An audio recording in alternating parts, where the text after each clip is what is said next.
Still alive, are you? Go on, then.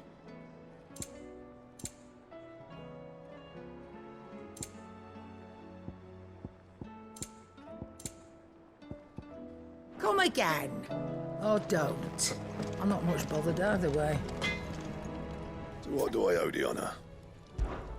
So, will it be?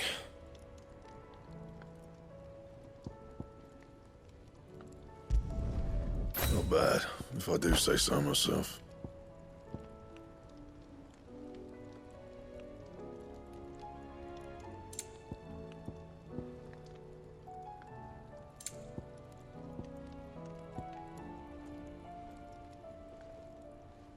And? First the skies. The crystal. What next? The advent.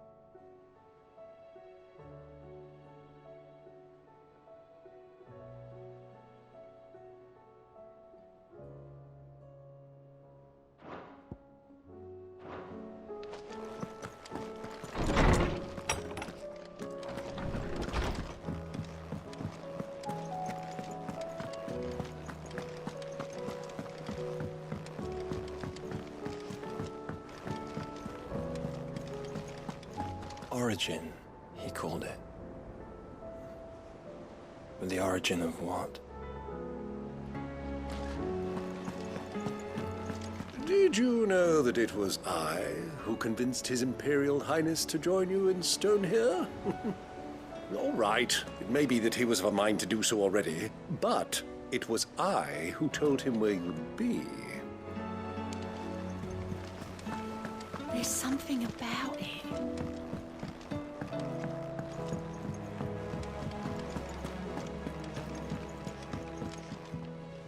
Back again?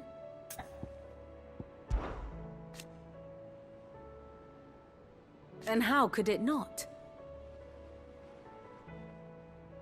But are we any better?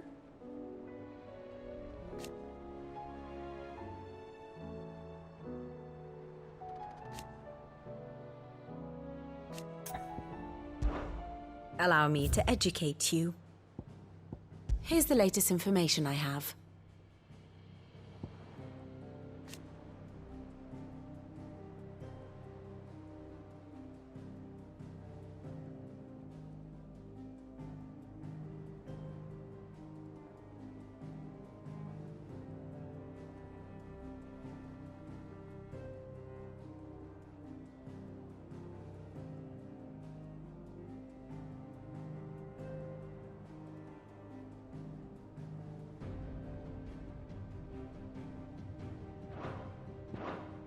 Very good.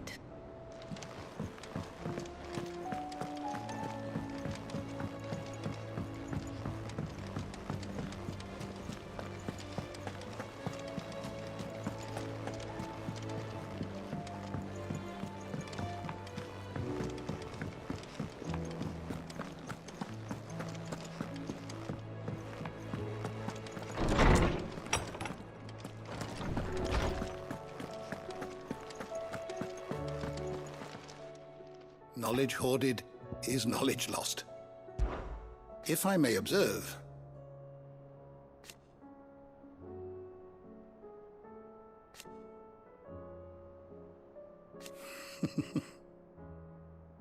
history can wait. I don't believe you've read this particular chapter before.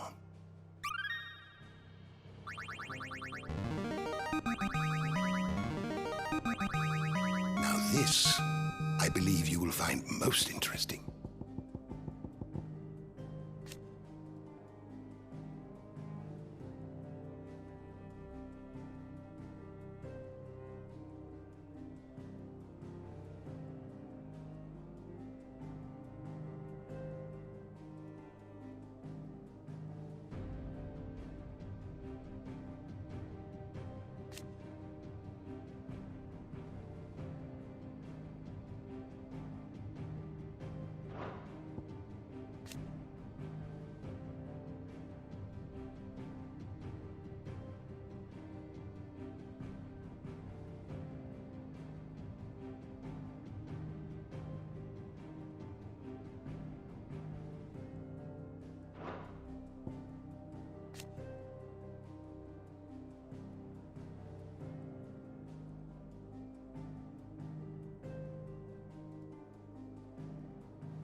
You wish to study the tomes?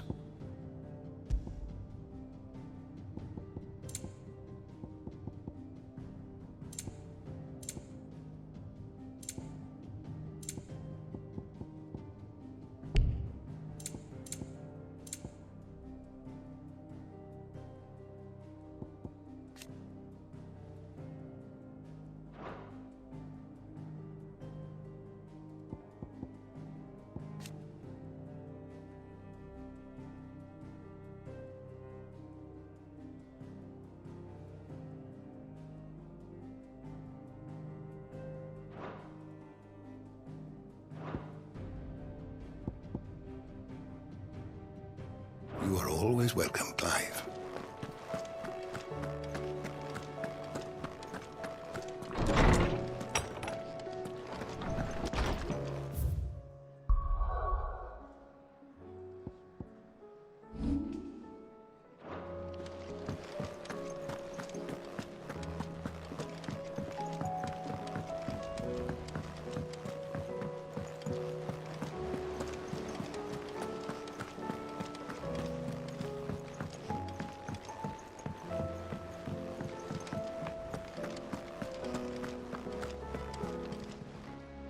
Welcome to the Patron's Whisper.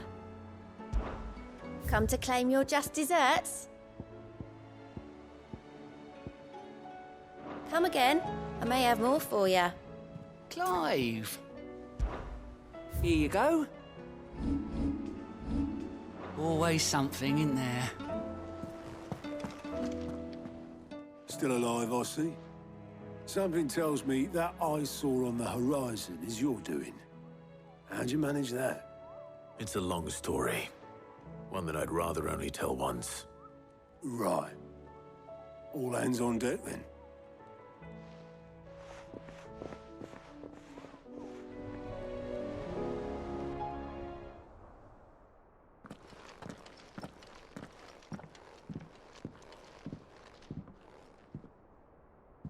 Is this everyone?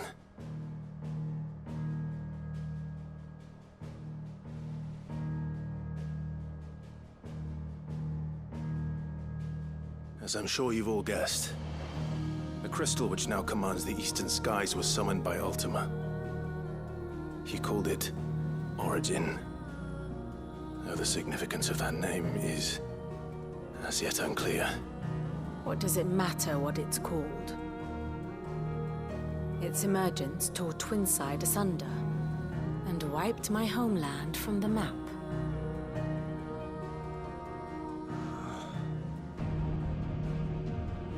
Mention of the Dominion spires can be found in the oldest of Valisthian records. But to the best of my knowledge, none provide any hint as to their true nature. That they would prove the horns of some slumbering demon. Well, The Dominion's demise was at least quick. Elsewhere, the Republican army cannot hope to contain the chaos engulfing Randalar. Canva is in flames, and the Empire. Our allies are crying out for answers. I've sent the curse breakers to give them what assurances we can, but right now that amounts to fuck all. They wouldn't be able to stop what the skies have started in any case. People here and across the realm grow sicker with every passing day. Could it be that this new Mother Crystal is like the others? That it draws upon the land's ether? It certainly looked that way from stone here.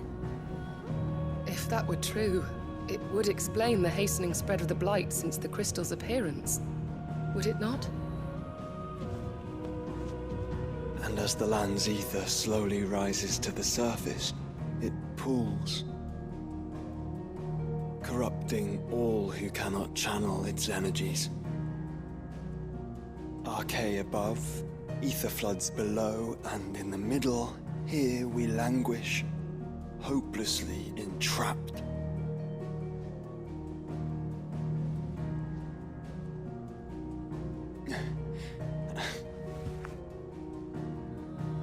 It's all right. When we faced him at Stone here, Ultima told us his true power quickens in the halls of origin. Needless to say, we cannot allow that to continue. If we are to stop him, we will have to find a way into the crystal. How are we going to manage that then? It's up in the sky. And fast as she is, the Enterprise can't fly.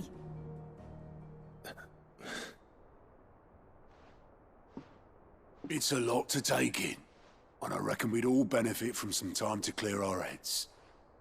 The answer will come to us. Don't you worry. Ain't that right, Clive? Right. That's right. Well, go on then. Bugger off.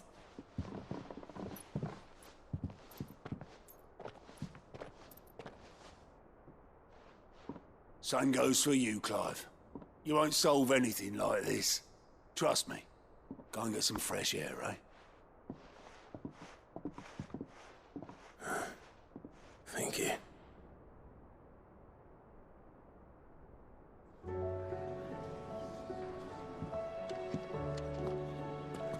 Joshua seemed upset.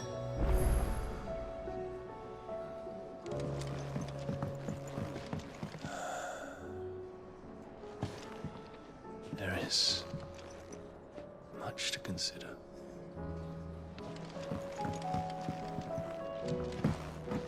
Unless you've taught our chocobos how to fly, I won't be scouting this one for you, Clive.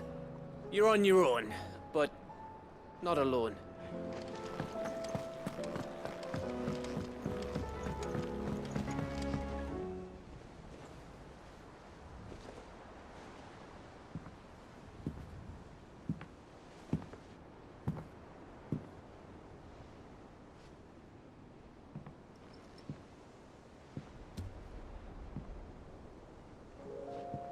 Ultima may have created us, but he doesn't make us who we are. Only we can do that. And if he would have us fight for our survival, so be it. It's what we've been doing all along. Much like Ultima himself, it would seem. His new world being naught but a means to survive. And so, we must contend to decide which of us shall inherit the land. Should Ultima prevail, it will mean death for us all. Of that, we can be certain. But even should he fail, what world awaits us? A withered, godless place, where our newfound freedom will most like prove a chain in itself. Well, that may be, but a chain can always be broken. As long as one has the will to break it, it won't be easy. It may take generations, centuries of suffering. And that is if everyone plays their part. But it will happen. And when it does, it will be on our terms. That is the world that awaits us. Indeed. And what better world could one wish for?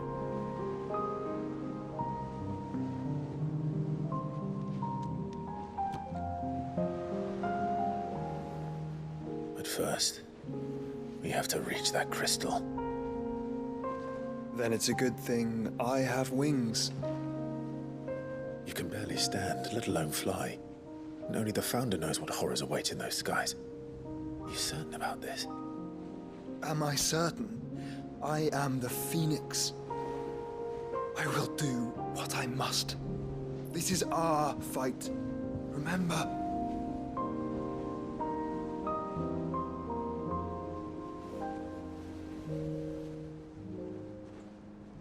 All right. I yield. But only what you must, yes? I'm still your swan shield. That you are. And what of my wings? Lest you forget, you go to stand against a god. I would not have you succumb to fatigue before the fight begins. Ifrit, your brother mentioned that some few of the dominants who had lost their power to you were still able to prime. Is that true? It is. But their icons no longer submitted to their will. Then mine will have to be stronger. That you both might save your strength for the battle to come. You don't have to do this. If you do, there's a chance you might lose all you have left. And what have I but regret? My life ended in the Dominion. I fear death no more. Besides, I would have words with Ultima. He has much to answer for.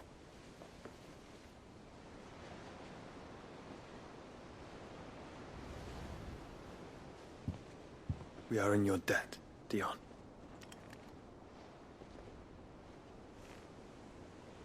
We can speak of debts when this is over.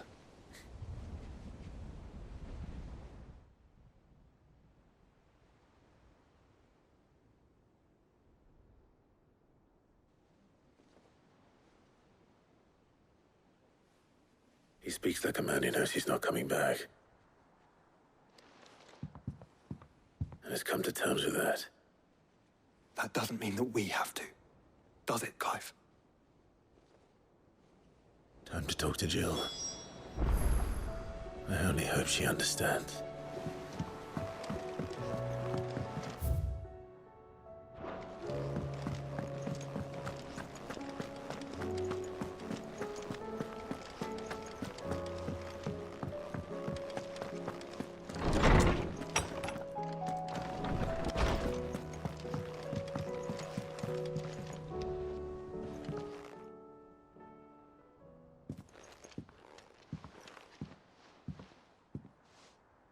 Come to wish on a star. That might not be such a bad idea. This is it, Jill. You know what I have to do.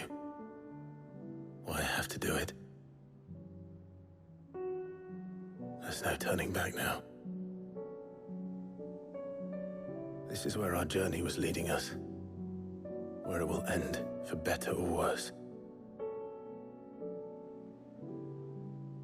I could pray to Metia for you. But you'll be all right, won't you, Clive? You always are. I did promise we'd watch the moon together. I'll be waiting.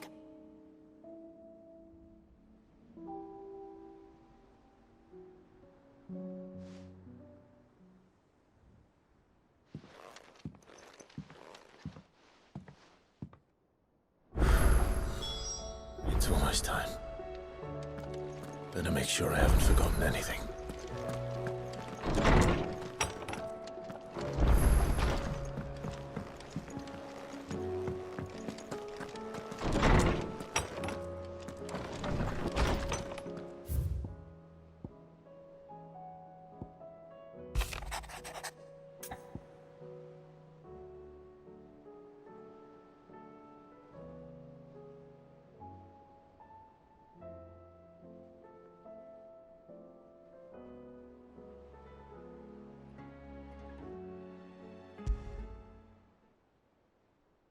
Something tells me this is no mere adventure story.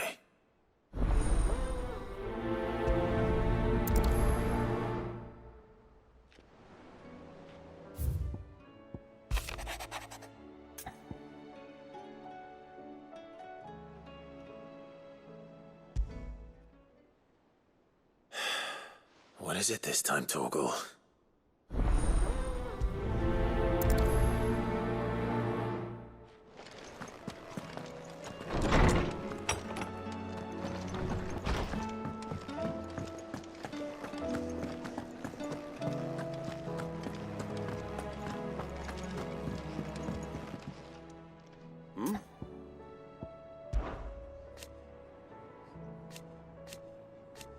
Huh. Thank you, Uncle. As for down here...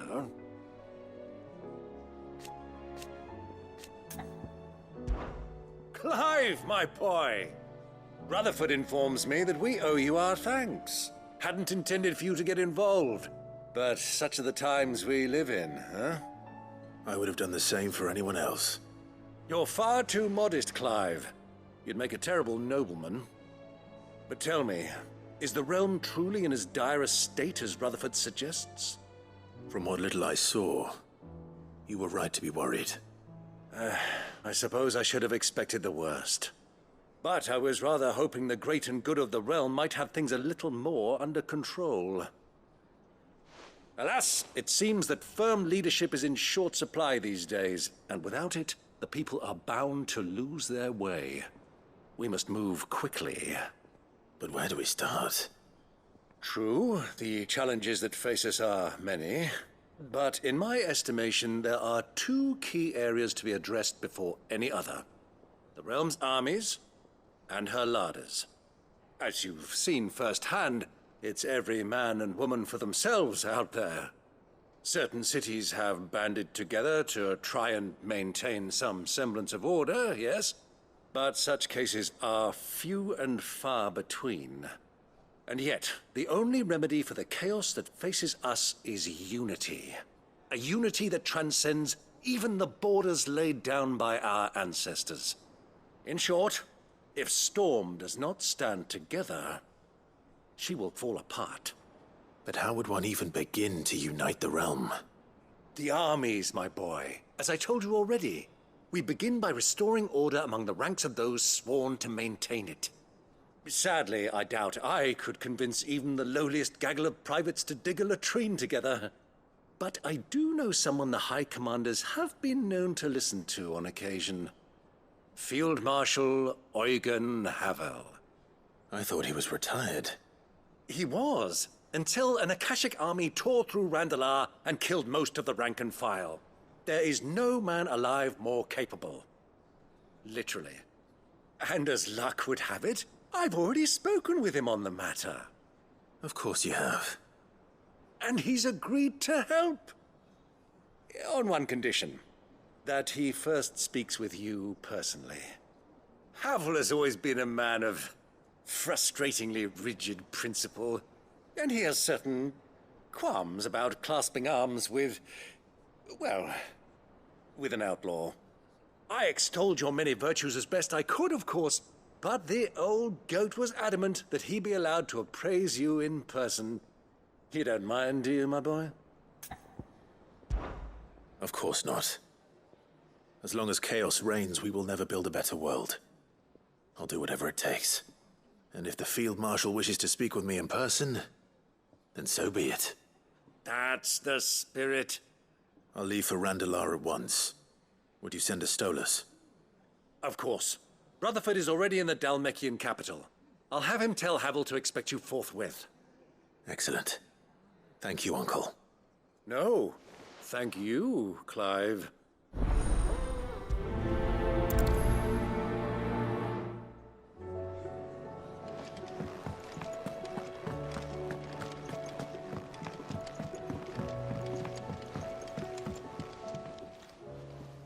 Ah, Clive. This is it then, brother.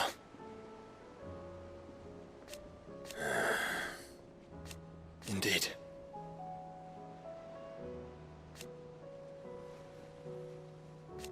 You're wrong.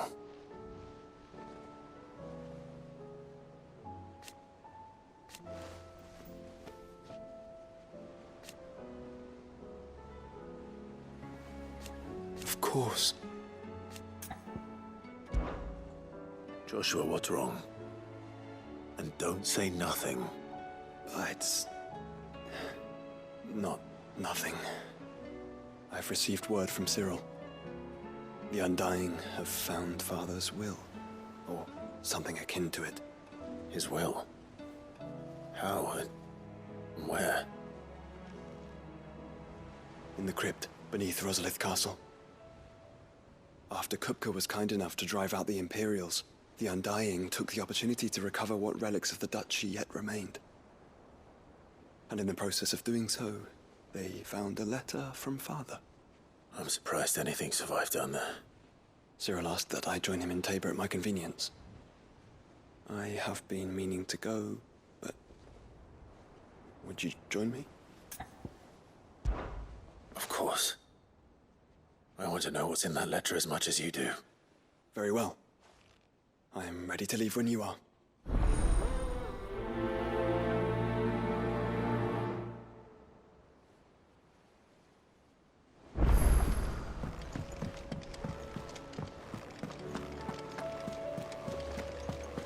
There's something about it. I feel like it's... Sid, do you have a moment? By all means. It's my old master. Seems there's no escaping her. She found some way to send me a letter. And something else. Records from a Waluda prison. Seems they were keeping a lot of bearers there. How did she come by such a thing? Finding bearers always was her strong point. And it seems the cells of Balmung Dark are full of them. Foreign captives, the masterless. Bearers no one would miss. And even better for her, bearers with no one to look after them. When ether started lapping at the walls, the jailers fled. Leaving the bearers to be liberated by whoever happened to come along next. Sid, I'd like to believe that I've earned your trust by now. And while I'm well aware that you've forbidden Cursebreakers from traveling to Walud, I can't let those bearers die in their cells. I'd rather risk shipwreck on the Shadow Coast than leave them to starve. We'll be needing the Enterprise if we're going to navigate the Narrow. Does that mean...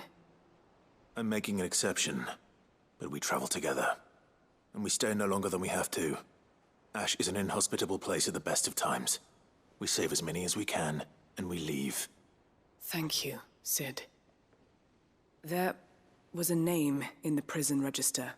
A name from my past. Chadwick. Another of my former master's protégés. A gifted soldier, and the closest thing I had to family. The thought of him held captive in that place. He must be very important to you. He was. Is. Then we find him. The entrance to the prison lies in the shadow of Ravenwit Walls, just beyond the portcullis. We should head there as quickly as we can. I only pray there are still bearers alive to save. As do I, Doris.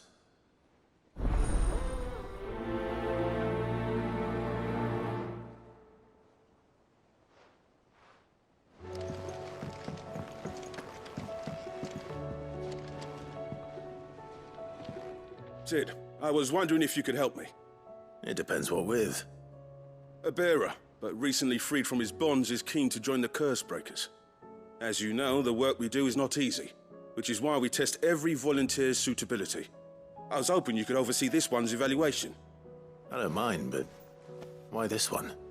Because he wants to be a scout. Our ranks are filled with men and women capable of breaking chains and putting slavers to the sword. But scouting, we're few with the nose for that, which is why we still rely so heavily on Gav. And since he accompanies you on so many of your missions, I thought you might be better placed to recognize the traits in him that we should look for in those who'd fill his boots. Sounds reasonable. So you're happy to oversee the boys' test, then? One can never have too many scouts. Truer words, Sid. I'll let the initiate know that you'll be attending his trial, and that he is to proceed directly to Northreach in readiness. No time like the present, eh? No time like the present. I'll await you there.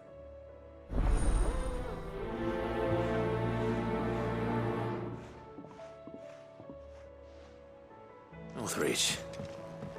I don't suppose they could have chosen somewhere closer.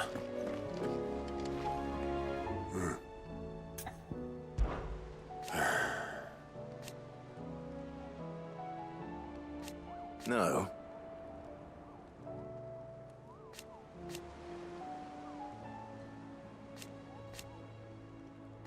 Is that right?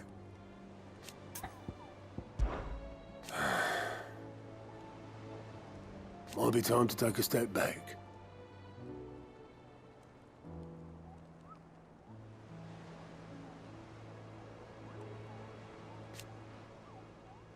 And if it weren't for Sid,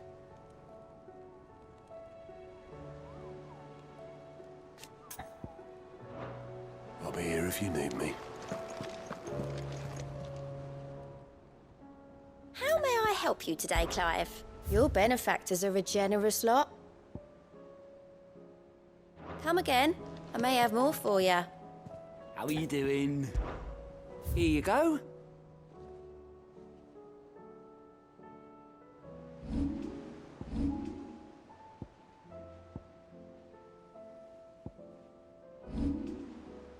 Seen enough?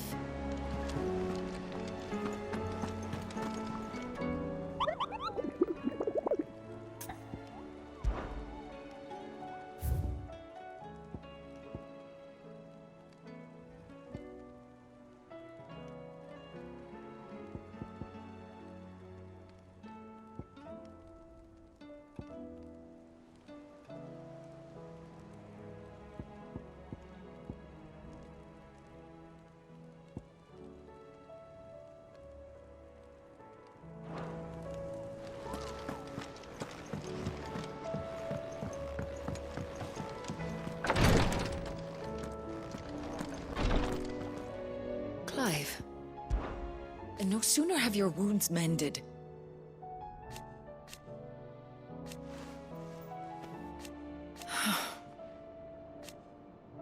While I may not have Gav's nose, that's what I'm worried about. I do.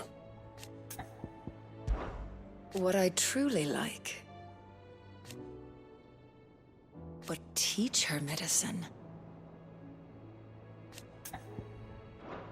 Don't push yourself too hard, Clive.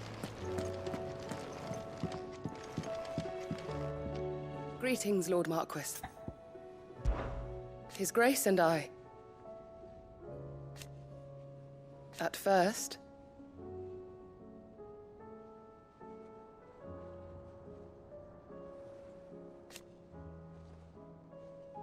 it was my duty to him.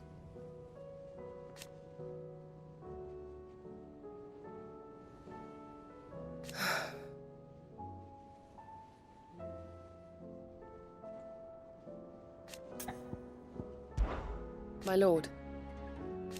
I am.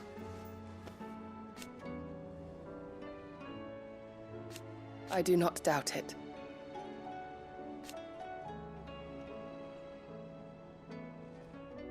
Thank you, Yute. May you return safely. Have care, my lord. Thank you, my lord, for taking me in. Everyone here has been so kind. It reminds me of home.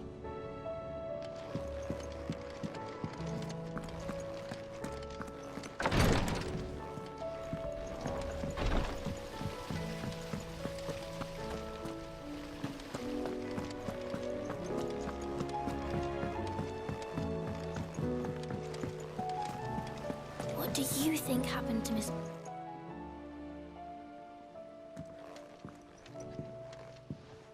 Sid, you have to help us. With what?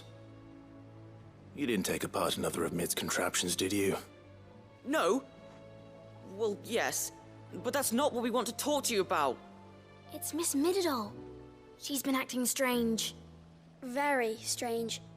She's barely ever around. When she is, she acts like we aren't even there. Her head's in a crowd. In the clouds. That's what I said. In the clouds.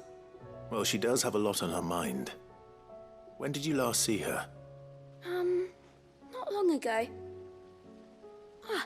Right after she got back from saving you from Stoneir. Then it's probably just about the Enterprise. It did take quite a battering on the way there and back. You didn't break it, did you, Sid?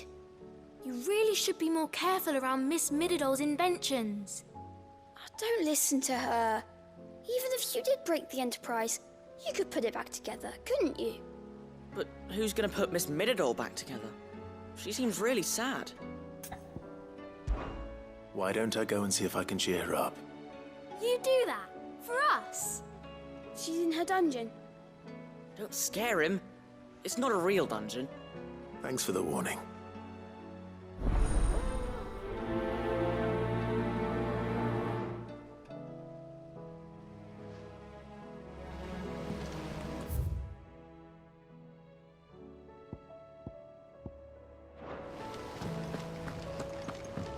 What should I write next?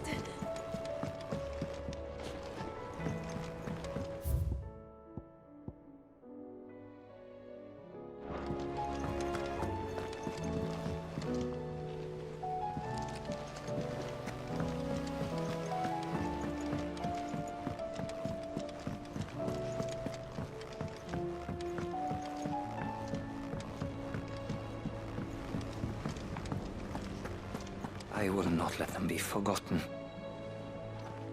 Sid, may I have a moment? Of course. It is an honor to finally speak with you. My name is Herman. I've been with the Cursebreakers for some time now, and I wish to be deployed to Ash. Any assignment will do. No. The lands across the Narrow are too dangerous. I will not send good men and women to risk their lives needlessly. Why would you want to go back? I need to retrieve something. Something important. I was raised in an orphanage. The Badbach Conservatory. Or rather, I was held captive there. It was not a place of nurture.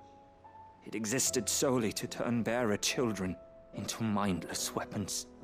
We were tortured until we feared no pain. Tormented until our hearts turned to stone, and few ever survived long enough to become tools of the last king. I can't imagine. I lost so many. I can't even remember all their names, but they must be remembered. They cannot fade away, faceless and forgotten. The Institute was run with military precision. Every child measured, every name recorded, every death logged with meticulous care. Sid, allow me to travel to Ash and recover the registry so that my brothers and sisters might live on. You are a good friend, Herman. But the fact remains that Ash is simply too dangerous. Sid, please. Even should it cost me my life. Too dangerous for you, Herman. But not for me. I'll go to Badbach and find the registry. You will? I won't let you risk your life. I don't know how to thank you. You can start by telling me where I'll find this orphanage. Vida Grace. Hidden in a forest, overlooking the plains. All right. I'll see what I can find there. May the mothers guide you.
slow.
Your journey ends here.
Good girl.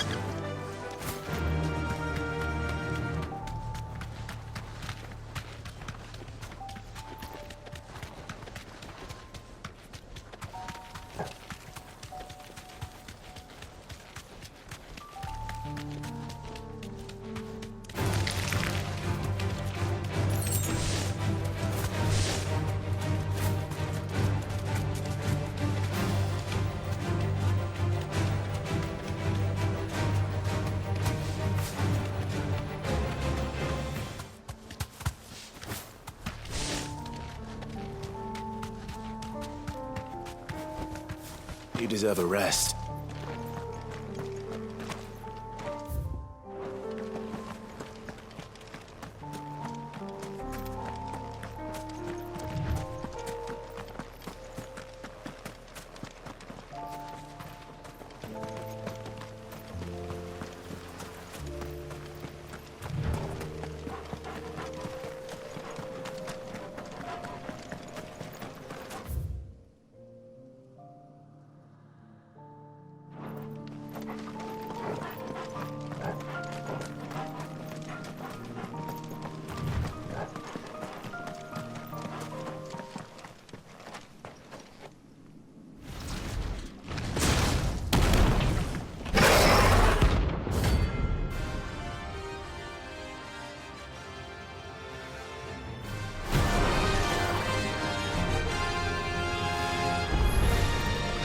she's here to meet us.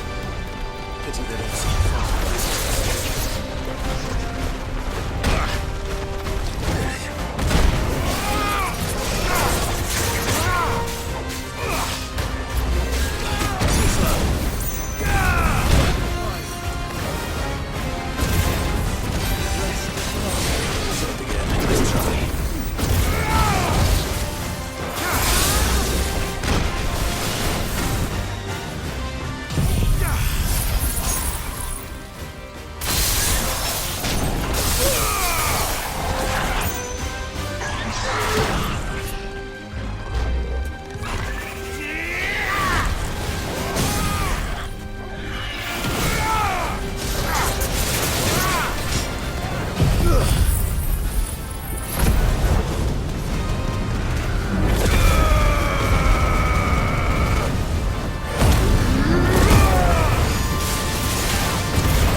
I've had warmer welcomes.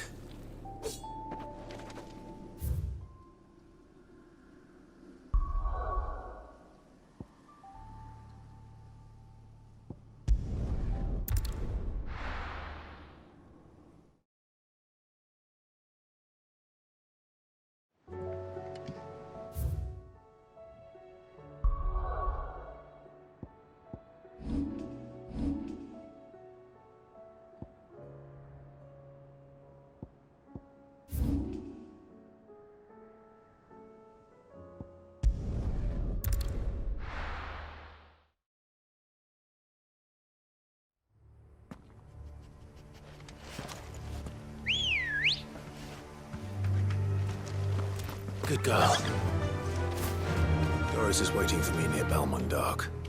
The longer she's out in the open, the more likely she is to be found by a Kashik.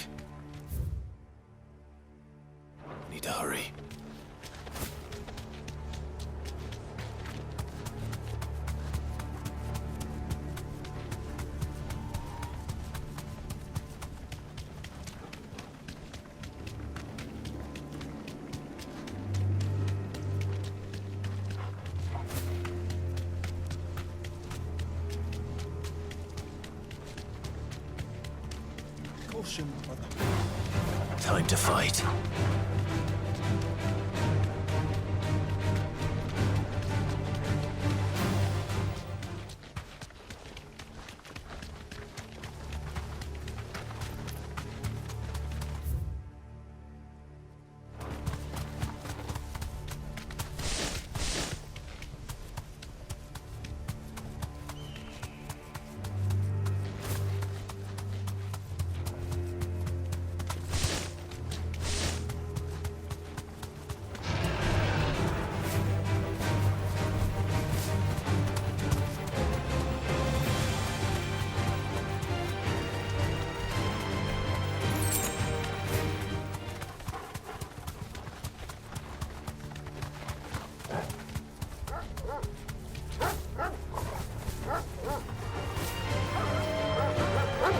Thanks, Cal.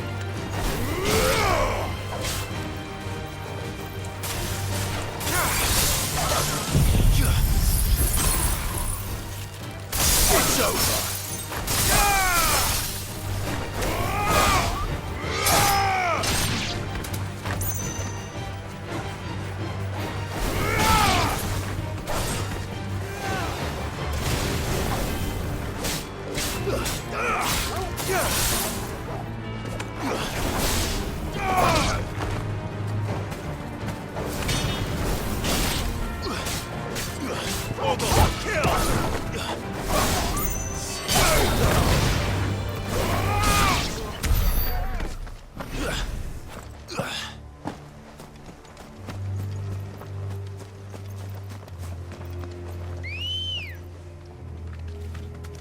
Ready, go? Run like the wind.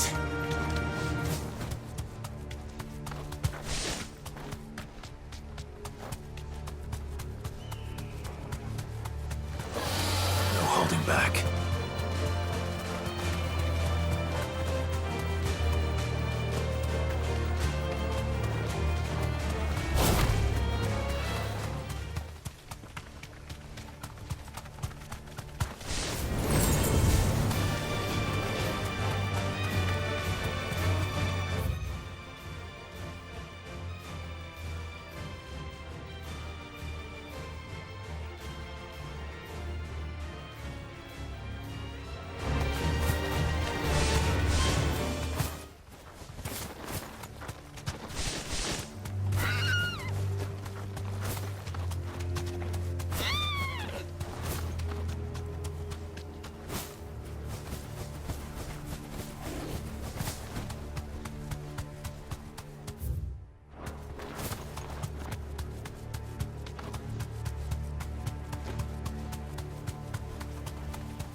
come on. Fly, Ambrosia.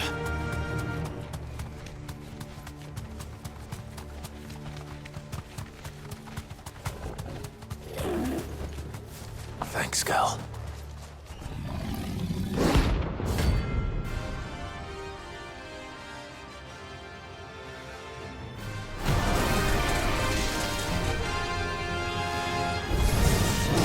That's no ordinary girl.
Let's hope it was the last of its kind.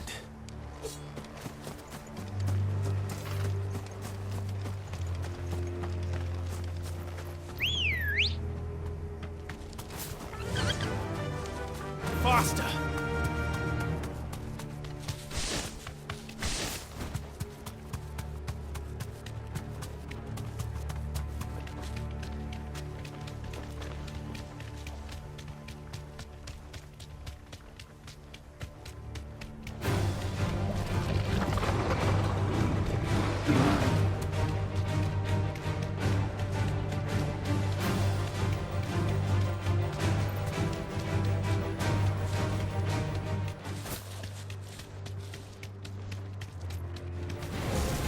Deserve a rest.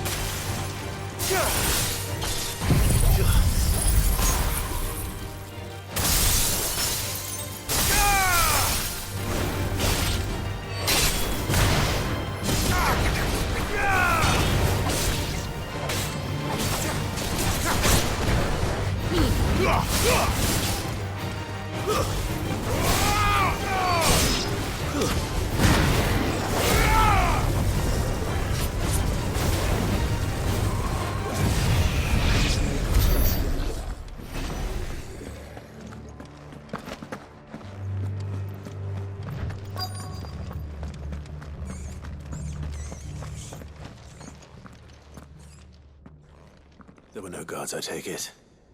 None manning the gates, no. It's a different story inside, though. The corridors are crawling with Akashic. Most likely guards left behind when the wardens ran. If Chadwick was being held here, I worry that he may already be. Don't give up hope just yet, but let's move quickly. Let me check the ground floor. The ether stick is there. Then I'll search the upper level. Good luck, Sid. Stay safe.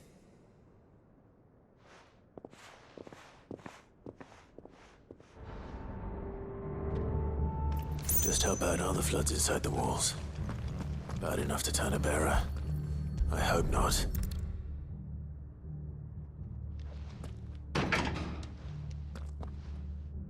Locked up tight.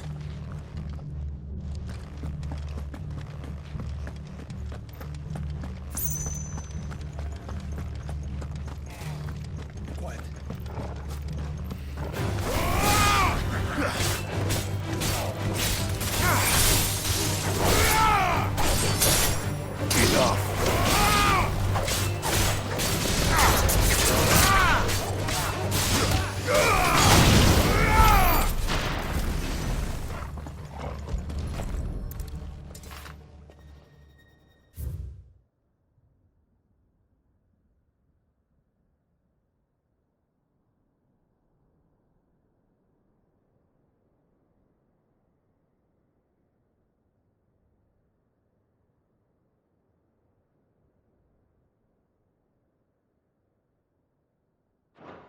So this place was no ordinary prison.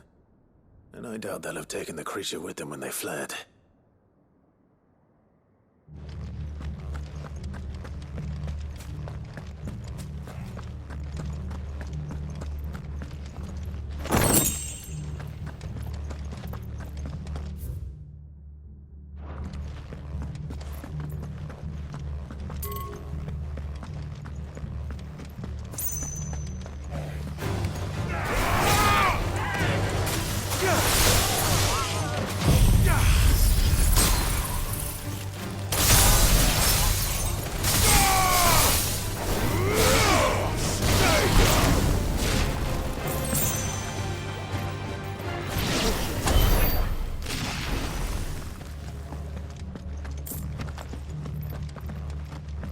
No sign of any bearers yet. I hope you have better luck downstairs. Quiet. Quiet.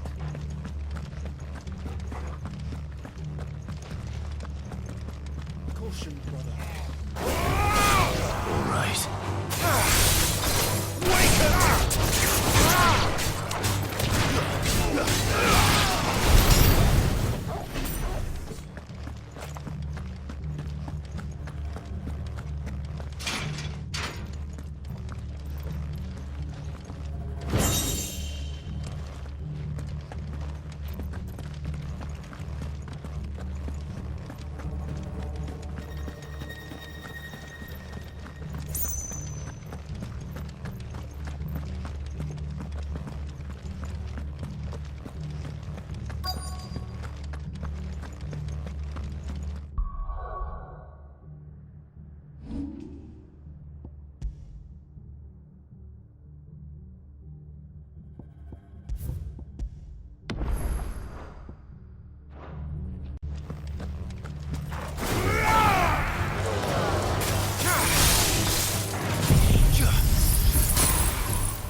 Minimal loss if we're lewd lives. And what happens when they run out of bearers? Even the Imperials take better care of their branded than that.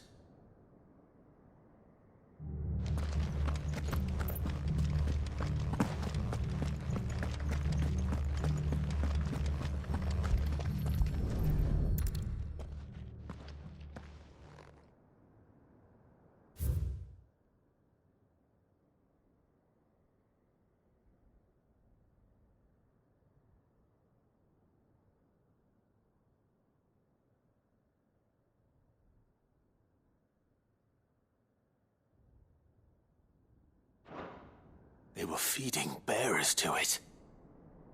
This is even worse than I'd feared. Nothing but a Kashyyyk down here. Hopefully things are looking better upstairs. I should go and see how Doris is getting on.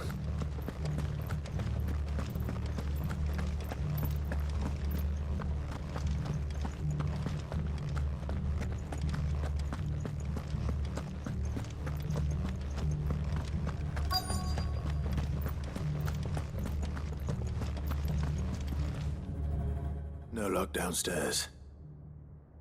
But I did find out that this place was more than just a prison. Something far more sinister was happening here.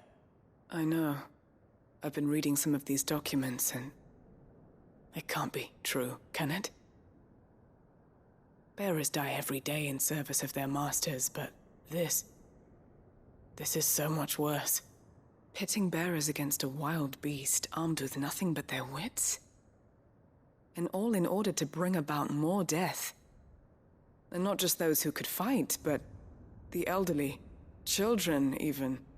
And those who wouldn't or couldn't were disposed of. Whatever that means. I'm afraid it means they were fed to the monstrosity they kept here. Then we're too late. And I was a fool to bring you here. Don't say that. Did you find anything else? A key. But it doesn't fit any of the locks on this floor.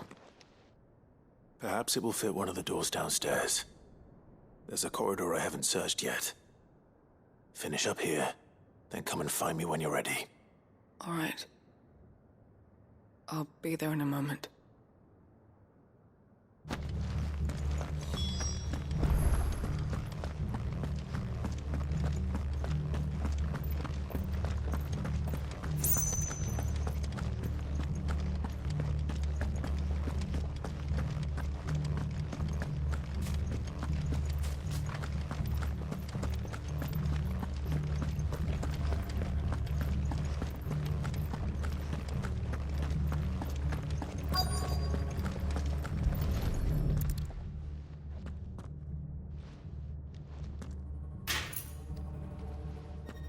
Let's see what we can find down here.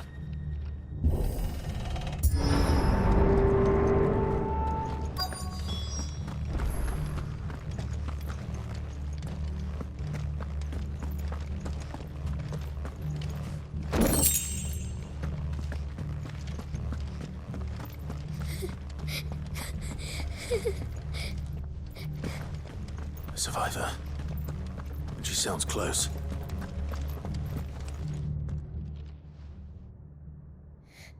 Who are you? There's no need to be afraid. Are you alone? Are there any other survivors? Some of the guards. They're still here. But something's wrong with them. Everyone else was eaten by the monster. Of course there were. Thank the Founder. It was worth our coming. But I'd rather we didn't linger. Are you ready? Ready when you are. You poor thing. He must have been terrified. Did Chadwick send you? What? He fought the monster. Distracted it so I could run away. He must have sent you. He promised to free the others too. Where is he? He opened your cell, didn't he? He wouldn't be here otherwise. Chadwick.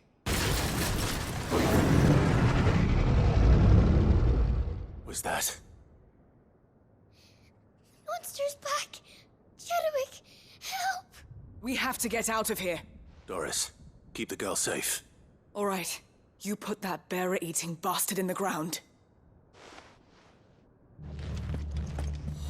It's out there waiting for me. I can't let it live. Not if it's got a taste for bearers.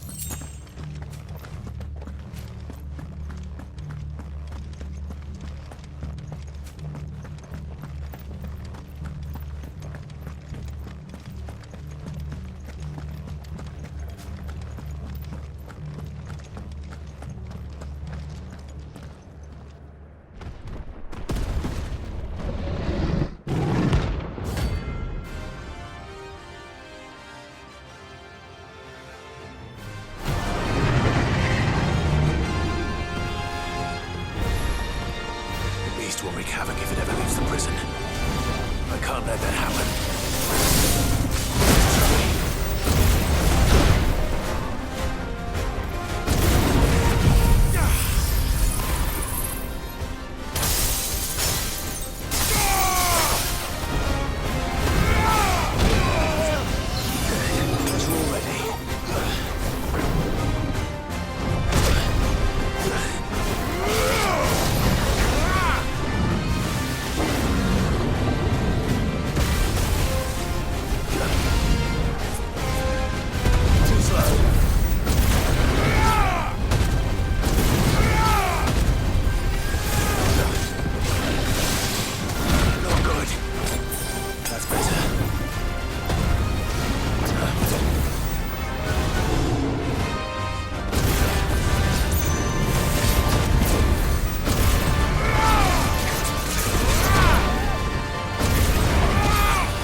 Finally. Sid, are you hurt? I'm fine. I think.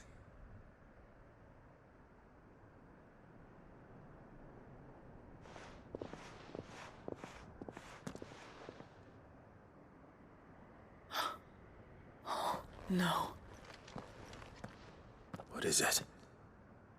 A diary. I gave it to Chadwick before we went our separate ways. He was here. Do you think that creature? I'm sure he fought bravely to the last.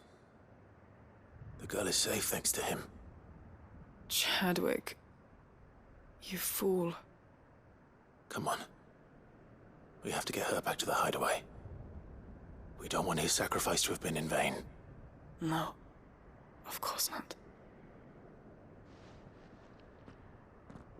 I'll see that she's looked after from now on. It's the least I can do.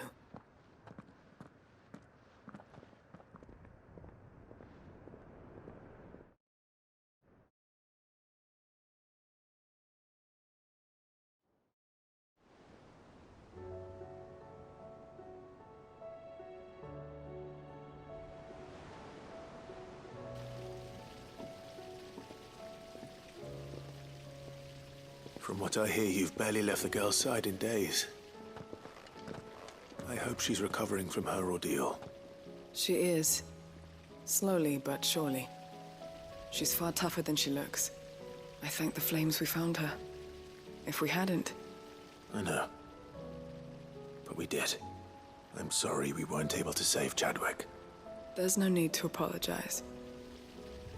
Without your help, I would never have found out what happened to him. How he fought to the bitter end to save her. To save Haida Marie. That's the man I remember. The man I thought of as a brother.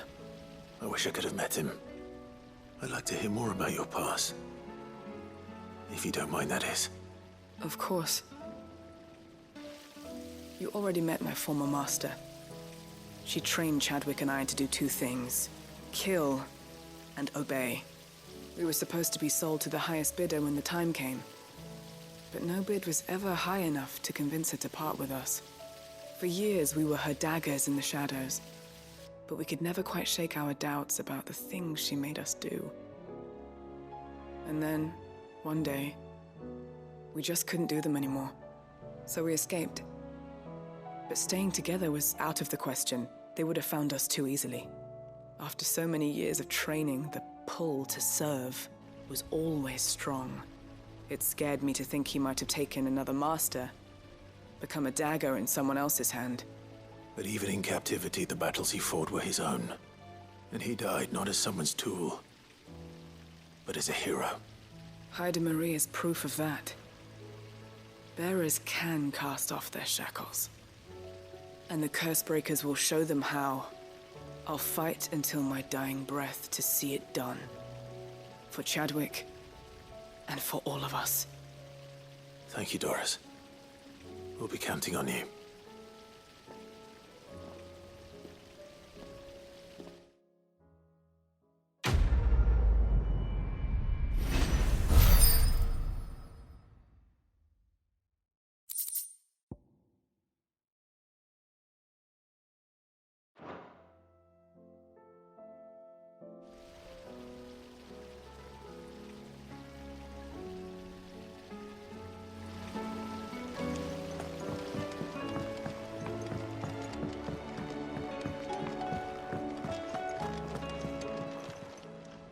Welcome to the Patron's Whisper.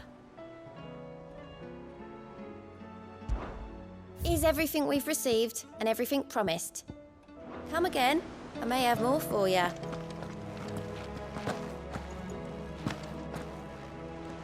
What a word. Off you go then.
Run like the wind.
That'll do, girl.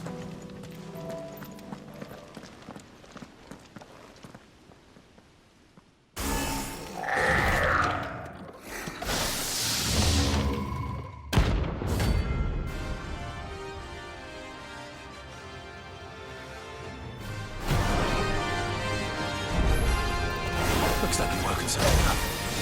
Only one thing for it.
Sweet dreams.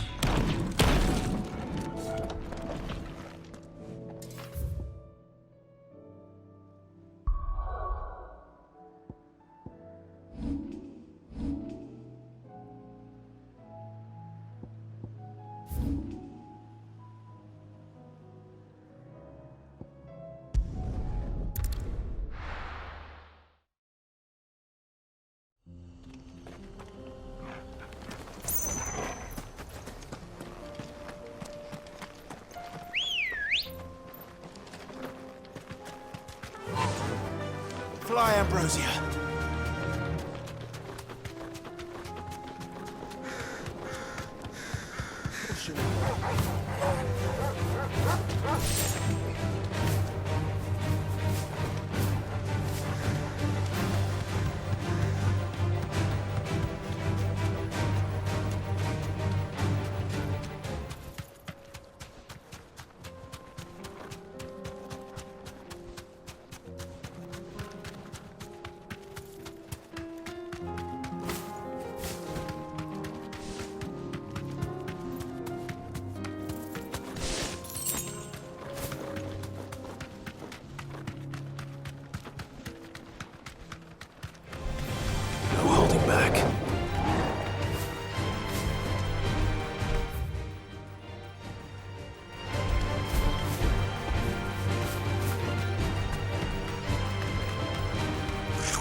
Thanks, Gal.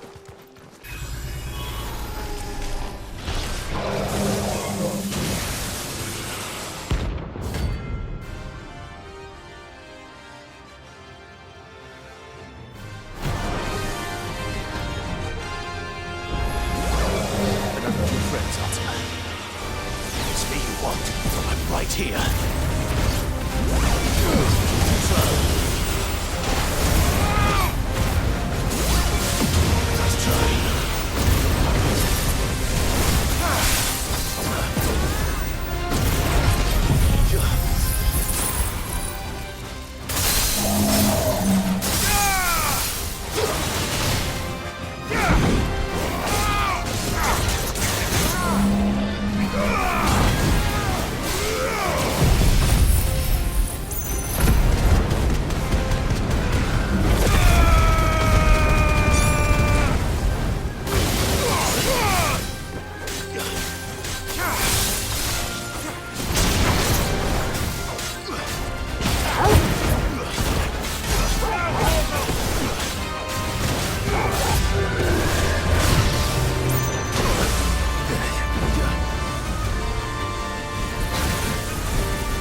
Don't come back.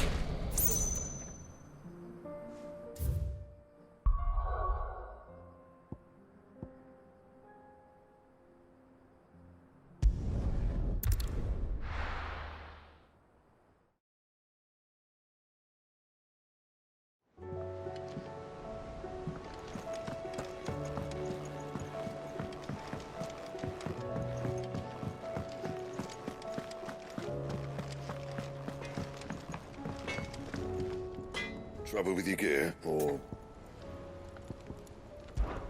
crack the crystal? Not a very good one. But then,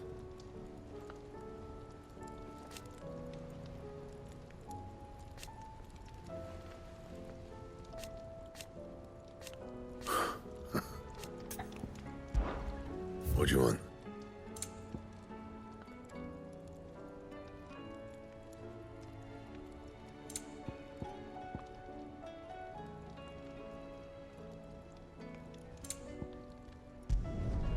Not bad, if I do say so myself.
No match for you, eh, Torgal?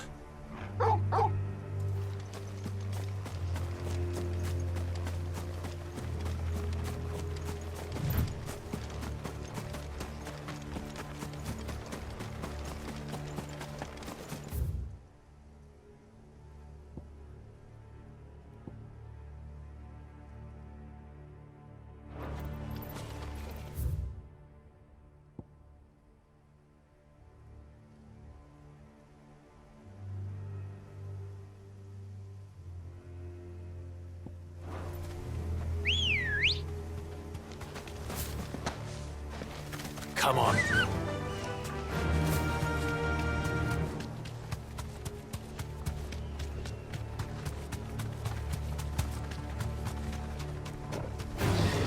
All right.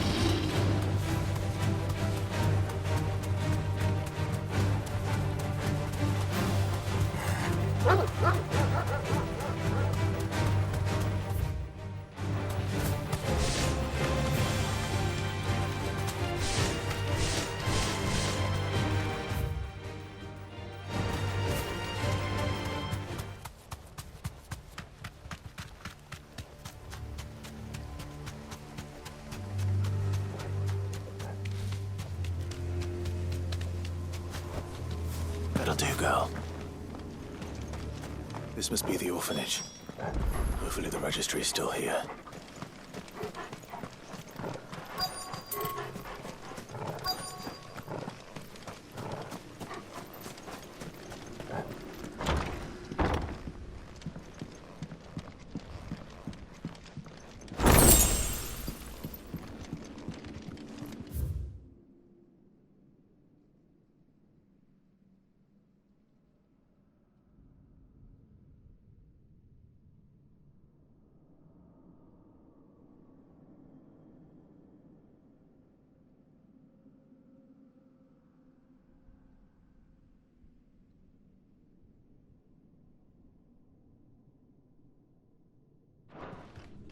Disposed of.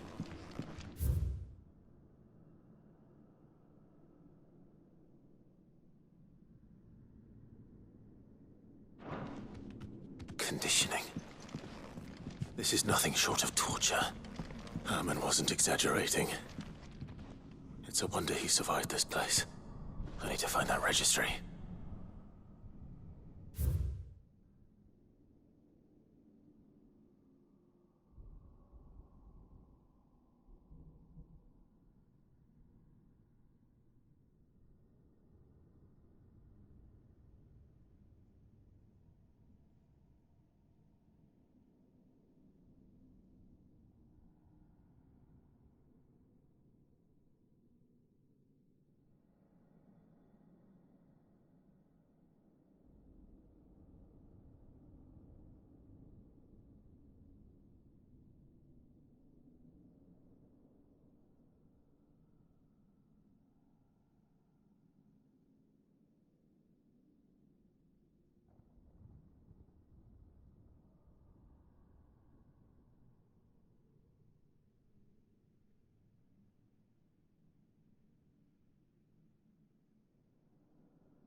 This reads like a suicide note. Did the director go through with his plan? There's only one way to find out.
forked white tree.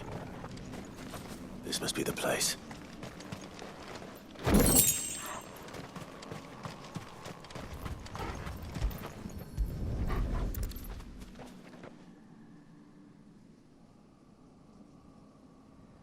Could he really be buried here?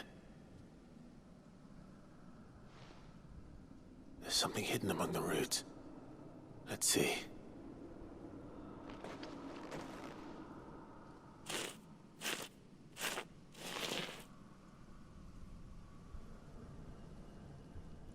This must be the registry.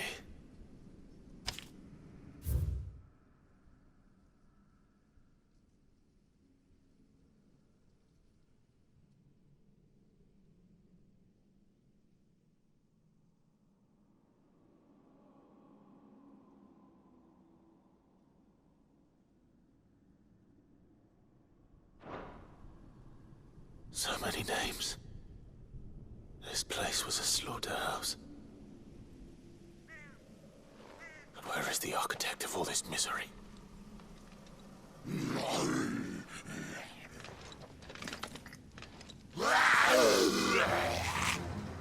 It was only a matter of time, I suppose.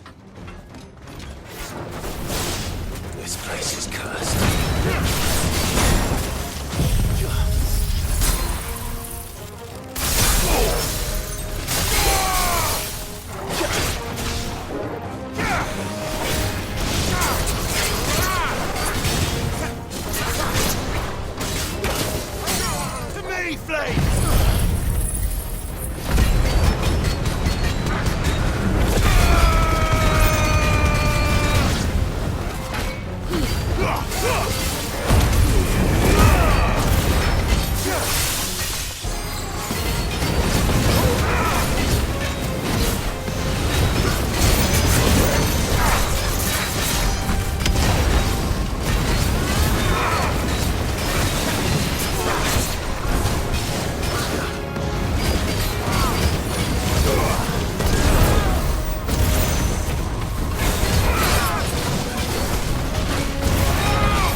I'm done here. Let's get the registry back to Herman.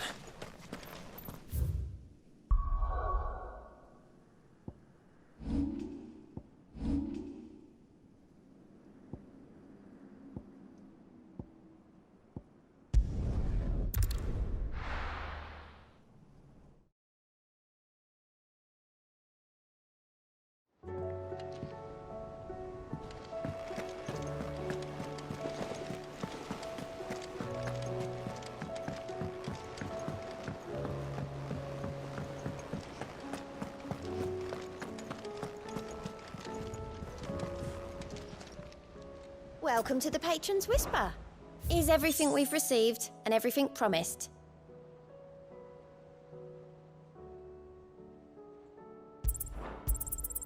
Here you are.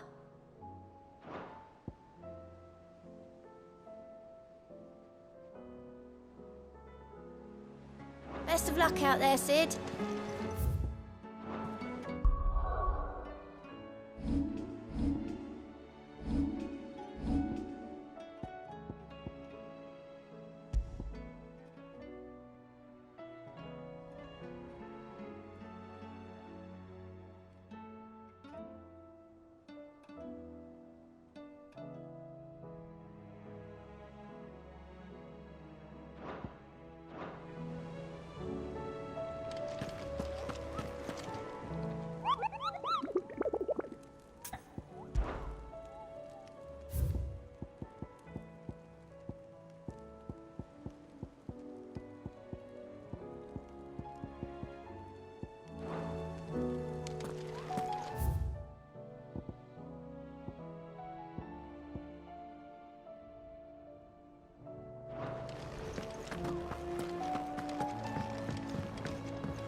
this time, my heart has wandered hither and thither in search of the perfect companion. When all along he was here, standing right beside me.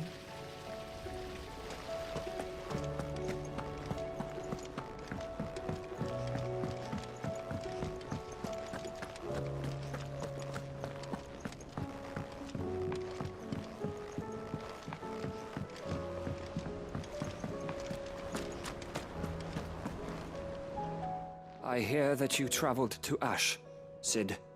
Did you by any chance recover the names of my fallen friends? I did. Yes.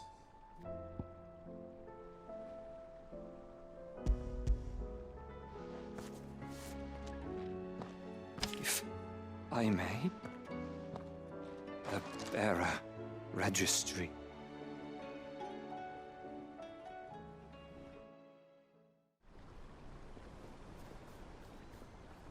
The director was a brutal man. He got no worse than he deserved. The registry was all I found beneath the tree. There was no sign of a body. Nor any record of what happened to the children after the orphanage closed. I pray that at least some of them survived. All their names are here. The ones we lost. My friends. My light in those dark times. I can still remember their faces, like it was yesterday. Children who were taken from their bunks in the morning, never to return. No explanation ever offered. They'd be happy to know that you survived, Herman. But why did I make it out alive, when so many others died in that awful place? It's not your fault. And blaming yourself won't bring them back. Honor their memory. See that their names live on. That way, at least. They're never truly gone. Thank you, Cid. I'm going to write a book. An account of the horrors of Badbach, and the spirit of those its custodians sought to crush. All of Valisthea will know of our suffering. And in the name of those I lost, I will not let it happen again. Neither will I. These records would have been buried for all eternity, were it not for you. Thank you.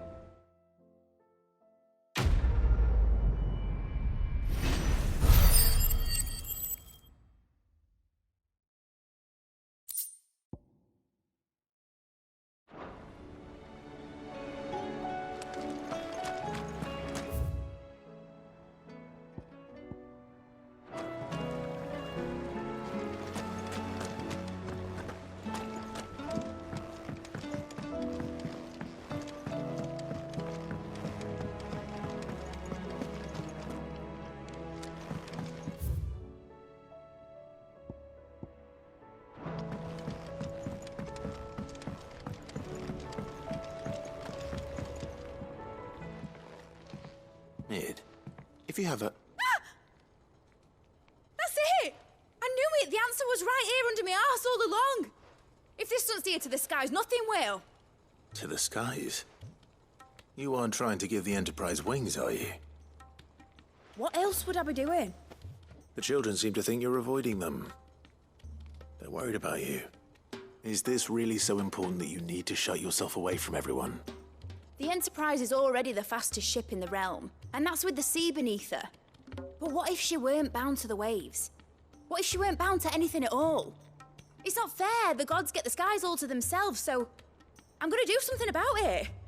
The Fallen had their chance, but they relied too much on magic. And see where that got them? But not me. I've discovered how to do it without. Well, almost. First, I need to make a prototype. And is that a one-woman job? Are you volunteering? I'll have you know the Enterprise is my baby. But if her godfather's offering to lend a hand, I'd be happy to take it. First, I'll need oil, and not just some old drippings from Miss Molly's spits in the Tub and Crown. Refined stuff, like they make in Ordil. Then I'll need some bone, or shell. Light, strong, preferably no longer attached to the beast it belongs to. If it's beast bones you're after, I'm sure the curse breakers will know where you might find some. No, they'll know where you might find some. You're the one who offered to help, remember? I should speak with one of the curse breakers before I set off for Old Hill. See if I can't find this bone while I'm there as well.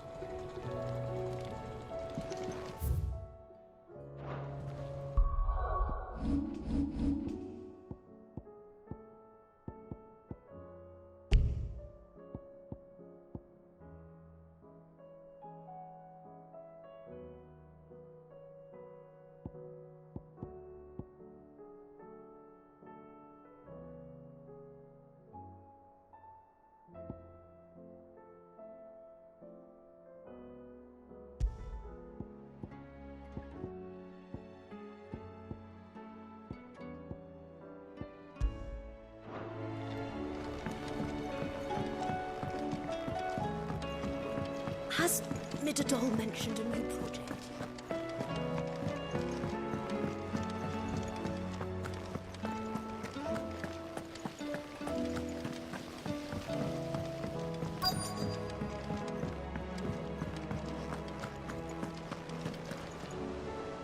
All right, Sid. Come to buy us around, have you? Only if you earn it.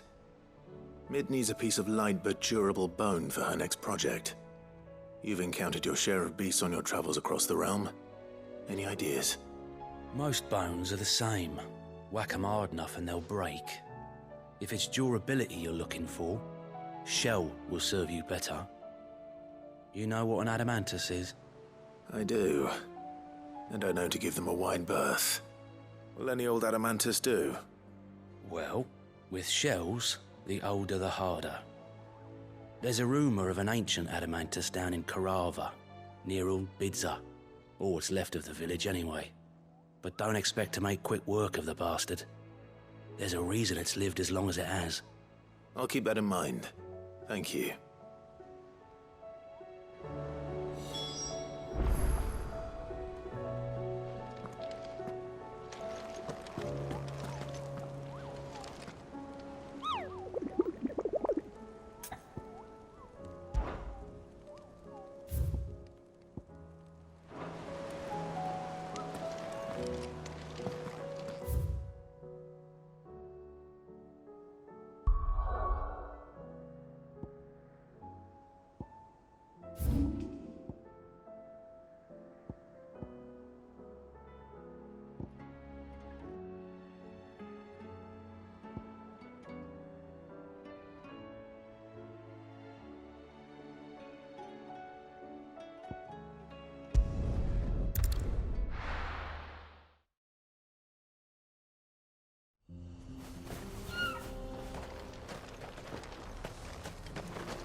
Here we are again. Carava. If you were a tortoise, Torgal, where would you hide?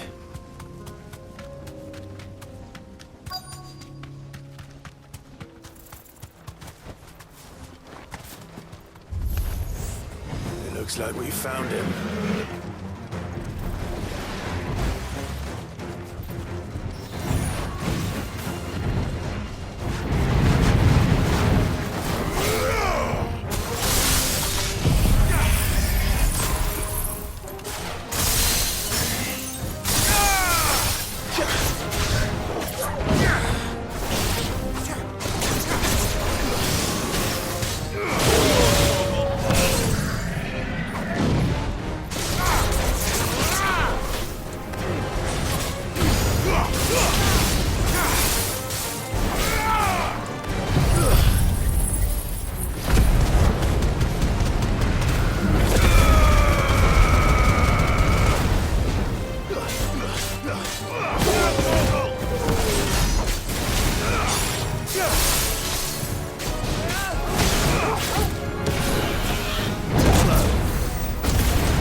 If Mid needs another, she can come and get it herself.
Mid's well. After what happened here, it's a miracle there was any left at all.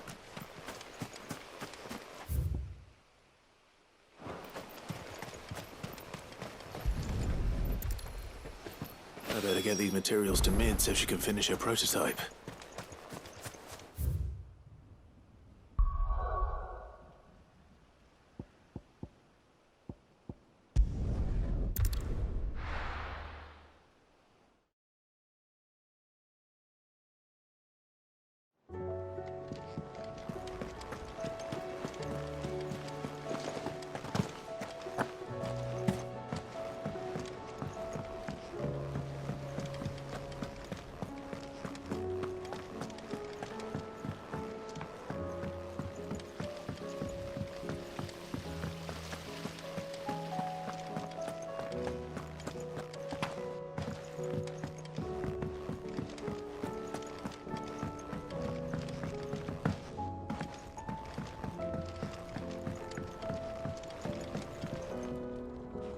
Mid, tell me this is all you need.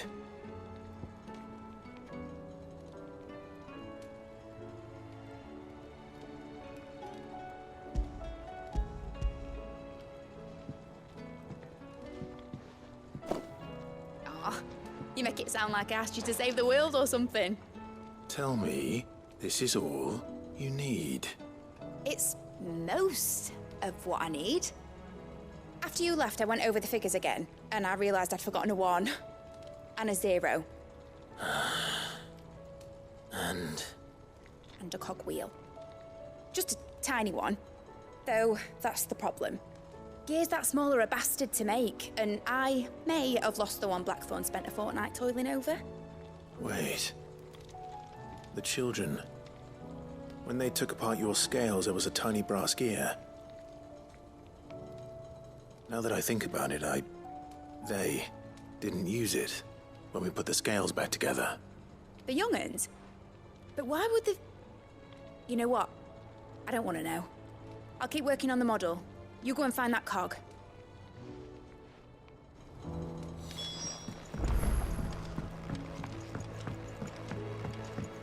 Has Midadol mentioned a new project yet? Sid! Is Mid still hiding from us? She wasn't hiding. She's fine. She's just busy working on her next project. A new invention? What is it? What is it? Is it an airship? I bet it's an airship! Do you think she'll let us help? That just so happens to be why I'm here. She needs something special, something only you three can provide. A brass gear. A tiny one. One that might fit on, say, a set of scales? Oh, the one you forgot! We remember! We saved it, just in case. It's in the bag of bits.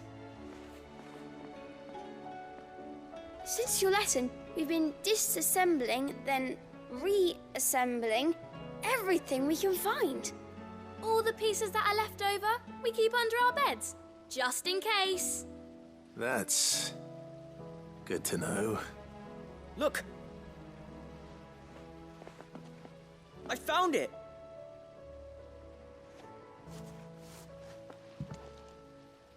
Is that all? Just the gear?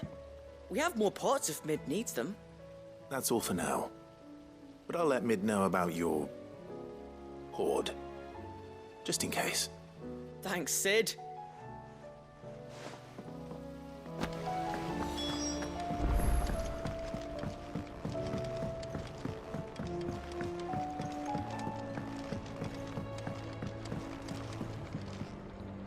Well, did they have it?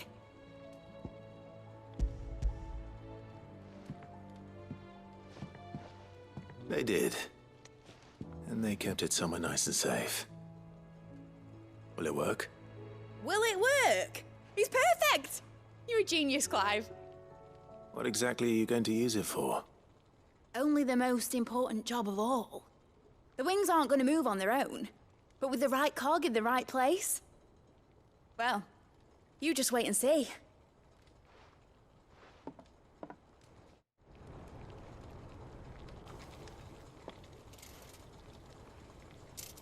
That should do it.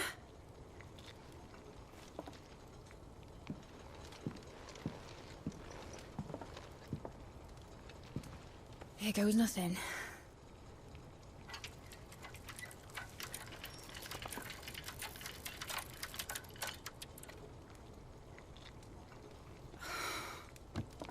Titan's tits. It wasn't supposed to fly, was it? Of course it was supposed to fly. Wouldn't be much of an airship if it didn't. Honestly, these bloody engines are driving me mad. I was so sure this would be the day she soared. The Mithril engine was made to make dreams come true. But maybe this is one dream the world's better off without. Show folk how to take flying. It won't be long till they're raining death down on each other. People will lose their homes, children, their mums and their dads. Like I lost mine. I'm sorry. So am I, Clive. So am I. Sorry that I have to choose. Do I follow my head, or do I follow my heart?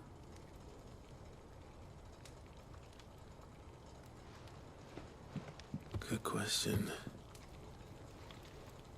The first time I stood on the deck of your ship, felt the wind in my hair. It was like I was flying. But imagine how it would feel to actually do it. My dad always said there were two ways of living life. Chasing a dream or shuffling to your grave. And he were right. Right about a lot of things. Not that I like to admit it. People need dreams to chase. especially in a world like this.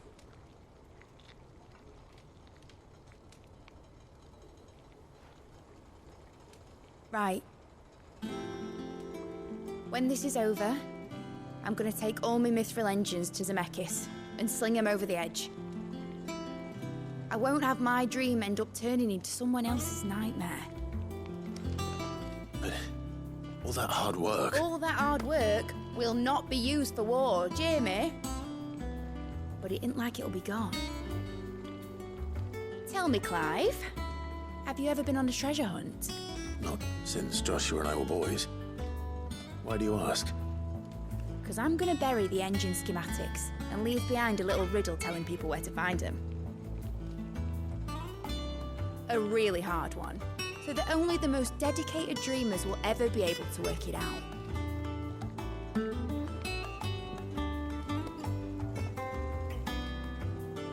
Ooh, I can picture it now. Some daft general squinting at the words with a gormless expression on his mug. Like that one, yeah. Right.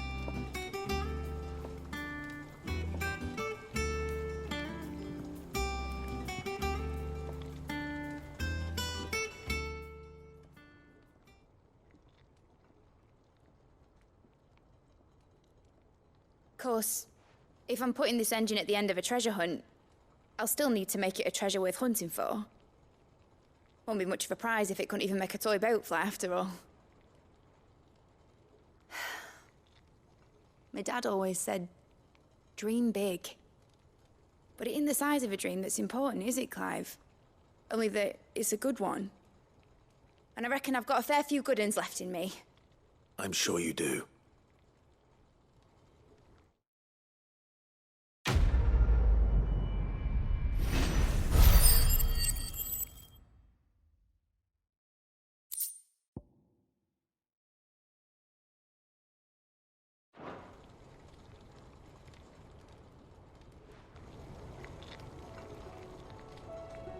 What shall I do with your model? You spent a lot of time on it. We both did. What, that old thing? Not healthy to cling to your failures, Clive. They'll weigh you down, you know. Sound advice. Still, I suppose my prototypes will probably be worth a fair bit when I'm as famous as Bart's the Builder. Seeing as you're always strapped for coin, suppose I can give it to you. Just make sure you get a good price when you do come to part with it. I'd say that was up to you as much as me.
Vivian, I read your note, and I'd be happy to help you find the book you're looking for. Thank you, Clive. But tracking it down will not be easy. Are you sure? Please. You have always granted me your wisdom and insight whenever I asked. It's only right that I return the favor. Or at least attempt to. You are too kind. Alas, what I ask of you is rather more trying than delivering the odd lecture. I spoke with Harpocrates to see if he had any inkling as to where another copy might be found, but perhaps it is best that you hear the details from him. If you say so. Forgive me, Clive, for asking this of you. But this book, it set me on the path to becoming who I am today. Its importance cannot be overstated.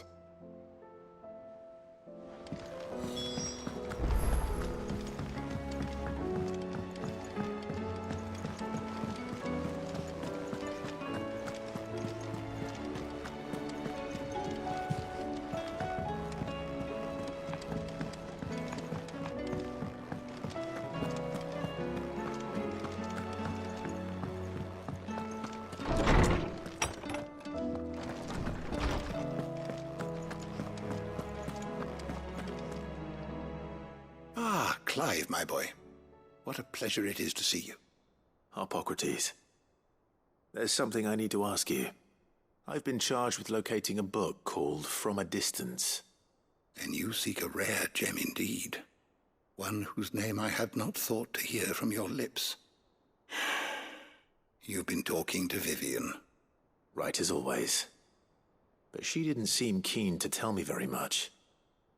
I take it she didn't like what you had to say. And yet I gather it did naught to dissuade her.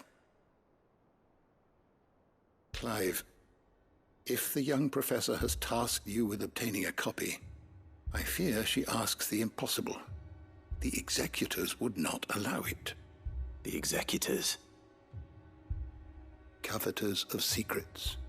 A clandestine organization committed to the collection and intenebration of forbidden texts and technologies. One such text being the tome Vivian seeks, chronicling as it does the true history of the enslavement of bearers. A tale which could overturn the established order were it ever to become widely known. Or, so rumor has it. I've never actually read the thing, or even set eyes on it for that matter. How is it that I haven't heard of this organization? Why, secrecy is the executor's watchword. They lurk in the shadows, emerging only to seize that which must be seized, be it books, inventions, or people, before disappearing again, leaving nary a trace. Which would explain why Vivian's copy was snatched from her grasp not long after she found it. By the hand of the executors, yes. But what drives them? Self-interest or ideology? A fine question. Sadly, all that is known of the executors can be recounted in a single breath.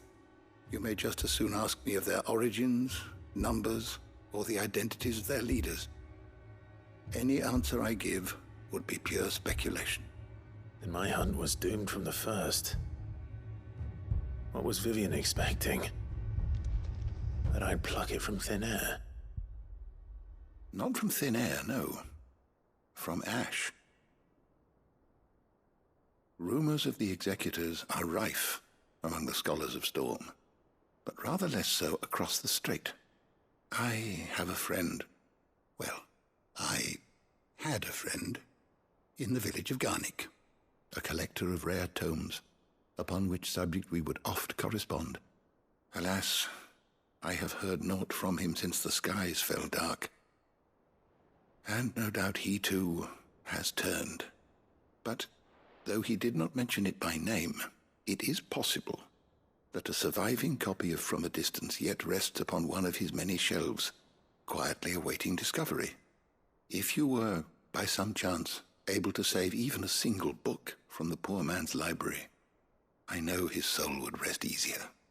Very well. When I next find myself in Waloed, I'll be sure to pay Garnick a visit.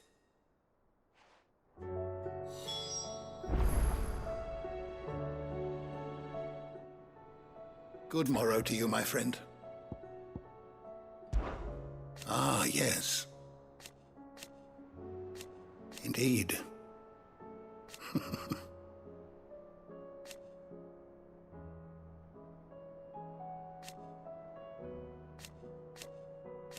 Then go.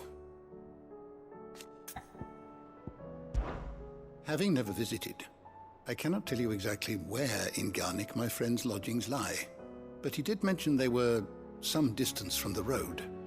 I make no guarantee that you will find what you seek there, only that it is the best and perhaps the only place left to look.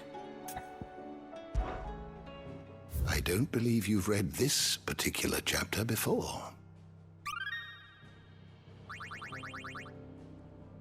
If you have a question for me, I should be happy to answer it.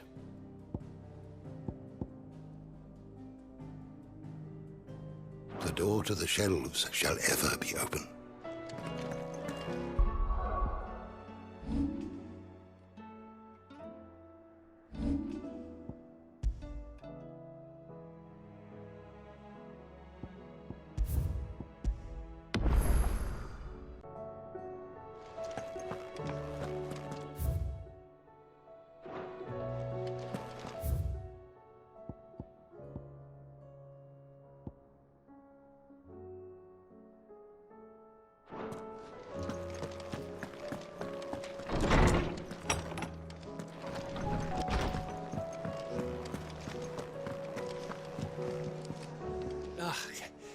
You all right? About that.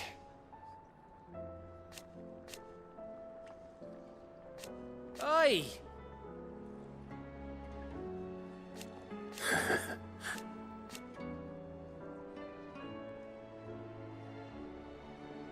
Let's see.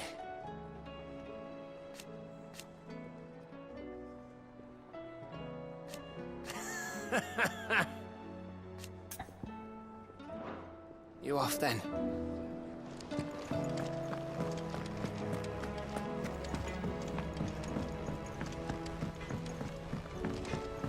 Say what you will, Lady Karen has seen our...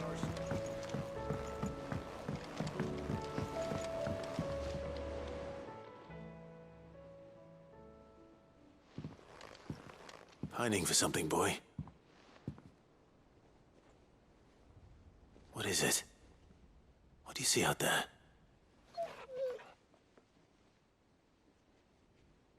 I never did ask where you got that anklet of yours. From Sid, that's why. On the day he brought him home. That long ago?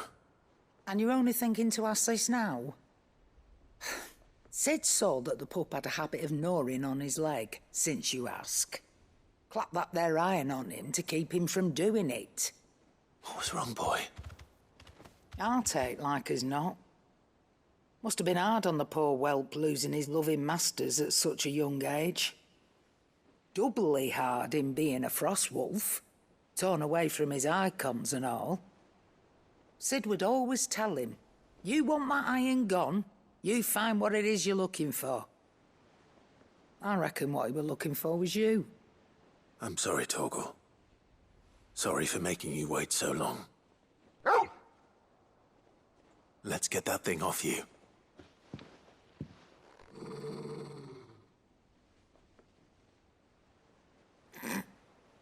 Doesn't sound like he wants it off. Indeed. You miss Sid as much as the rest of us, don't you?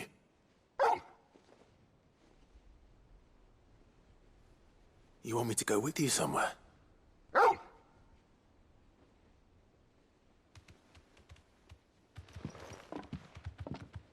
Quick, aren't you? Glad you've been paying attention. Not nearly as much as you have, Lady Karen. Aye, good thing and all.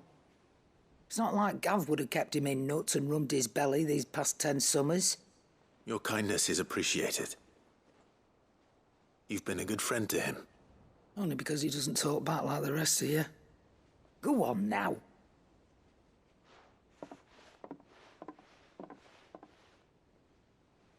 Where to then, Torgal?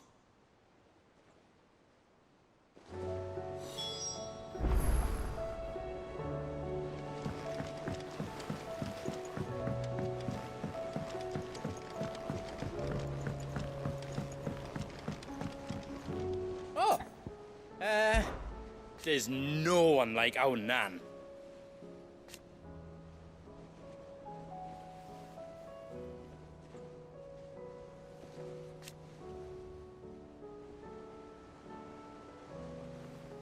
Your lad's worth double that.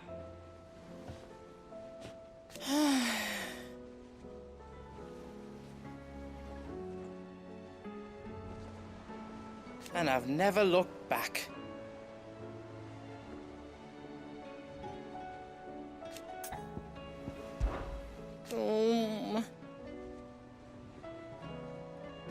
It's hardly everything.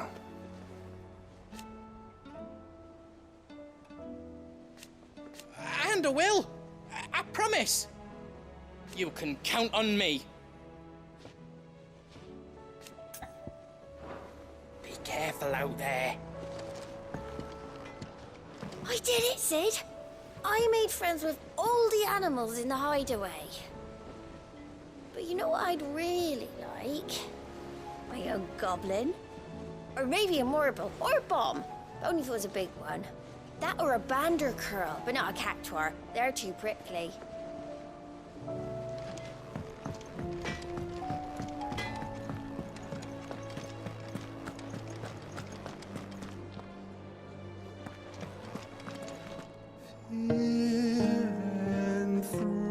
Enthroned in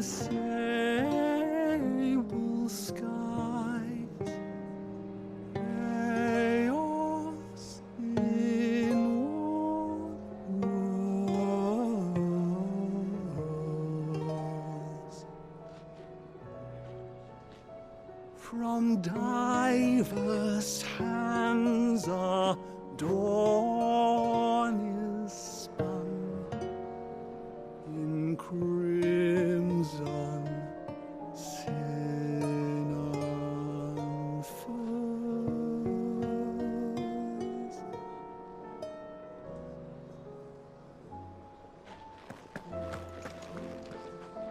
All right, Torgal.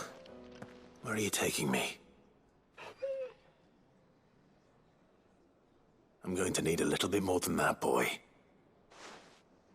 Do you have a better hint for me? Unless... you've already given me one. Back on the rear deck, you were looking west, toward Rosaria.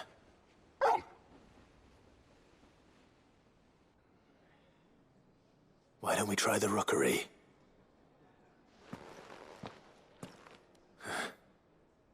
I haven't been to the island in almost 20 years. To Port Isolde, then. Fingers crossed the old mooring is still there.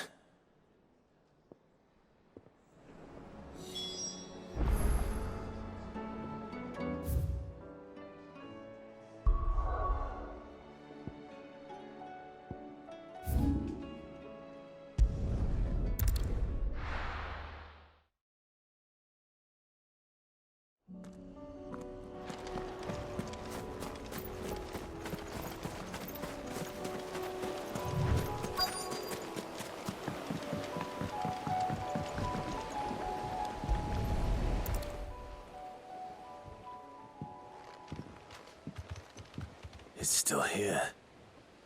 After all these years. A lot smaller than I remember. And you're a lot bigger. You might have to swim, boy.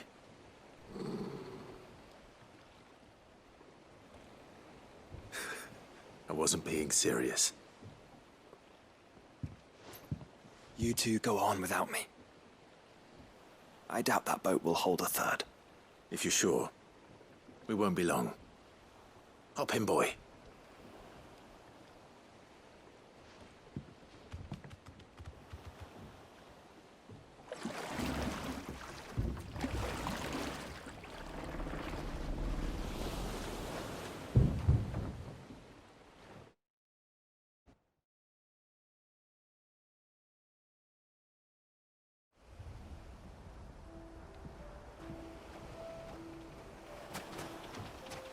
This place hasn't changed at all. The rookery's right through those trees. Come on.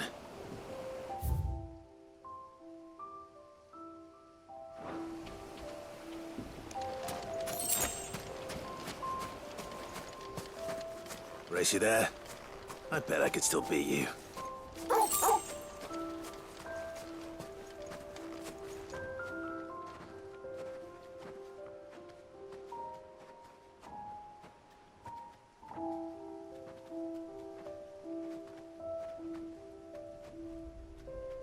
Here we are.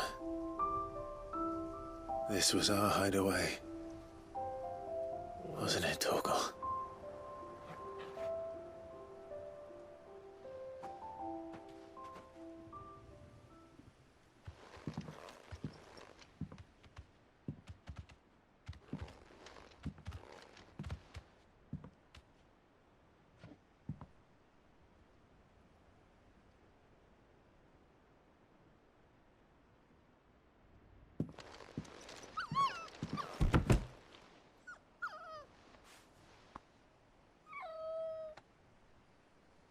Coming here helped me to forget who I was. Or wasn't. Prince, shield. Son his mother could love. Had I been any one of those things? Perhaps.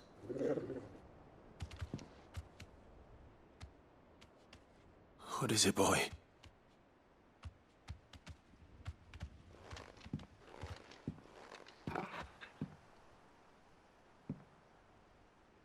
This is all from the castle. And Phoenix Gate. Did you bring these here?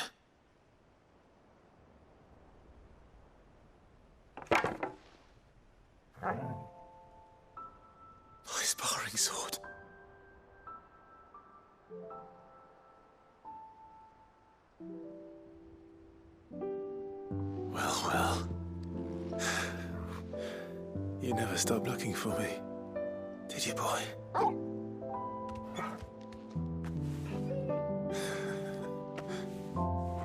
Thank you, Torgal. For never giving up. For never forgetting.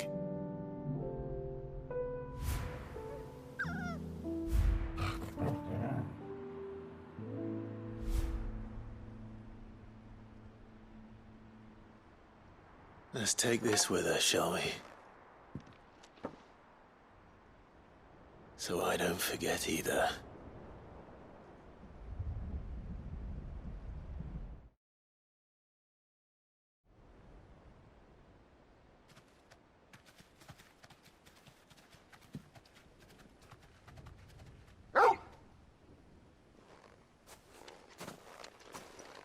That's not the way back to the boat, Torgal. All right. I'm coming.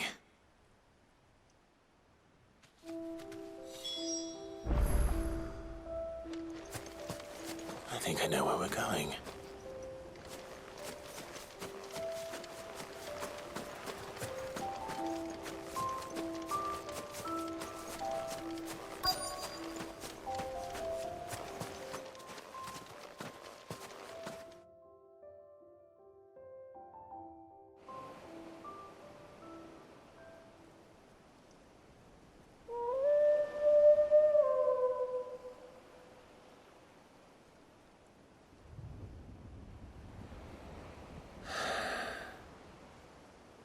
People always talk about the importance of putting the past behind you.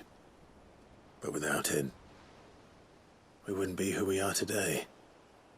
And we certainly couldn't steer our way to a better tomorrow. Come on, Torgal. Let's go home.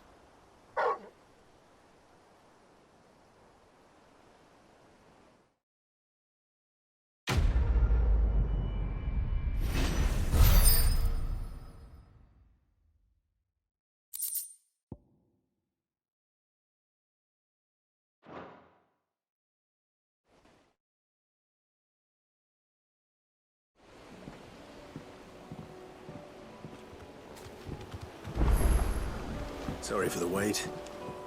We're ready.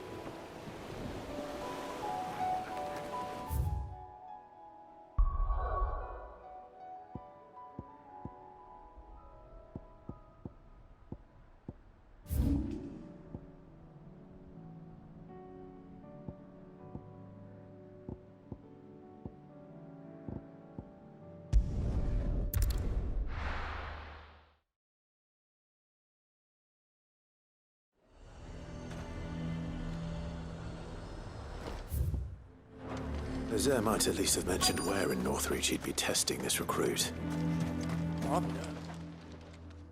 Well met, Sid. This is the initiate. Ember, present yourself. At your service, Master.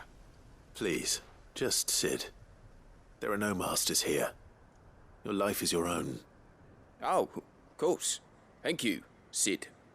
The sergeant says you'll be evaluating me at my trial. To become a scout, yes. You are aware of the dangers inherent in that role. I am, but I swore I'd face them. Just like the man who saved my life. And who would that be? Gav. It was him who found me and freed me. No magic, no support, just one man and his nose. Came and sniffed me out. It taught me what one man can do if he puts his mind to it. And I've been training ever since, so that one day I can be someone's saviour, just like Gav was mine. I'm sure he'd be flattered. You clearly have good intentions, Ember. And it sounds like you're under no illusions. Stick to this path and you'll make a fine cursebreaker. So, what? Have I passed? You haven't even started yet. Now listen.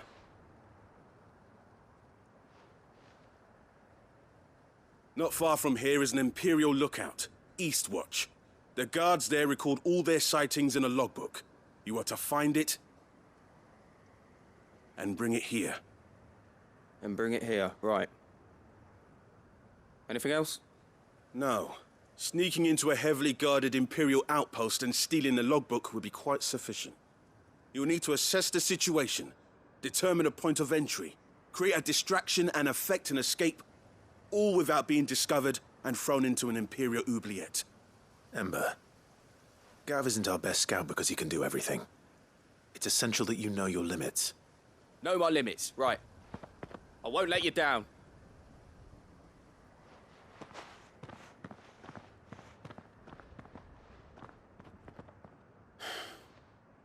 It shouldn't be as dangerous as I made out. But keep a weather eye on him all the same, would you? On my way. All right, Ember. Impress me.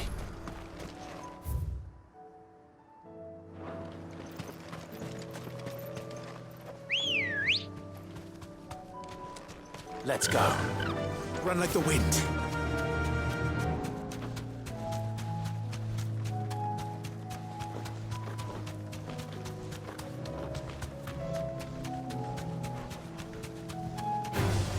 All right.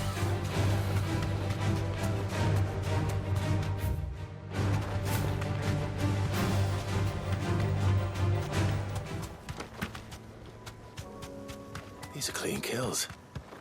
Perhaps young Ember really is ready. Or maybe not.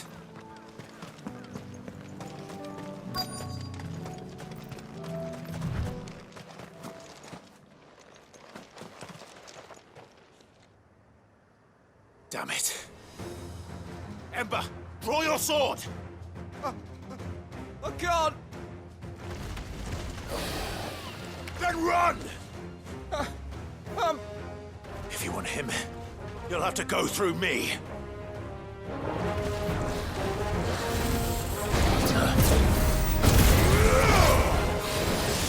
Nice try.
Ember, are you...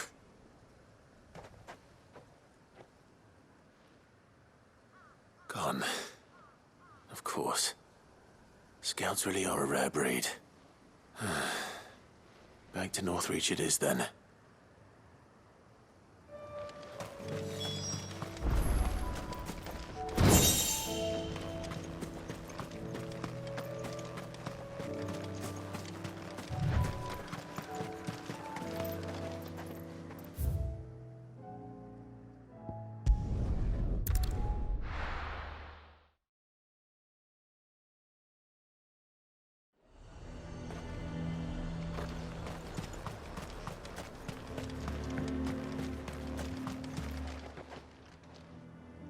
I didn't expect you back so soon. Where is Ember? How did he fare? I thought I'd find him with you. He must have fled. I followed him to Eastwatch, where I found him being set upon by a wild Avis. He was just standing there. Didn't even draw his sword. I had to step in and take care of things. But by the time I had, he was nowhere to be seen. I assumed he'd set off in your direction, but apparently not. Oh, I'm sorry, Sid. I knew the boy had a nervous streak, but he seemed like... The right man for the job? I believe this is the logbook you tasked me with retrieving. Eh? How did you...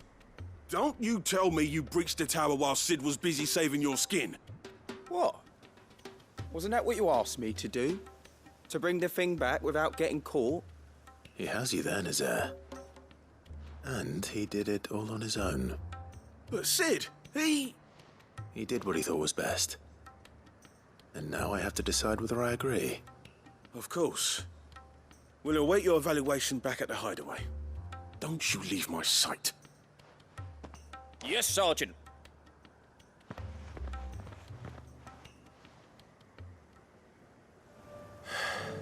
This won't be an easy decision. A fortress? The garrison is threatening to pull their sentries from the market. I would speak with this Duke. Saw the captain just now. Your town needs you.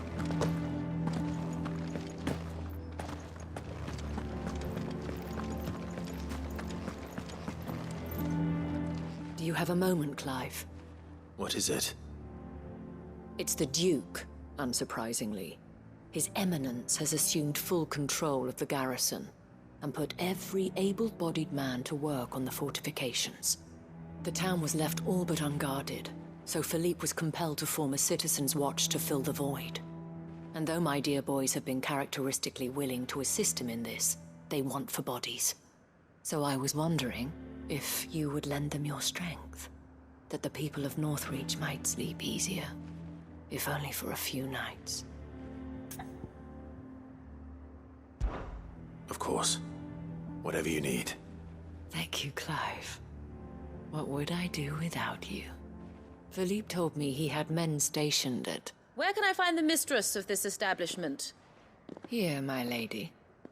To whom do I have the pleasure of speaking? My name is Sabine, and it is my displeasure to be the daughter of the Duke of Oriflamme, who I understand is causing you and your town no small amount of trouble. I wish to speak to you about what might be done. Very well. Let us speak. I trust you'll forgive me, Clive. Absolutely. Our conversation can wait. Please, proceed.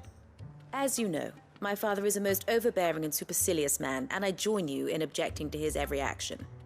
Indeed, I owe you my thanks for continuing to argue against his reckless plans.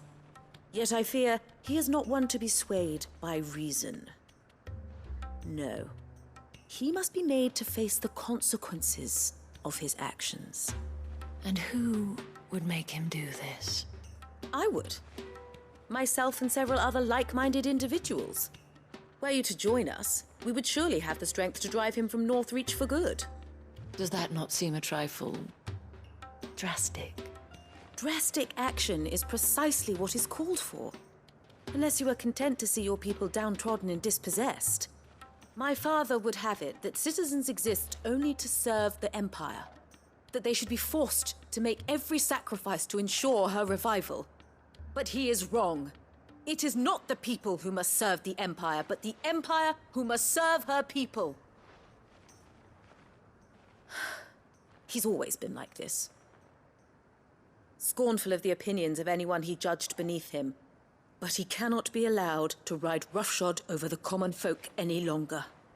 We must fight him by all possible means. Fight him? No. My purpose is to quell the tension in Northreach, not to stoke it. Respectfully, my lady. Our only chance of saving this town depends upon every one of us uniting against our common enemy. Your father and his followers included. While I understand your frustrations, I cling to the hope that he may yet be won round. False hope, I assure you. But I see that your mind is made up. I shall bother you no longer.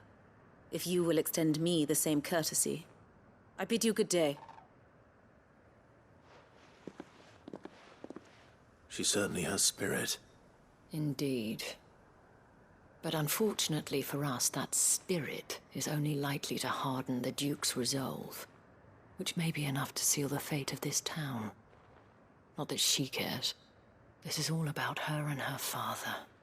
Families. I'm sorry, where were we? Ah, yes.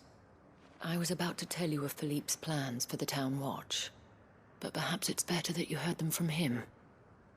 I believe he's in the market, if you'd be so kind as to seek him out. Right away. It's just a pity I cannot join you. I'd like to see the two of you in action together.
Town needs you.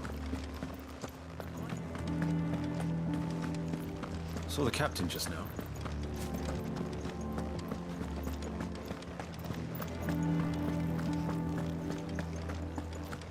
What does the dame have to say about it? So you are content to abandon? Please, I beseech you. If you are a true son of Northreach, you must fight to defend your home. That's exactly what I am doing, milady. Or trying to, at least. The land is crawling with fiends, and someone has to keep watch. Even when our true enemy is hiding in the garrison? Fine. You're not the only able-bodied man in Northreach. Thank you so much for your help.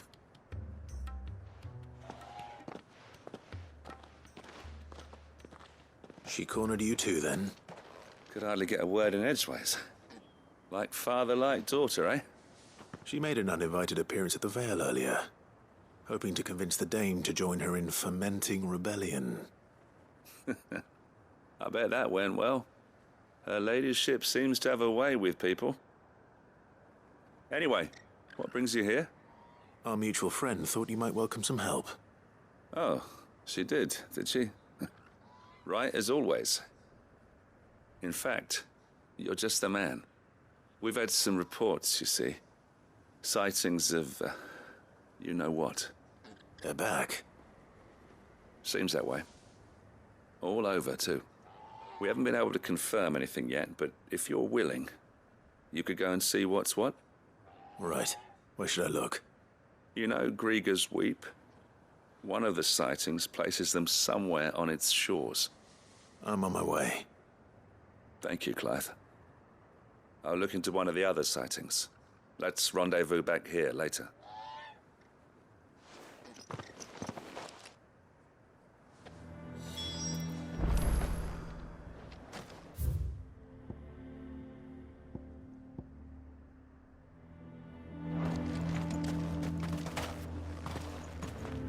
Ambrosia won't help me here. Let's go.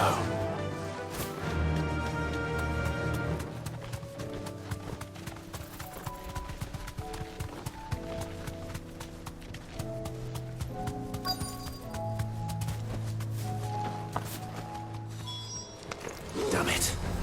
The reports were true. I need to stop them before they get to the town.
Farewell.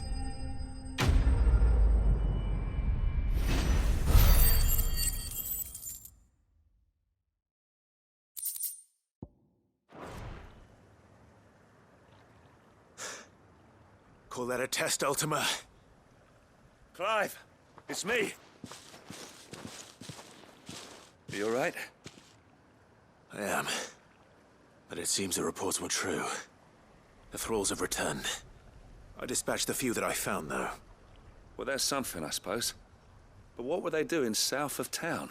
They all came from the north last time. We might be able to fend off an attack from one side or the other, but from both? Do you have eyes in the north? Some.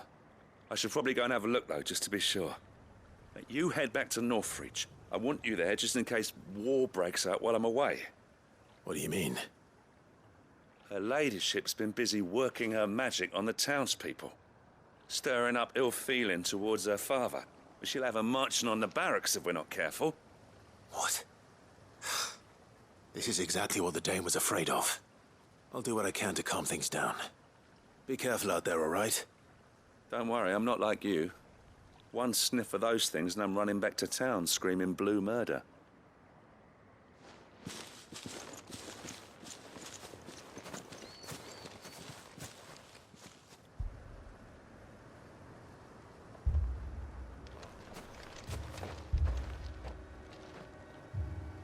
Do you not see, Father? The people of Northreach have given enough, and only a fool would ask for more. Listen to me, Sabine. Where would our people be without their country, hmm?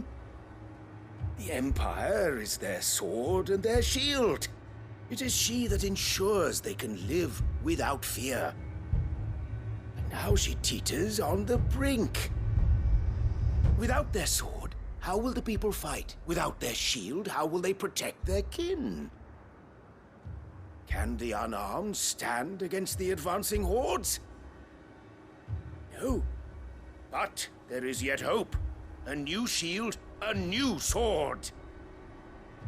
A new empire. We can rebuild Sandbreck, just as Great Grieger wills it. Perhaps we could, Father. But we don't want to. Not if it is built on the broken backs of the people. Please, let us not quarrel in the street. You must see that no good will come of this. Our fight is not with each other, but with the threat that draws ever closer to our gates. A threat that your sword has yet to rid us of, Your Eminence. You will hold your tongue, whore! You may have filled my daughter's head with your heresy, but I will not be corrupted. Corrupted? Your daughter's opinions are her own, as you would know if you had ever deigned to listen to her. At least I hope they are your opinions, and not posturing born of a family feud. Northreach deserves better than that. Northreach deserves better than you, Carla. Yes, I know who you are. The slut of Twinside who bedded a Branded. Jealous, are you? That a woman might choose a bearer over a pious man of Griega. Clive! I met a swarm of thralls coming south from Oriflamme. Hundreds of them. Too many to count. Oh, fuck. No. Work on the fortifications has scarcely begun.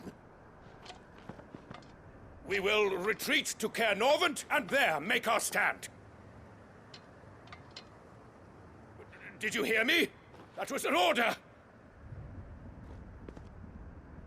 While this is but a heartfelt plea, let us make our stand here and protect our homes. Protect those that we love. Together, for Northreach!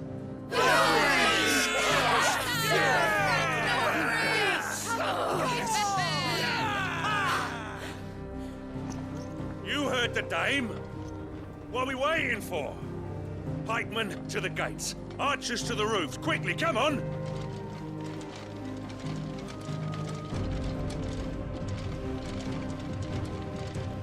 But she is but a common... whore, yes. And we'd follow her to the gates of hell.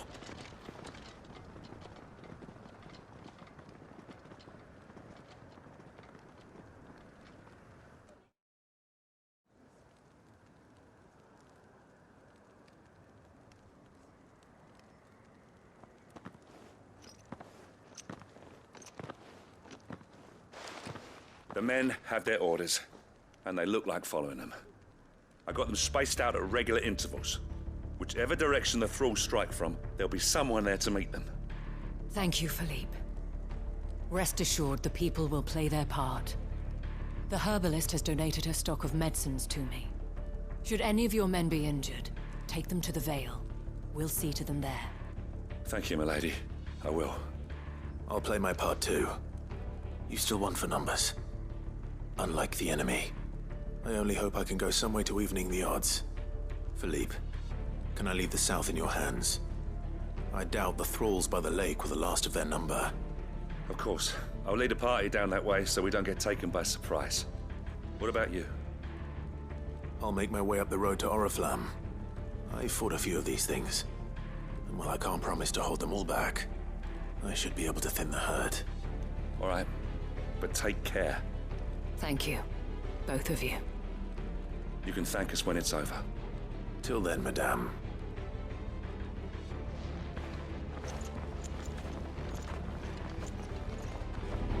When the fighting begins.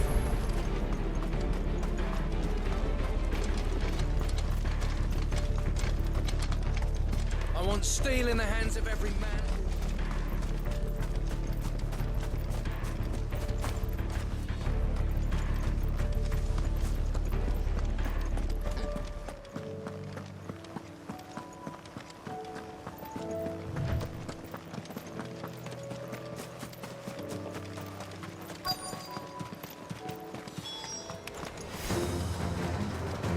There are so many of them. Not for long.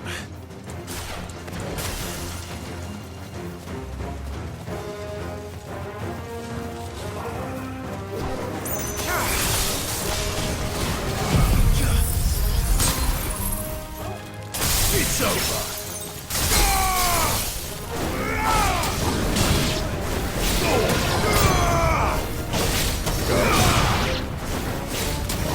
It's over.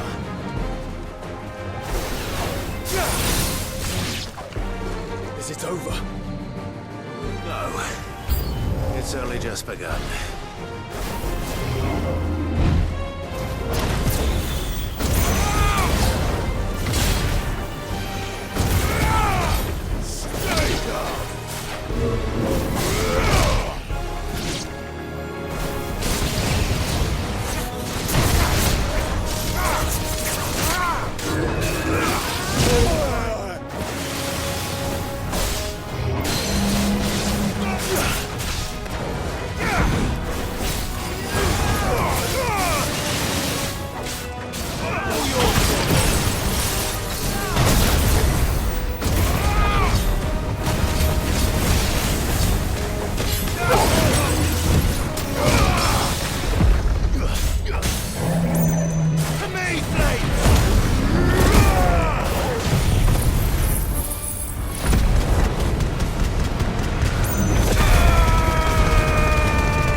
That looks to be the last of them. I wonder how the others fared. Better hurry back to town. Come on, Torgal.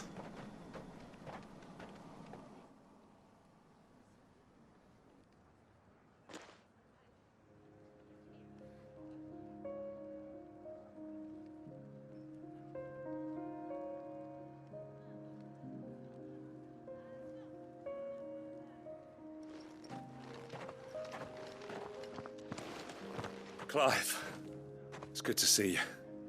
And you. The road to Oriflamme is clear. How did you and your men fare? Well, we ended up fighting for our lives down by the lake. Took a few nicks, but nothing the girls of the Vale can't put right. Glad to hear it. Well, it seems we've survived. For the time being, at least. I thank you both for answering the call. You were right. And I was wrong. About everything. I had thought that the only way to unite the people was under the banner of Empire. That without a strong hand to guide them, they would drift apart. To be borne hither and yon by the eddying currents of fate. But you brought them together. Not by force, nor by the exercise of goddess-given authority, but by simply being one of them. By knowing what they feel, because you feel it yourself. Our purpose was ever the same, Your Eminence. You were merely distracted by a loftier vision of empire and glory, while our eyes beheld matters closer to home. You have the right of it again. As did you, Sabine. His radiance said it himself. Sanbreque is naught without her citizens. I forgot that, and I am sorry. I'm sorry too, Father. I should never have taken things so far. I only wanted you to understand how the people felt. How I felt. But my anger got the better of me. Do not blame yourself, my dear. This was my doing. I should have listened to you. To all of you. Your Eminence, your ladyship, I do not doubt that you came here with the best of intentions. But I believe the same could be said of us all. We all want safety, security, prosperity. Not just for Northreach, but for the entire realm. And we may yet achieve it. If only we work together. Will you join us in this? Yes. We shall. Thank you, Your Eminence. Now that that is settled, I must go and see to the wounded. The Vale's doors are always open to any soldier in need of relief. And today there are more than ever before.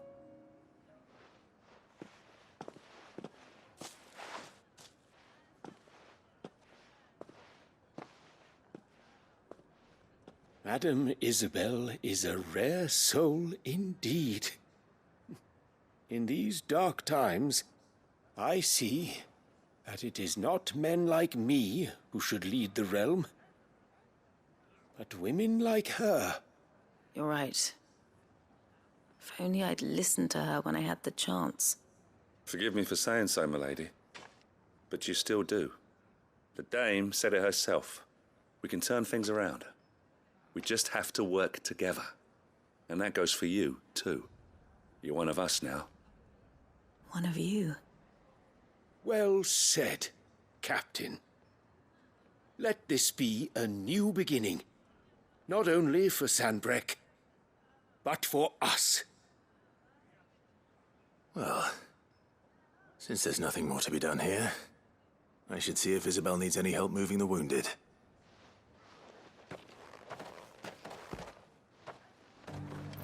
Can we get you anything?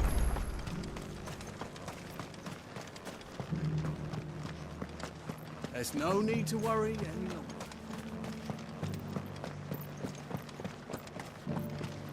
saw several soldiers being carried to the Vale. How goes the treatment of the wounded? I'd be happy to man one end of a stretcher if it would help. You've helped quite enough for one day, Clive. Thank you. Don't mention it. Oh, but I must. After all you've done for this town, it is the very least you deserve. Tell me, if Northreach had fallen, what would you have done? A woman of your means could find a home anywhere in the realm, but I sense you would rather have died here. It's a long story. For you, madame, I have all the time in the world.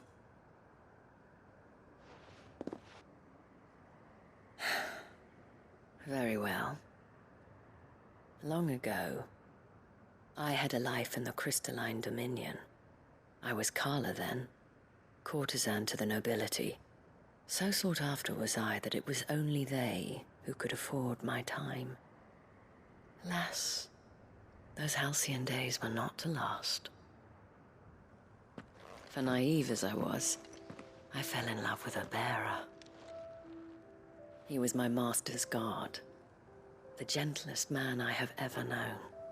After they discovered us together, he was whipped bloody and forbidden from ever looking at me again. And so we fled. Not that we had anywhere to flee to. We wandered, aimless and starving, half dreading, half praying that the next day would be our last. Until we found ourselves here, in Northreach. It was the Vale that took us in, that fed us, clothed us, and healed our hurts. Those that could be healed, at least. My love was already too far gone. He passed away. He did. Not long after we arrived. But at least we were able to share a few moments of peace before the end. It was the greatest gift I have ever received. But the generosity of this town and her people did not end there. The men and women of the Vale supported me through my grief. Shared in it, though I was still a stranger to them. They treated me like a sister. And so I swore that I would always do the same. That I would return the kindness that Northreach showed me. That I would repay my debt to the Vale.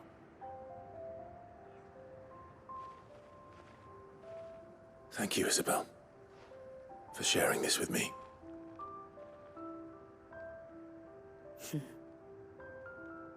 You're a lot like him, you know. Perhaps that is why I have such a soft spot for you. Never stop fighting, Clive. And I shan't either. I know that it will not be easy to keep Northreach together.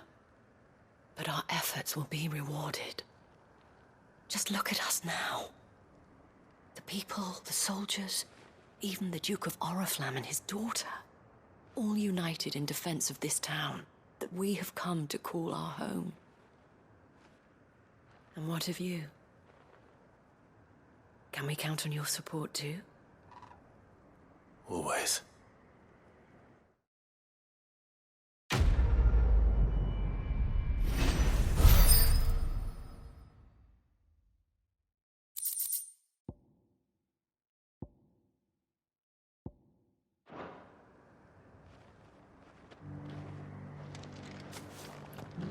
We have brought Northreach together. Now the fight begins to keep her together. For if this town is to survive, we must all play our part. Including you, Clive.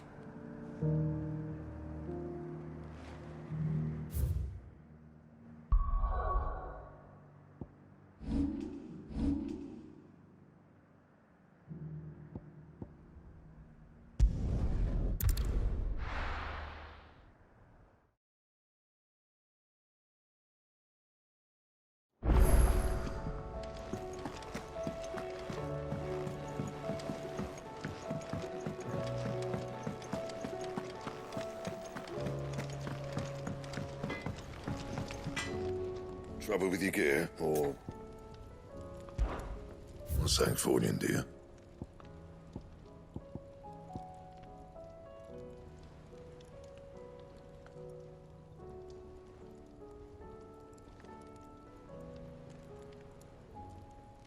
Anything else?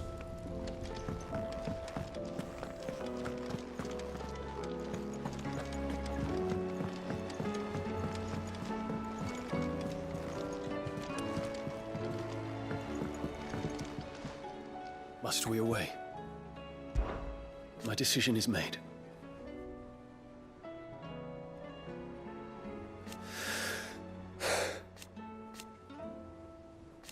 You said it yourself.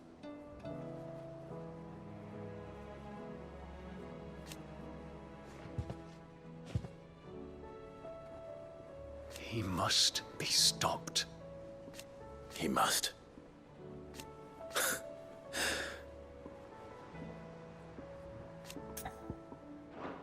I await your word.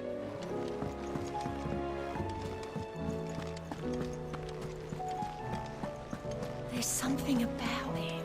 You should have seen him. The thing didn't stand a chance. Yeah, neither did you, I hear. Welcome back, Sid. Welcome back, Sid. Yes. Welcome back. Trip wasn't too much of a pain in the arse, I hope. Truth be told, it was me who suggested roping you in to help with the trial. But from what I hear, things didn't go quite as planned. No, they most certainly did not.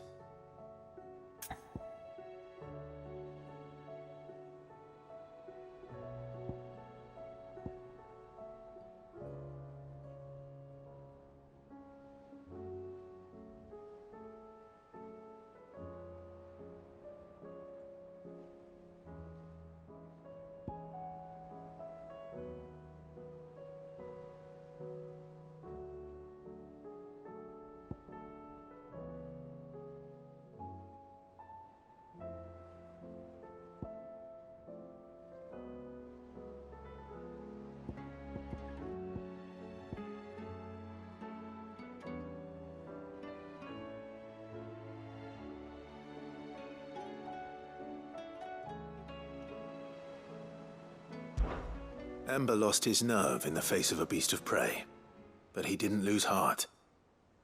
He pressed on, and he achieved his aim. And is that not what we ask of our scouts? Indeed it is. Thank you for your honest appraisal, Sid. The fact remains, however, that Ember will not always have a battle-hardened warrior on hand to pluck him from the jaws of peril. All I have gleaned from this trial is that without someone watching his back, Ember is little more than a liability. Wait, Sergeant. Ember still has much to learn, it's true. And this time he was found wanting.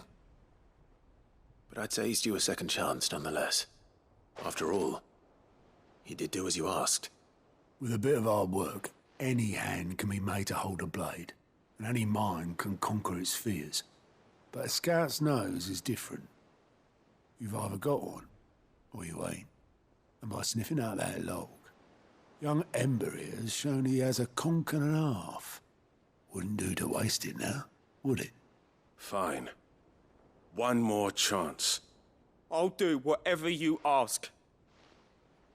I'll spend my days and nights in the pit if I have to. I'll show you. Just you wait. Daft as a brush, that one. But his heart's in the right place. Just like someone else we know. And if you ask me, we've been leaning on him for far too long. That time the curse breakers took some of the weight off his shoulders, I reckon. It couldn't hurt. Just don't tell Gav I said so, will you? I won't have him thinking he's been hard done by. Next thing you know, he'll be asking for a day off. Chance would be a fine thing. Back to work. Forgive me, Sid. This did not play out as I expected. Things really do these days. But that's why we need men like Ember more than ever. Men who can make the best out of a bad situation. Remember that. I will, Sid. Thank you.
And how might I help the garrison today?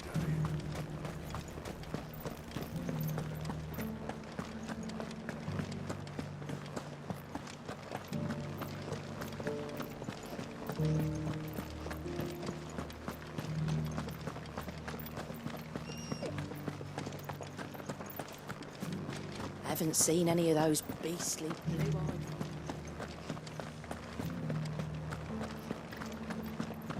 Do be careful. I will.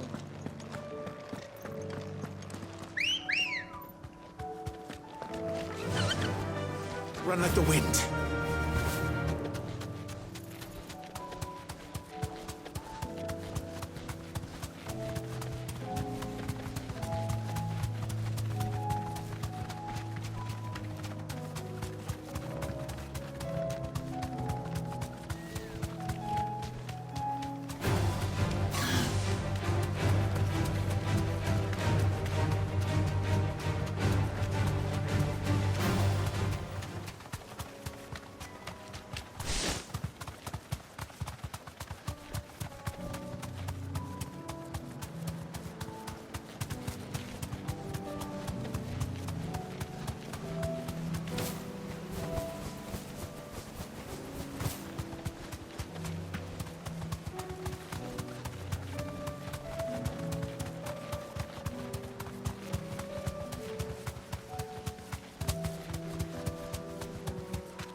Be safe.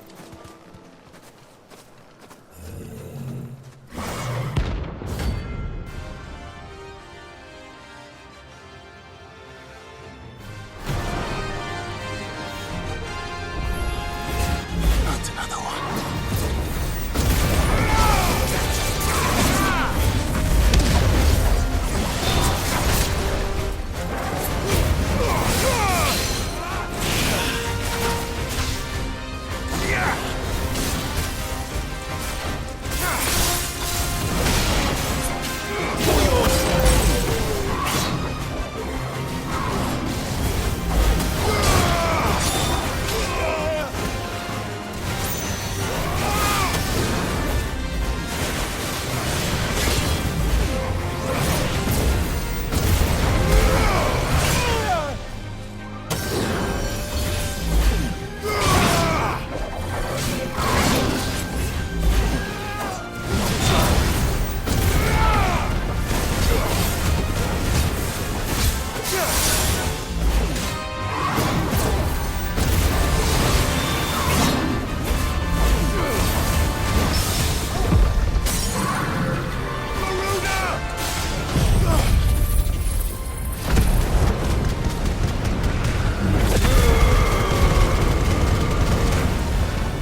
these things.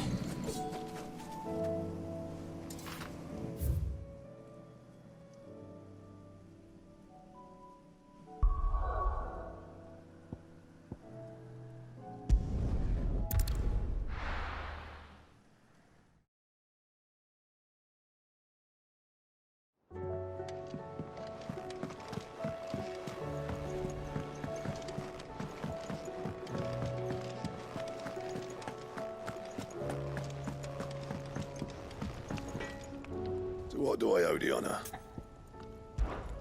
What do you want?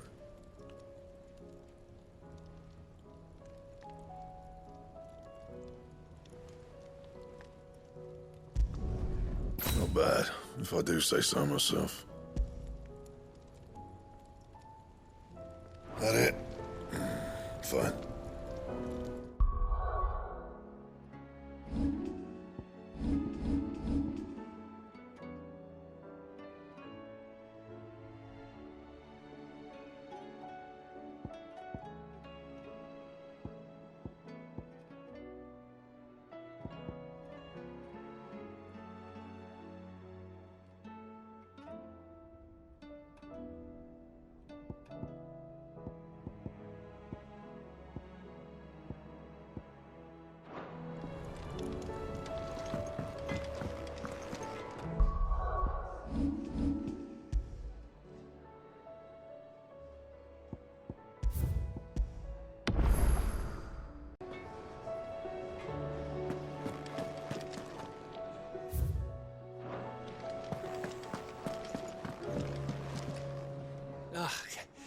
You all right?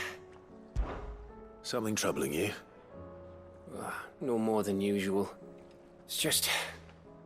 Eda's baby will be coming soon, and I wanted to make something for it. I'm sure she'd like that. Back in the north, families would always make gifts when a bairn was on the way. Yeah, let the little tykes know they were welcome in their new homes, like. So, what's the problem? Well, the problem is that Eda's due any day now. I don't know if I'll be ready in time. Is there anything I can do to help? You know, there just might be. All right then. What exactly are we making? A good luck charm. But not just any good luck charm. Not just any. No. One made from the feather of a silver chocobo. There's naught luckier in all the realm, or So we used to say back home anyway. Thing is, they're hard to come by. Had Otto and Karen check with their suppliers, but nothing. I'd try and track one down myself, only... Only the big day is fast approaching. And that's all you need, a feather. That or the bird whose horse it's attached to, aye. I was gonna start by asking around with traveling traders plying the northern borders. Well, there's no shortage of those passing through Martha's. I think I might make that my first port of call. I'll let you know if I find anything. You're a good friend, Clive. I won't forget this.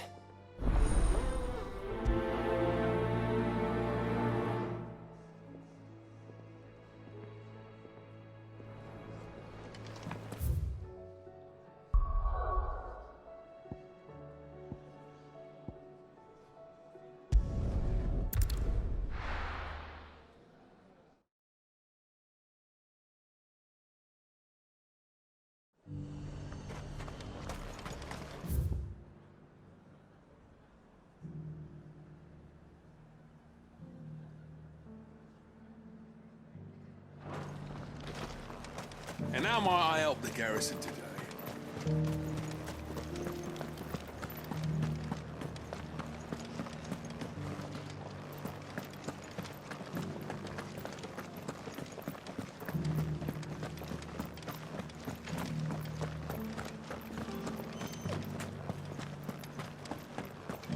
I haven't seen any of those beastly blue.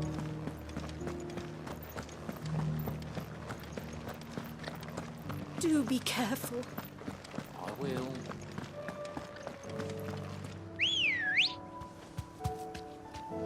Ready, go?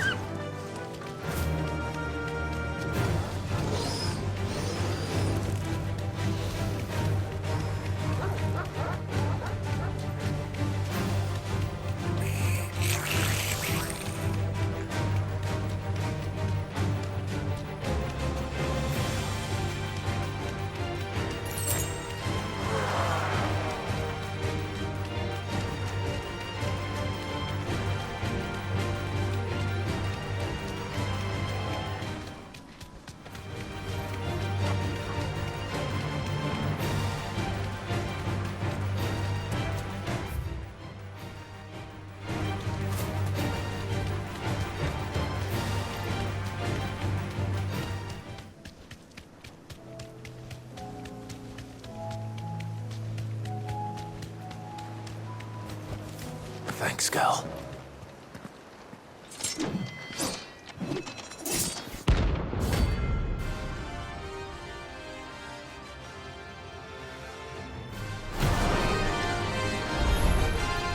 You're the outlaw!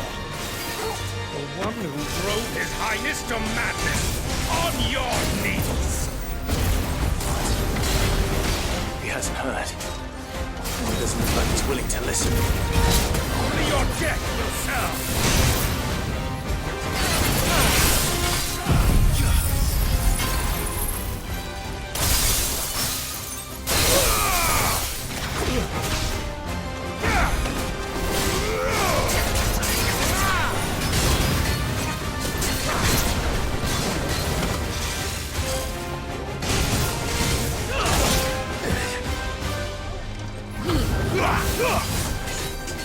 Yeah.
There's a good boy.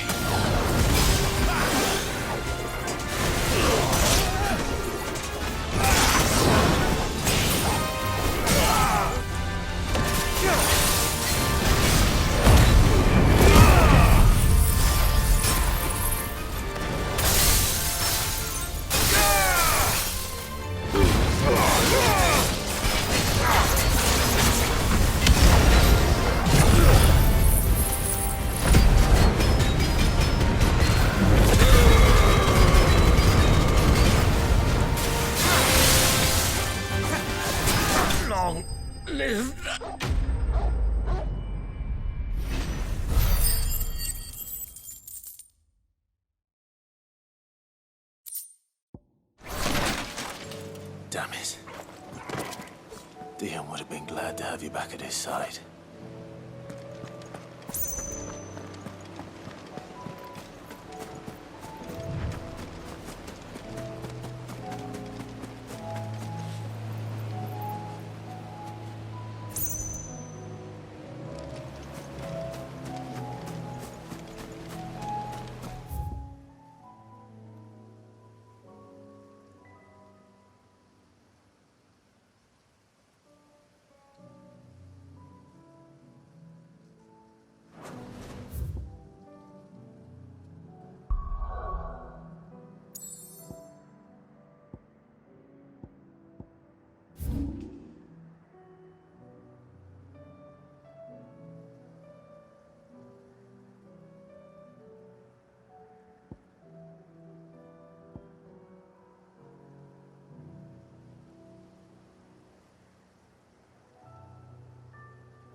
Let's hope one of the merchants here has what Gav needs. Excuse me. I'm looking for something. Oh, well, then I'm your man. A silver chocobo feather. Oh, or maybe not. Though you're not the first to mention the bird around here. There was a man stopped by the rest not long ago, claiming he was attacked by a silver chocobo. Near some gutted hovel, not far from Eastpool. Most took him for a braggart and a liar, but who knows? Perhaps there was some truth to his tale. We'll see. Thank you.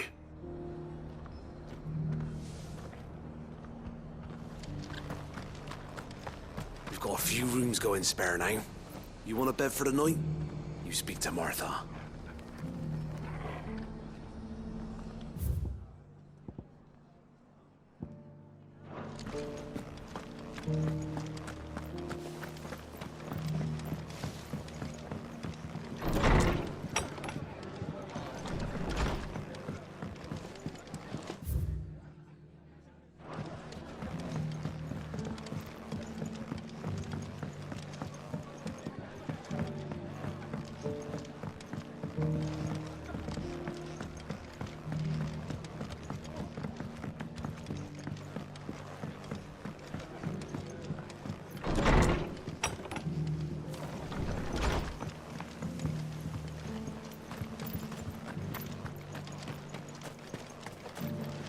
Anything catch your eye?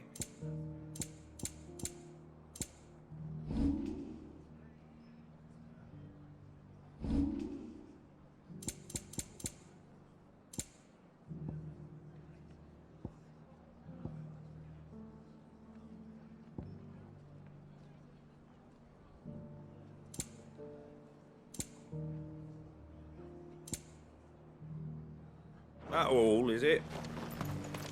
Just because the heavens have gone to rack and roll.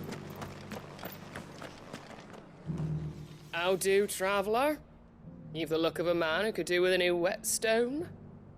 Or perhaps a bawdy etching of the Vicerine. Maybe another time. I'm looking for a silver chocobo feather. If that's the case, rumours are all you're likely to find. No one has seen a silver chocobo for years. Word is they were all hunted for their feathers. Some northern nonsense about bringing good luck. Didn't bring them much, nor their bows. If any are still out there, I reckon they'll be doing their damnedest not to be discovered.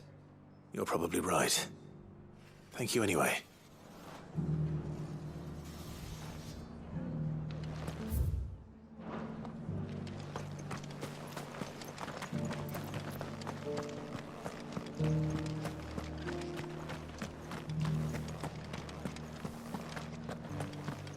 It doesn't still hurt, does it?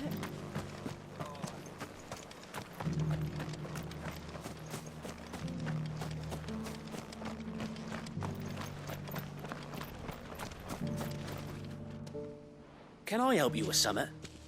You wouldn't happen to sell silver chocobo feathers, would you? I deal in fruit, not fancies.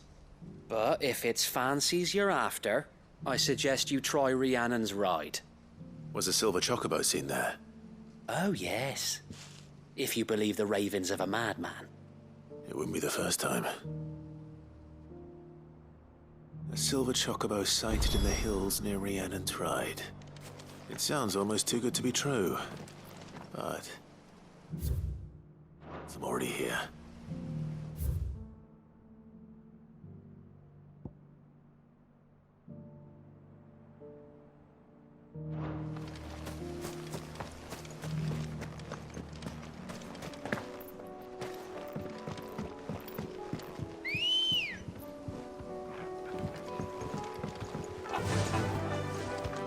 Fly, Ambrosia. Can hardly wait you.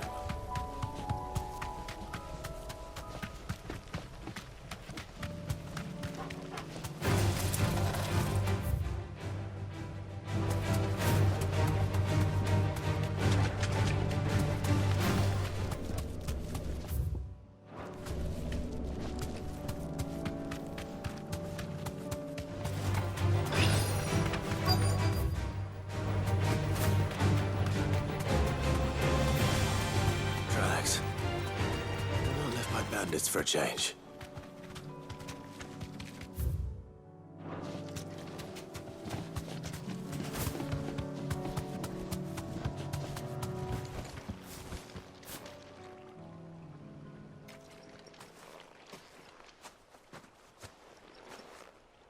More tracks.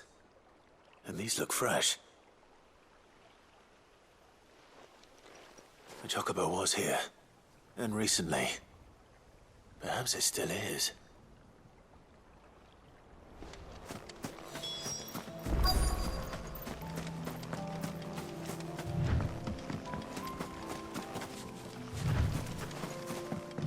I don't hear anything.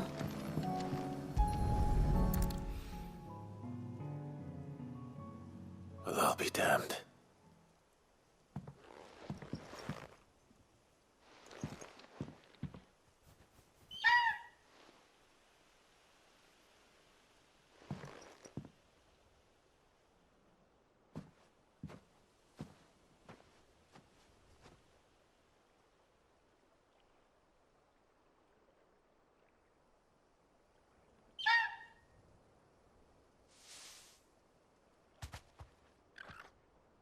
It's all right.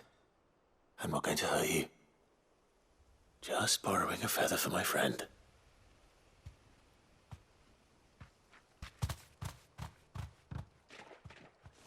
Thank you. Let's get this back to Gav before they change their minds.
It's over.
quiet.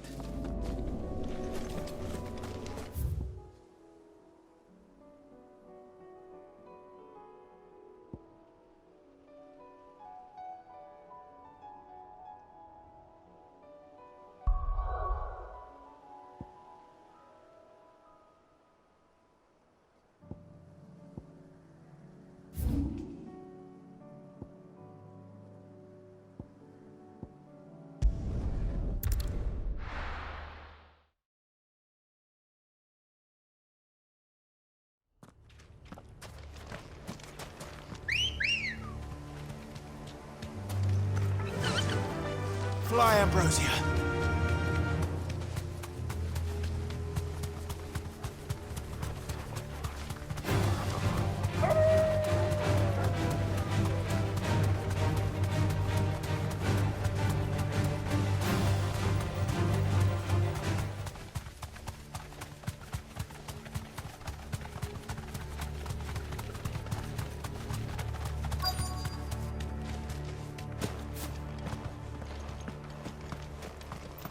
The entire village looks abandoned.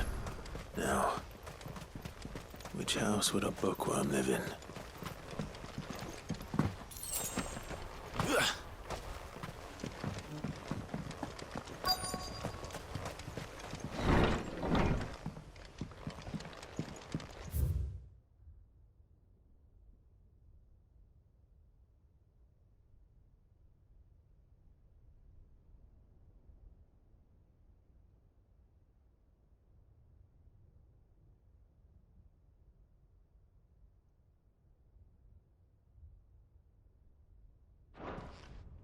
This is a Royal Army logbook. Did he take this from the local barracks?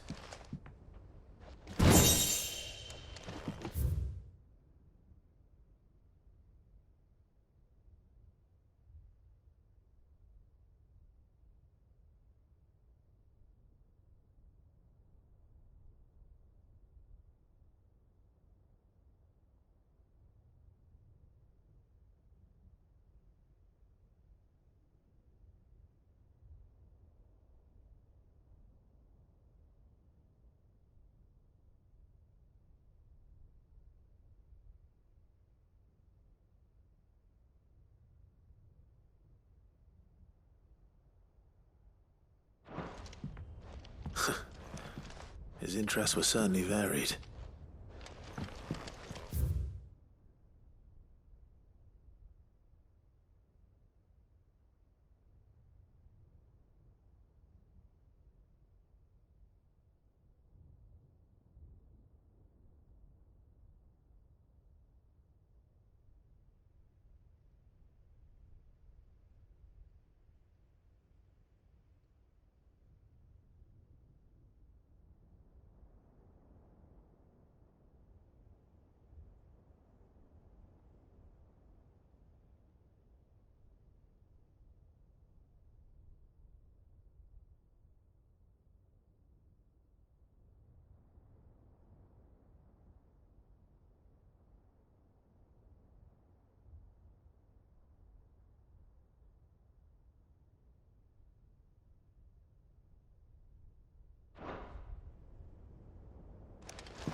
But if what it says is true, I need to get this back to the hideaway.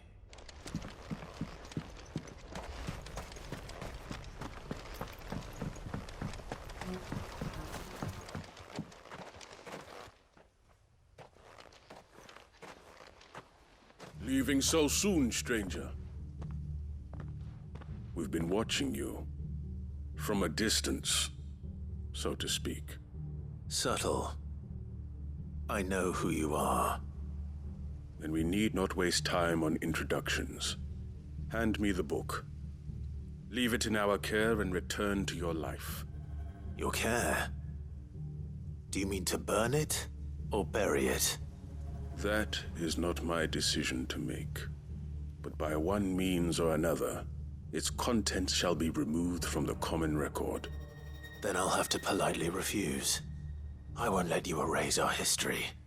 Then we find ourselves at an impasse. Very well. The book can just as easily be pried from your dead hand.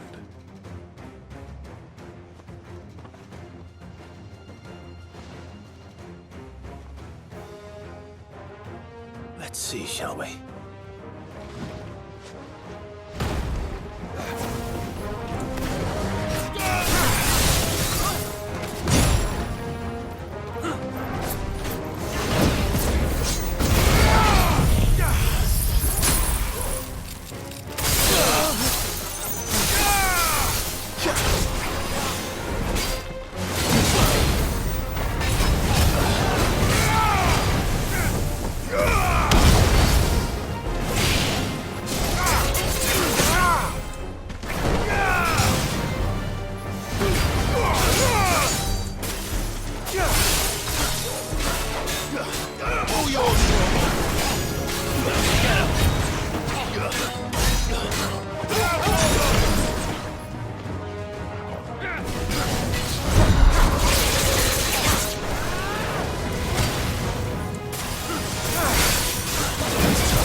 Impressive. But we have other means. We shall claim the book yet. Why do you want it so badly anyway? It lays out in no uncertain terms the vanity and avarice of mankind. It tells the shameful history of the persecution and oppression of a gifted few by a giftless many. Would you say that this interpretation was correct? I don't know. You don't know. Your sword may be sharp, but your wits are dull. So let me answer for you.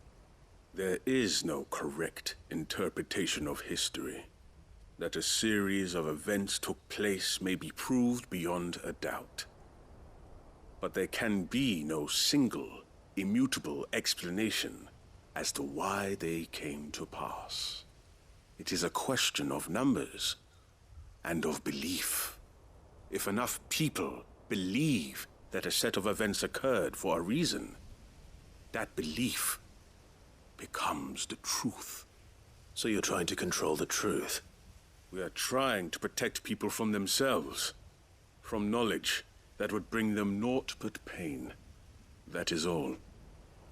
You may keep the book, for now. The world is small. We shall meet again. Until then. Wait! Damn it. Let's get this back to Vivian. Perhaps she can explain what that was all about.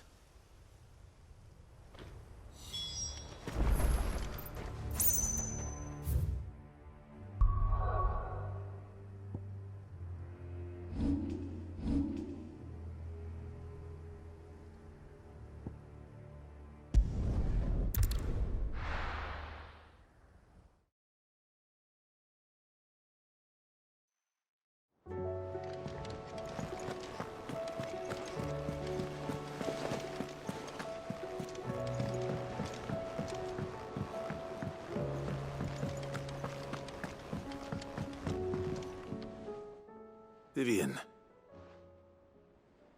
I found it. The book you lost.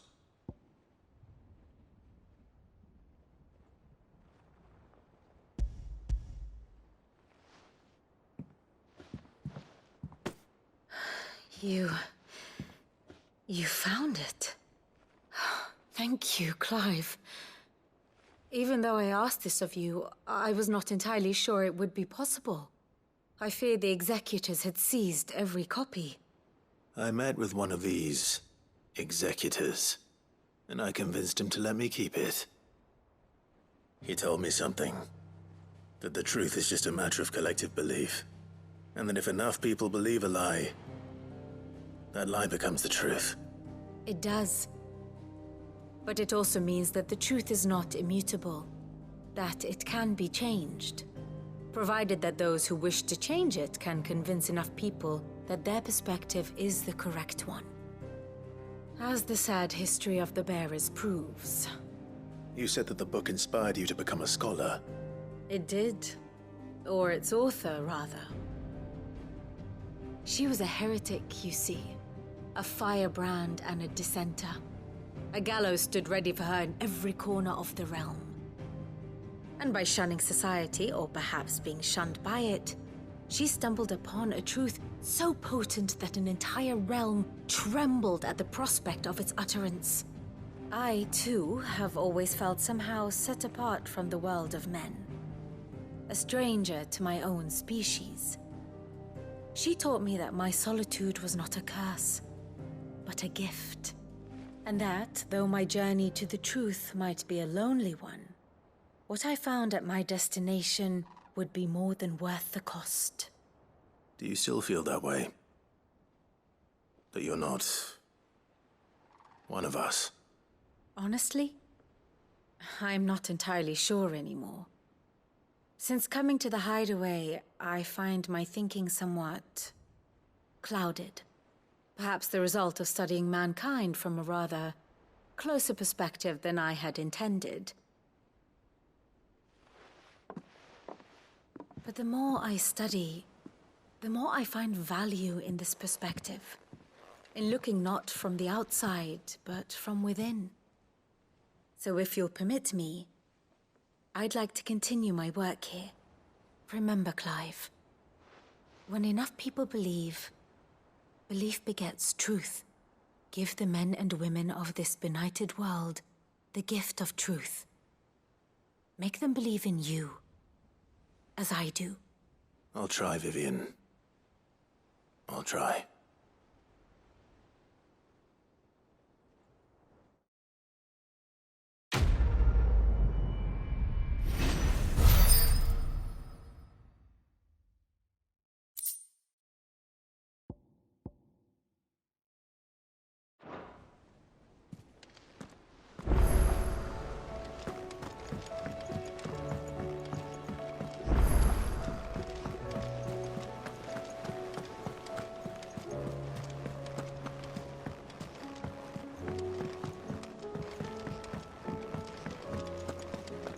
It was no trouble at...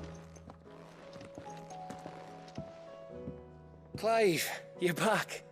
How'd you get on? Any luck? Any luck, you say?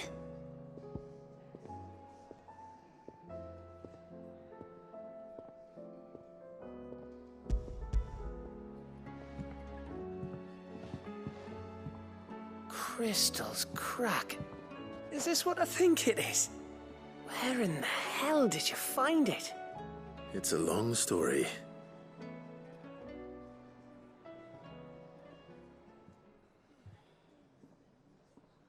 Right there on the road to Eastpool.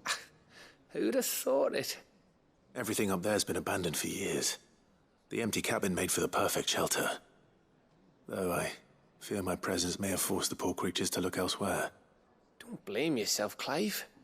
The Blight's right on Eastpool's doorstep. They'd have had to move on before long, even if you hadn't have turned up. They'll find a new home. Trust me. After all, that's what us endangered animals do. Anyway, what matters is, you managed to nick us one of their quills before they could run off. And now all that's left is to fix it to the carving. I didn't know you could carve. Reckon there's a lot you don't know about me.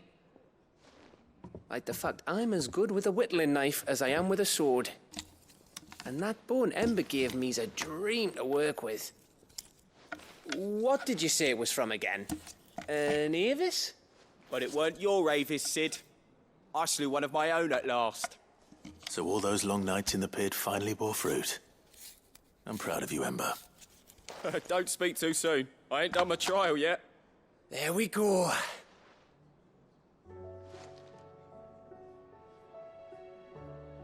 What do you think?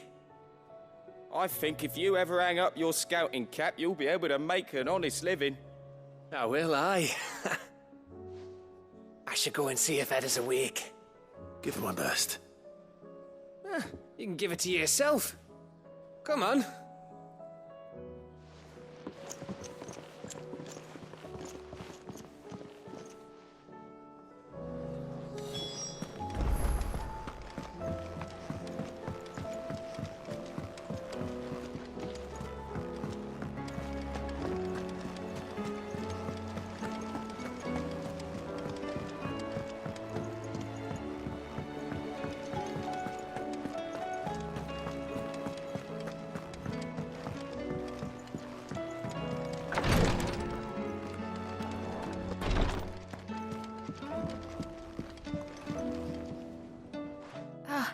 Me lords.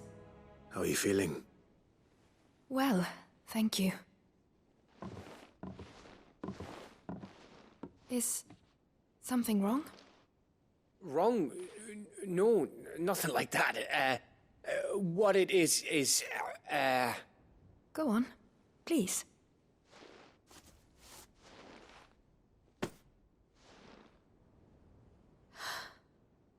It's beautiful. Did you make it? We did.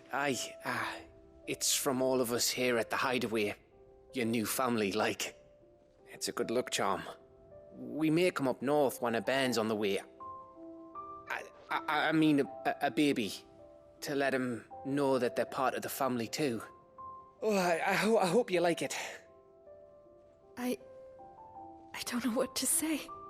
I thank you, me lords, for everything. If there's anything you need, just let us know. I will. Clive, fancy a swift off? I'm thirsty. I could be convinced.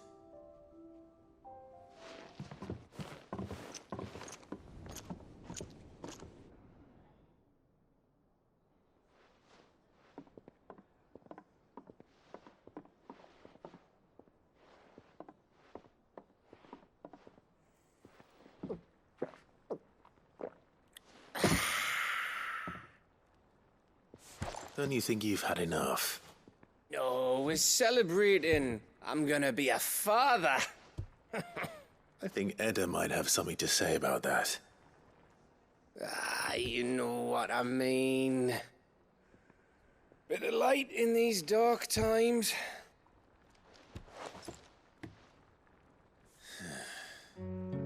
Wasn't long after me 10th name day. My mum told us she was with child again.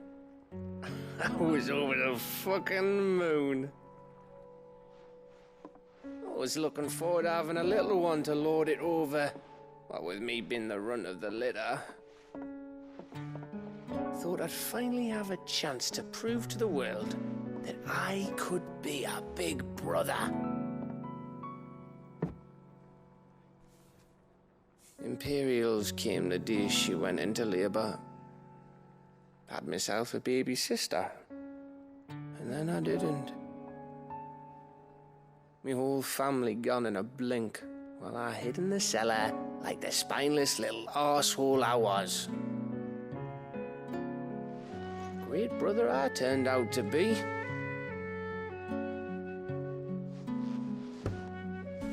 I'll never be a leader. And I'll never be a hero. I'm just a daft little dog who comes running when his master calls. I'll never be like you, or Sid, or Jill, or even Torgal. Have you finished? Maybe.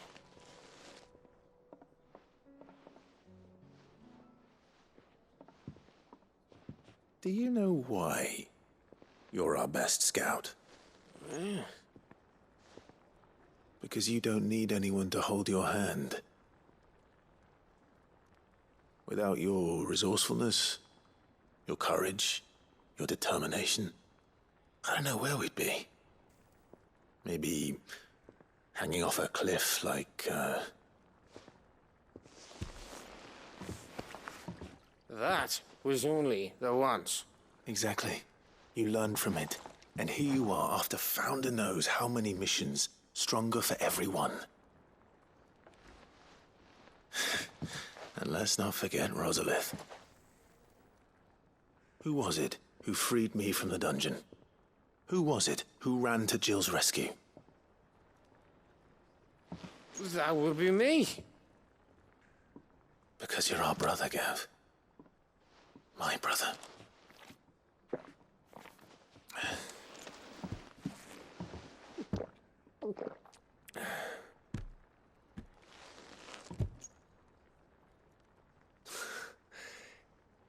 Your brother.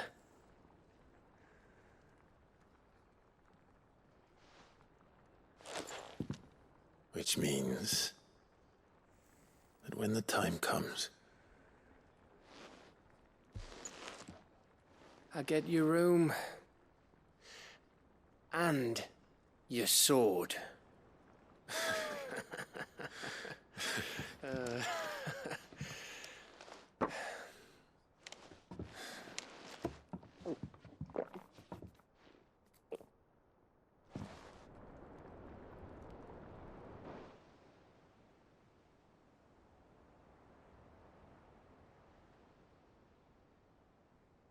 I may have had one too many.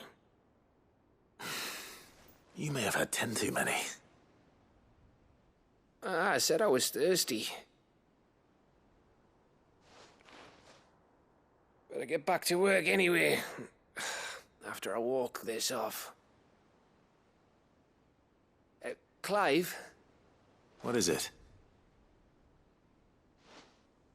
Thanks for, you know. I know.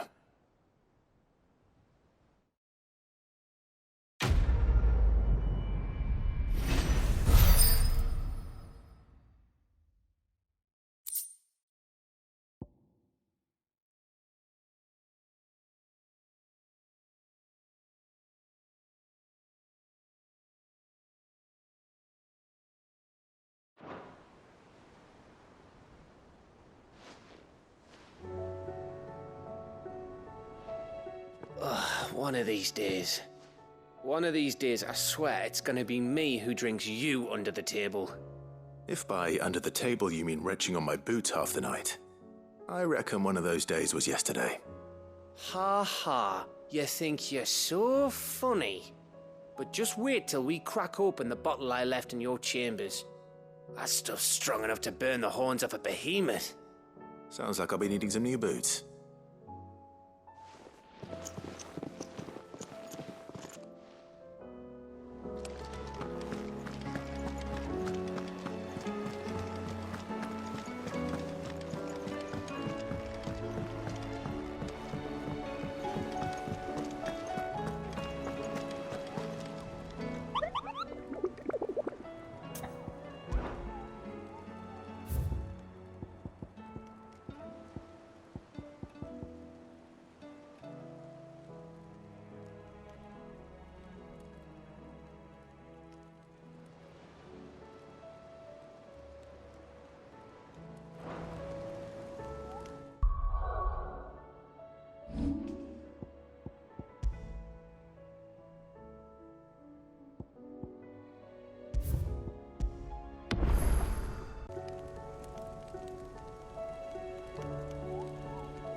Ready, go?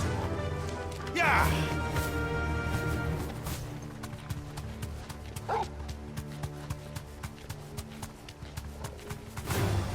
Don't get surrounded.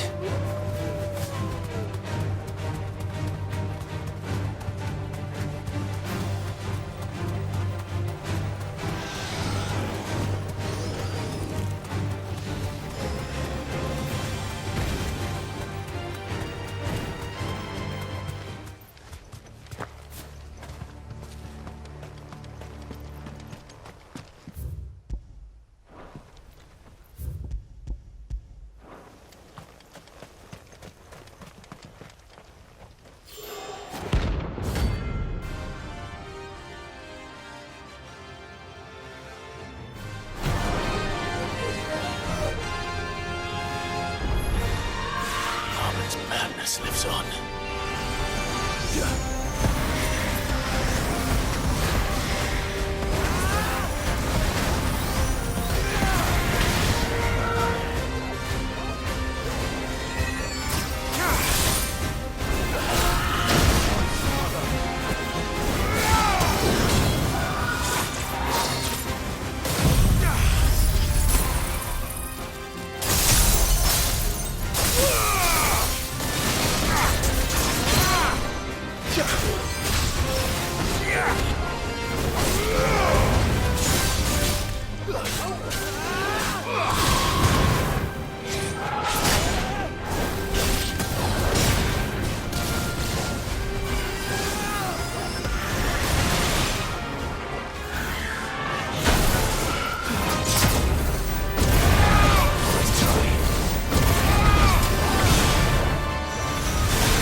Well done, Tom.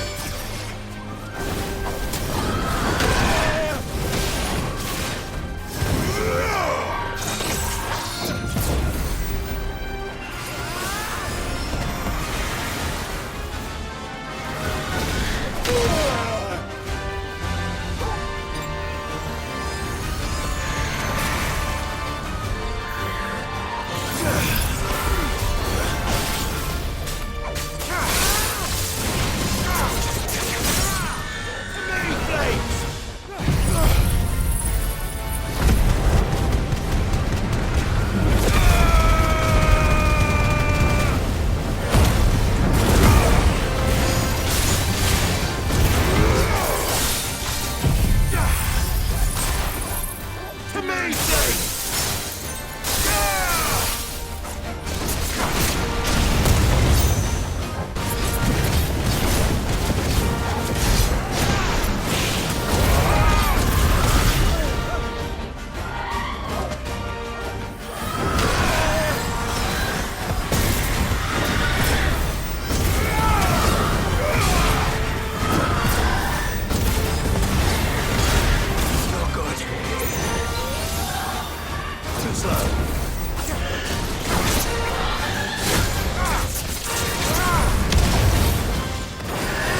My strength is yours.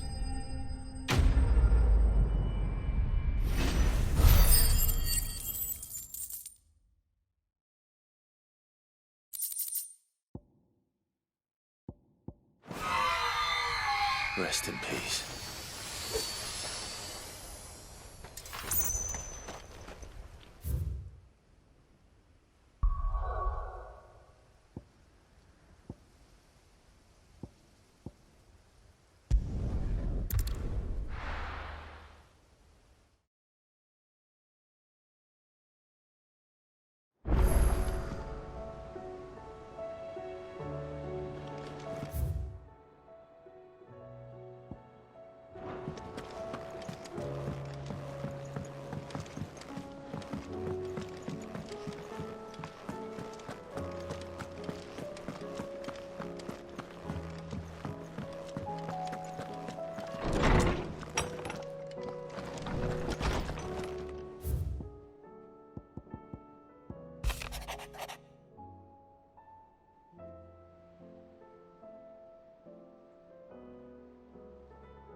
It's usually me making demands of Hippocrates. I wonder what this is about.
Lawsman Hippocrates. I received your note. Ah, yes. I expect you're wondering what this is all about. You spoke of making amends with Dion, but I can't imagine what for. Then I should begin by telling you that I was once his tutor. This was some years ago, of course, before I joined Sid in his hideaway. At that time, I was counted among the foremost scholars of Oriflamme, and was accordingly invited to the palace to supervise the young prince's education, all to ensure that the future emperor had a firm grounding in, well, everything an emperor should. History, religion, commerce, government. Alas, our time together was cut short when Dion left to join the dragoons, his studies no longer being deemed necessary. I had not expected to meet with him again, least of all here. Have you spoken with him? No, I have yet to find the right moment. His Highness always seems so preoccupied, especially when alone. I would not wish to disturb his ruminations with idle words of greeting.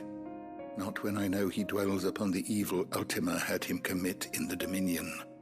The guilt weighs heavily on him, I know. But as you say, that was Ultima's doing. Surely you can't blame yourself. When I first met him, it was not guilt, but his people's expectations that weighed heavily upon him. And I did nothing to ease that burden. He bore it alone, until the day he could not bear it any longer. It is one of my greatest regrets that I only ever offered him my wisdom, when what he truly needed was friendship.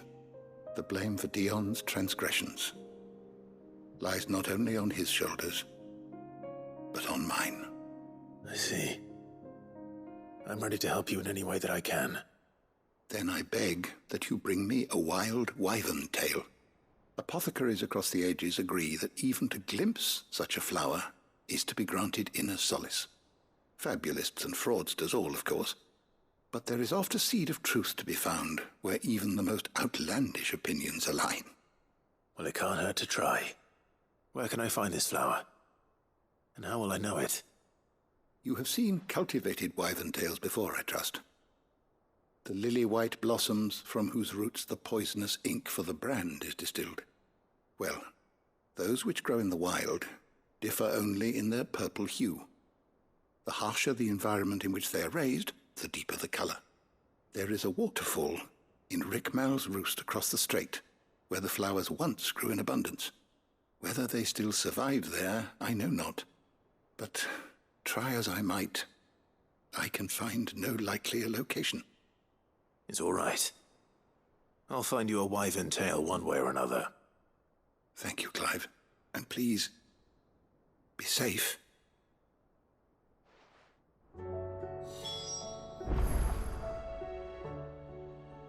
Good morrow to you, my friend. Despite scouring the shelves, I have found only one, but it is in Waloed, by a waterfall near Rickmal's roost, as I told you.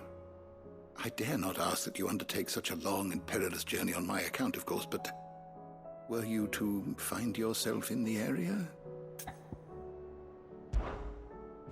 I don't believe you've read this particular chapter before. What subject shall we consider today? Did you learn everything you needed?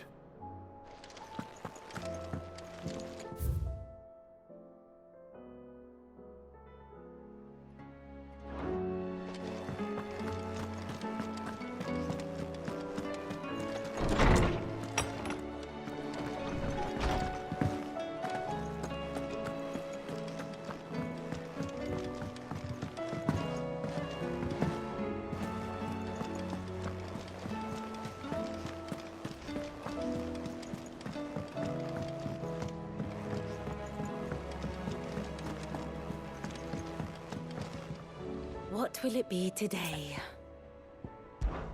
Truth is but a matter of belief.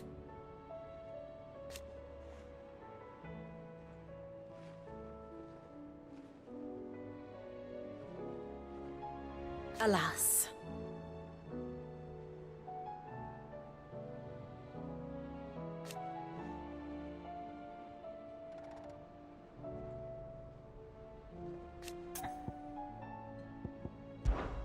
Well, Clive? I am.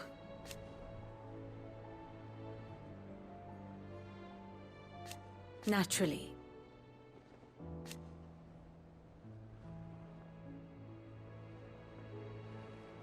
I shall... Allow me to educate you. Yes, perhaps a little revision might not go amiss.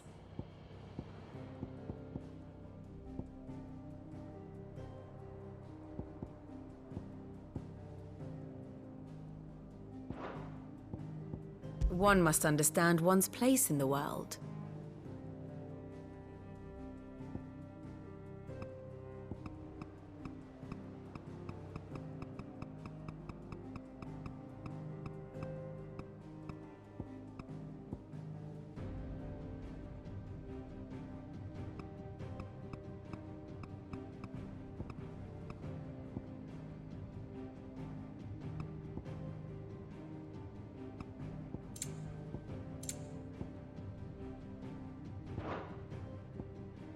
I have the details here.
Very good.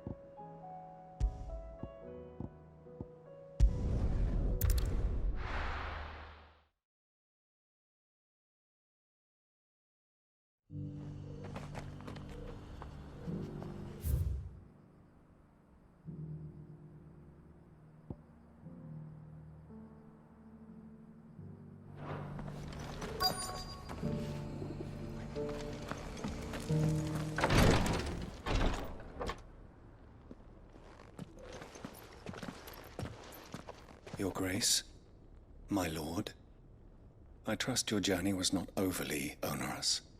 Cyril, you found a letter from Father? Yes, I have it here.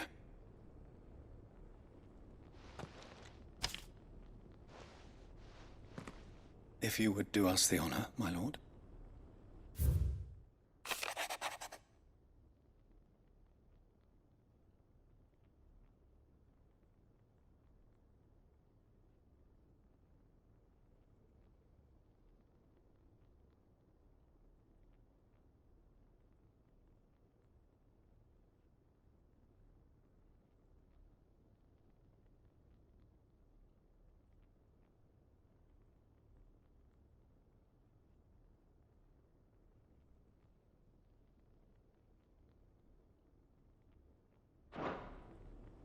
An inheritance.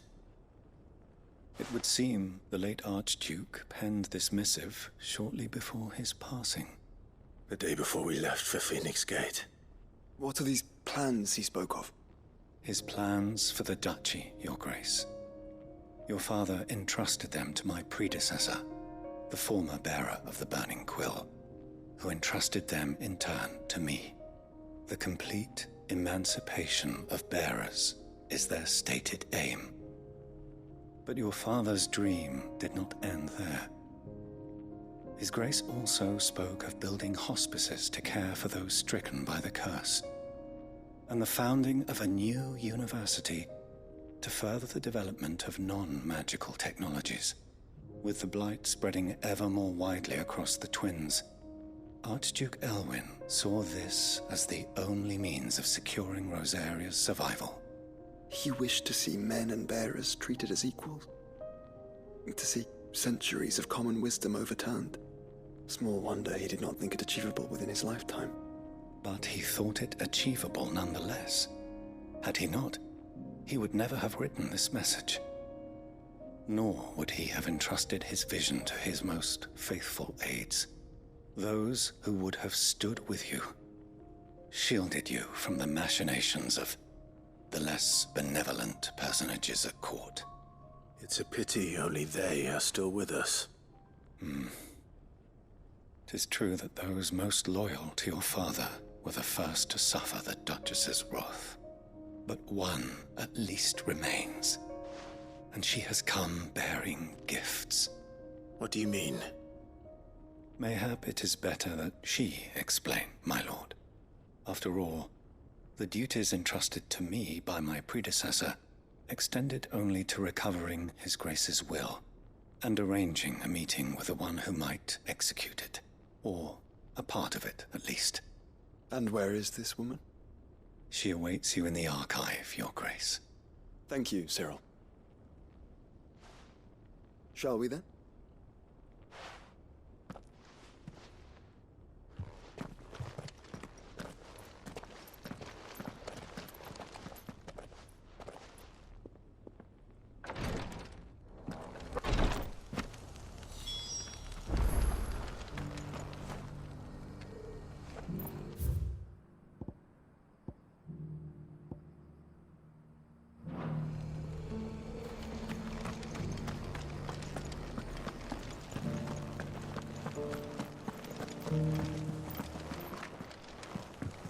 This is the Requietry, an archive where we of the Undying collect and collate our findings.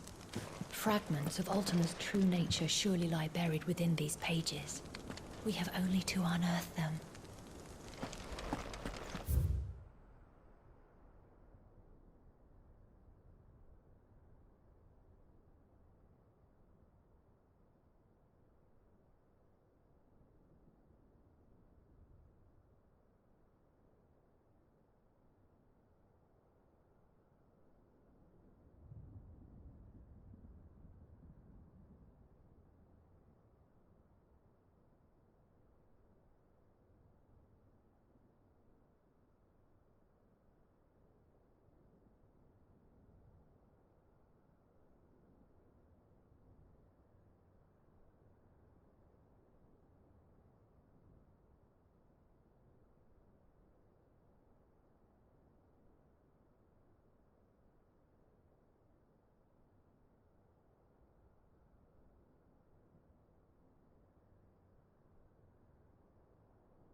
The Undying are not the only secret fellowship in this realm, you know. There are others, each working for their own ends. Why, not so very long ago, a society committed to discovering how one might cast magics without a catalyst was found to be operating throughout Valisthea. They were denounced as heretics, rooted out, and driven from our shores, never to be seen again.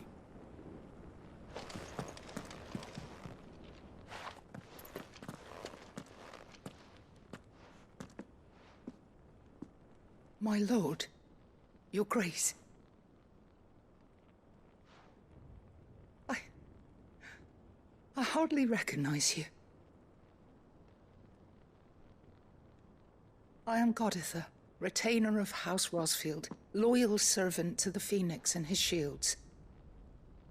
Your father, the Archduke Elwyn, entrusted me with the delivery of a gift.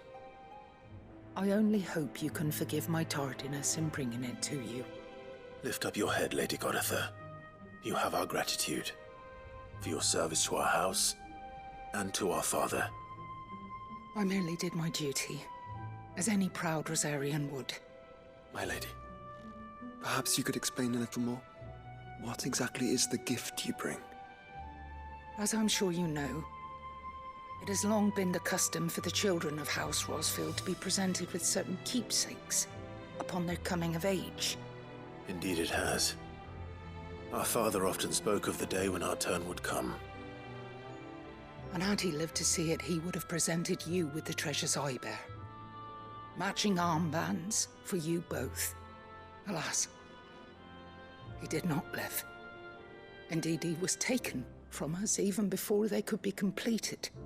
He had intended to claim the Heartstone with which each armband was to be finished himself, but it was not to be.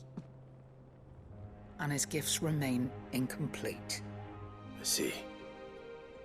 It saddens me to bring them before you, as they are. It was your father's wish that you be presented with the finished articles, not these works in progress. But with his grace long since gone, and the stone left unclaimed, I had little choice. You are grown men now, and his house is yours. And while I would not presume to insist upon your claiming the Heartstone in his stead, I know that nothing would have pleased him more than for you to do so. Thank you, Lady Goditha. What say you, Clive? What else? Of course, my lady. May our father's will be done. Oh, I am much obliged. Do you know where we might find this Heartstone, my lady? I do.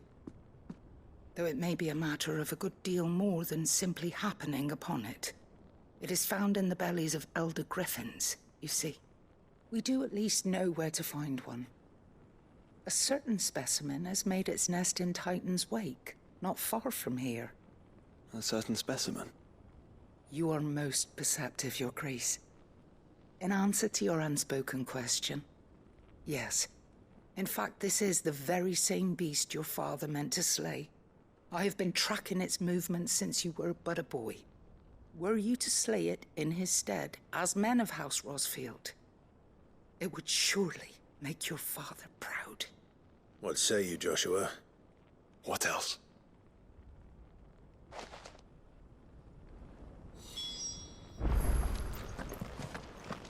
Titan's Wake is to the south of here. But we must not be hasty. The good lady has been disappointed once already.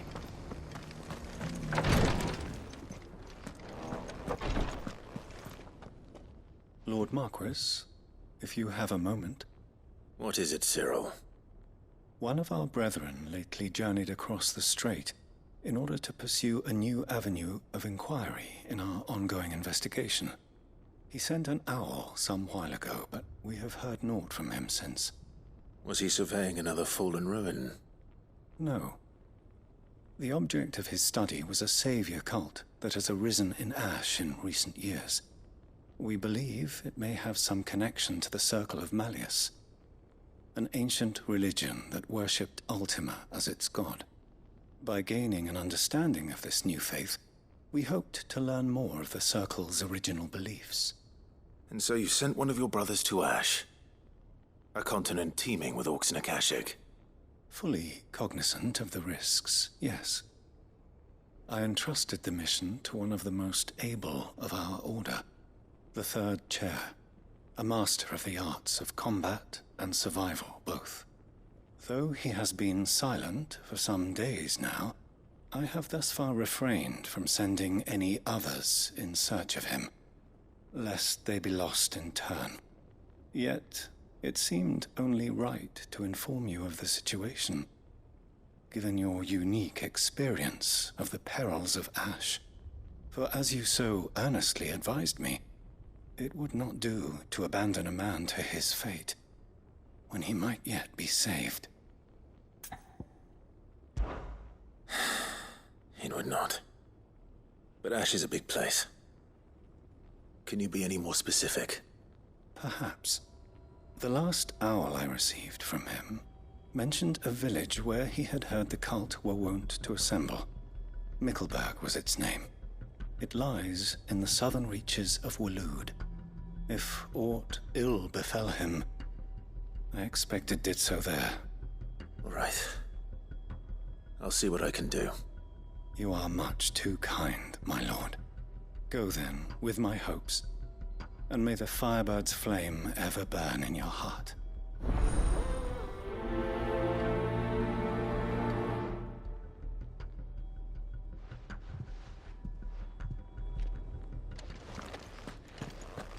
If this new faith really is an offshoot of the Circle of Malleus, then... Let's concentrate on finding the Third Chair first, shall we?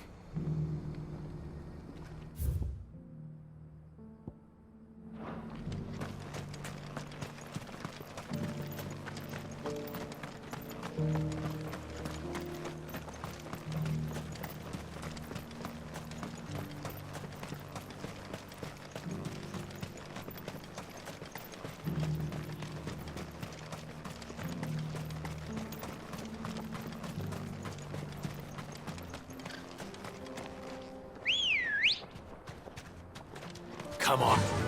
Yeah!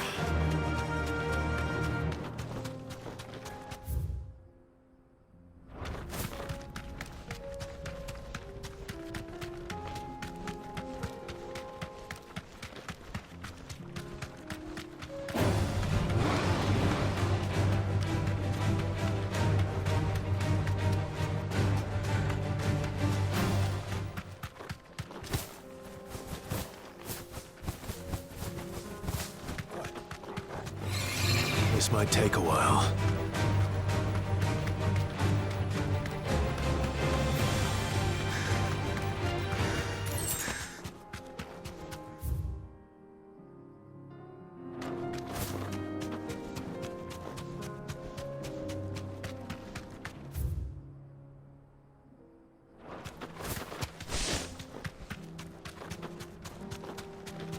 Eyes peeled, Joshua.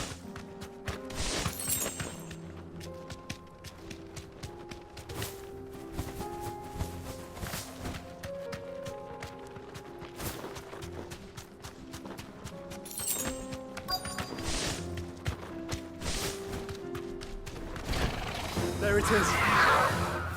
For House Rosfield.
Is this the Heartstone?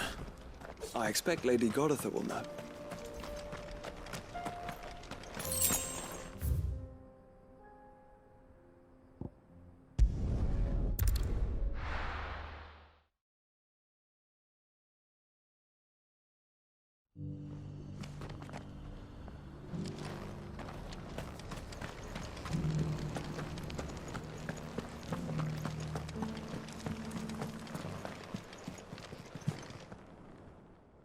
Thank the Founder you were safe. The Griffin is slain then? And the Heartstone claimed.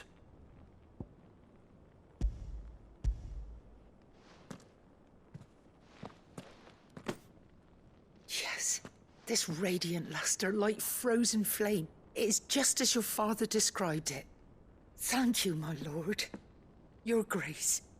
Your father would be so proud. Lady Goditha, the lapidary is ready. Thank you, Cyril. I will be with him shortly. If you would excuse me, I shall have the stone cut and set forthwith.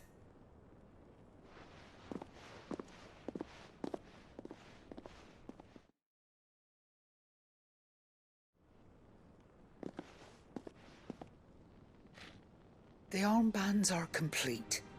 Pray, take them. They are yours, after all. Heartstone is harder and more enduring than garnet, or even ruby. It symbolizes unwavering will and devotion. And the graven vines encircling the stone represent the unbreakable bonds between you. It's a message. Father knew we had enemies both inside and outside the duchy. Enemies who would thwart his vision. Only with unwavering devotion would it ever be realized. And only if we stood together, as Phoenix and Shield, as brothers in arms. Only then might those enemies be overcome. Indeed. His Grace knew the enormity of the task he would entrust to you, his heirs. But this was more than just a message. It was a promise. That he would always be with you. Thank you, Lady Goditha, for remaining the steadfast custodian of our father's will. Forgive me, my lady, but there is something I don't quite understand. The Undying told me that after Father died, Mother claimed all of the ducal treasures for her own. Even if the armbands were incomplete, she would surely not have overlooked them. So, how were you able to keep them from her? Because I was the keeper of the vault. Though I was but a lowly servant, your father spoke to me of his intentions for the bands, of the deep love he had for both of you, and his hopes for your future. In the days before the disaster at Phoenix Gate, I discovered that the Duchess had ordered her jewelry be sent away from the castle. It was then that I knew she meant to betray us. I tried to warn your father, but it was too late. When word of the fire reached Rosalith, I knew my time was short. So I took up the armbands and I fled into the night. And thank the Founder you did. Yet my duty to your father was incomplete. Not knowing what else to do, I followed the Griffin, thinking I might claim the Heartstone on its passing. And so my pursuit continued, until Lord Cyril appeared before me. He informed me that His Grace's will had been recovered, and that his sons were alive and well. Lady Goditha, on behalf of my father and all the people of Rosaria, I thank you for your loyal service. As do I. Thank you, my lord. Your Grace, for coming back to us, for giving my service meaning.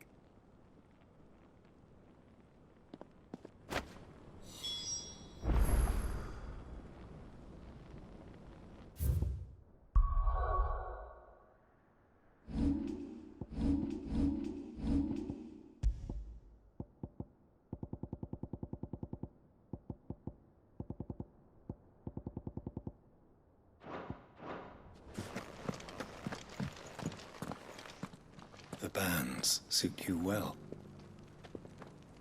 It must be gratifying to finally receive the inheritance that was denied you for so long. It is. And we thank you for the part you played, Cyril. If you would permit me to play my part a little longer, might I suggest that you make your way to your father's memorial atop Hawk's Cry Cliff. Let him see that you have received his blessing, and that his vision lives on in you. I suppose it would be churlish not to.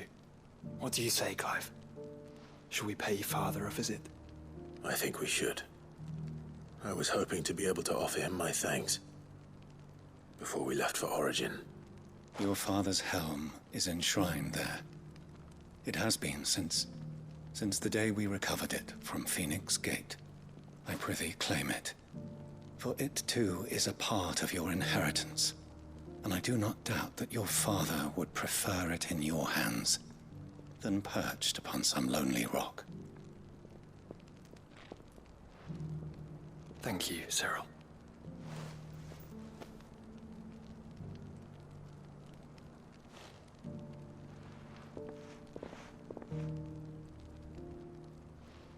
Come on, Clive. He's waiting.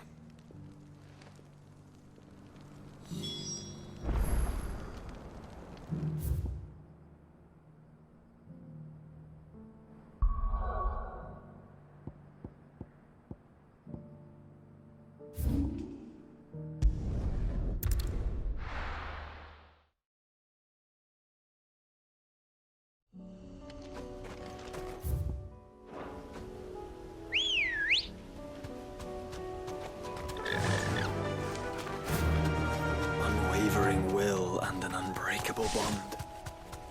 Do you really think we're strong enough? Save the world? Of course. To have overcome Father's political enemies? That I'm less certain. Especially knowing what we know now. What Mother was truly capable of. But perhaps these bands would have helped. Knowing he was with us would have made all the difference.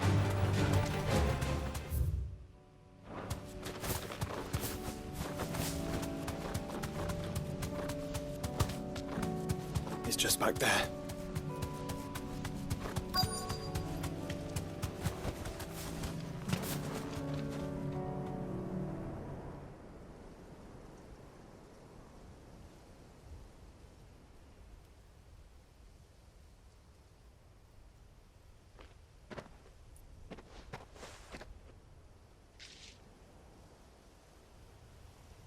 Father always fought for what he believed was right. It wasn't until that night at Phoenix Gate that I realized I had never fought for anything. I always had someone else to do the fighting for me.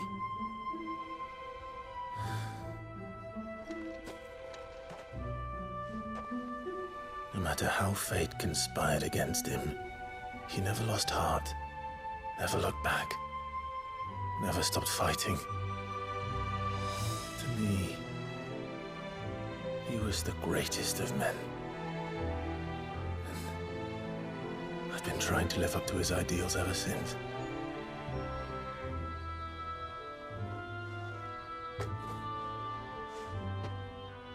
We all have, Clive. We all have. And we'll keep trying. Because that's what he would have wanted. What he would have done himself. Even if it meant standing against the very gods in the heavens. I shall be borrowing this, Father, if I may. That you might watch over us as we follow in your footsteps.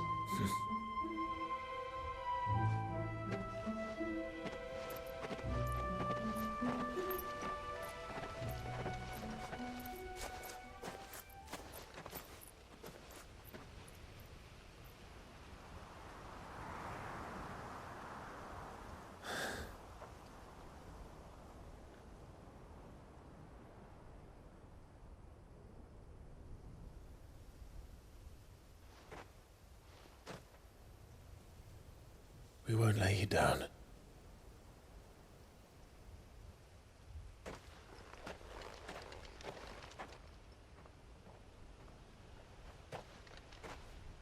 Onward then. Onward. To the end. And to a new beginning.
Why the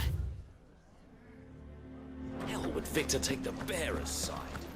The bastard's been lying. Can you believe? I think we'd better shut up. Who can say what Lubor is plotting?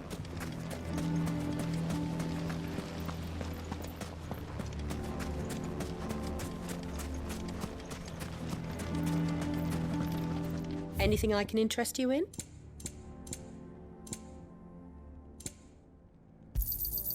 Here you are.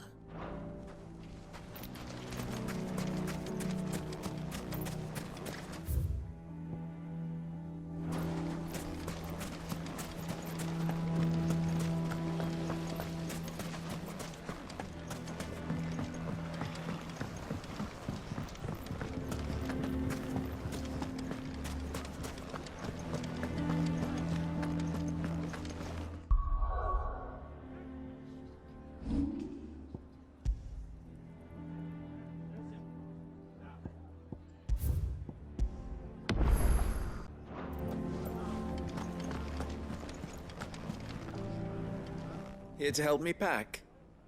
Thanks, but I'll be traveling light. I'm almost finished already, in fact.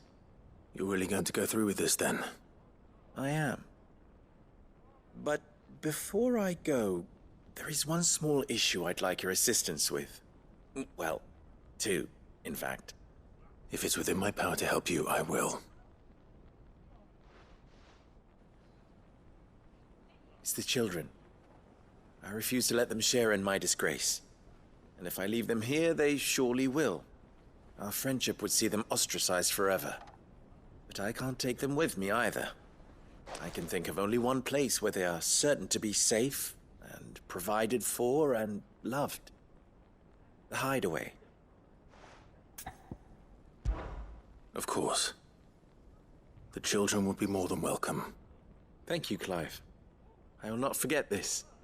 Lubor, are you still here? What is it, Ferda? You look pale. There's been a flood in the Velcroy, a damn big one. The League of Outlaws encampment was completely submerged in ether. What? Every last one of the bastards has turned, and they're headed this way. Bandits are one thing, but Akashic bandits are quite another. The town guard won't stand a chance against them. We need to evacuate. There's no time to lose. Ferda, gather the men. The Akashic may strike at any moment. We must make ready to cover the townspeople's escape. Well, what are you waiting for? Yes, my lord. Clive, change of plan. The children stay with me for now. I need you to find Conrad and Natalie. Tell them to prepare for a full and immediate evacuation. Understood. I'll do what I can to convince everyone else. Wish me luck.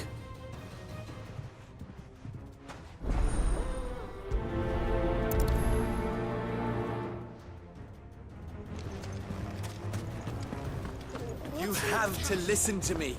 They're coming. Why do they always have to make such a...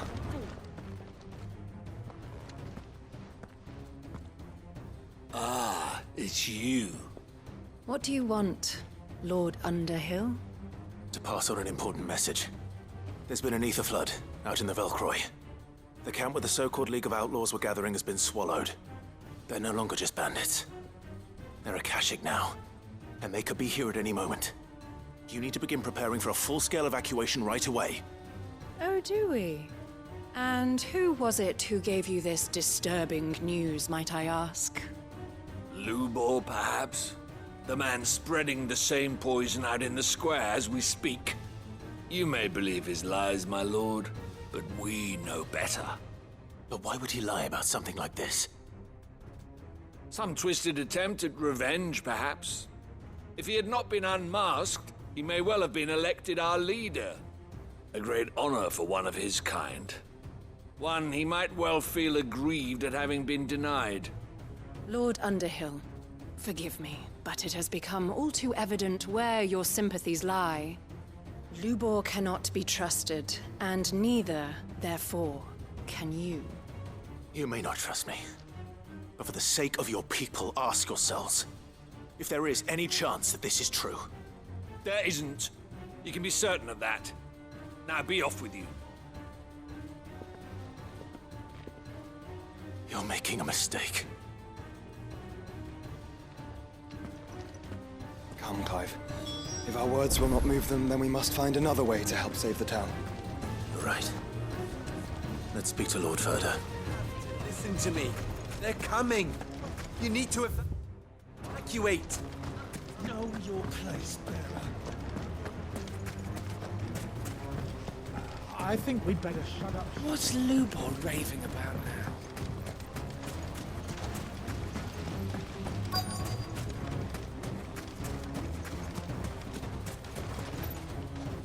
Lord Ferda.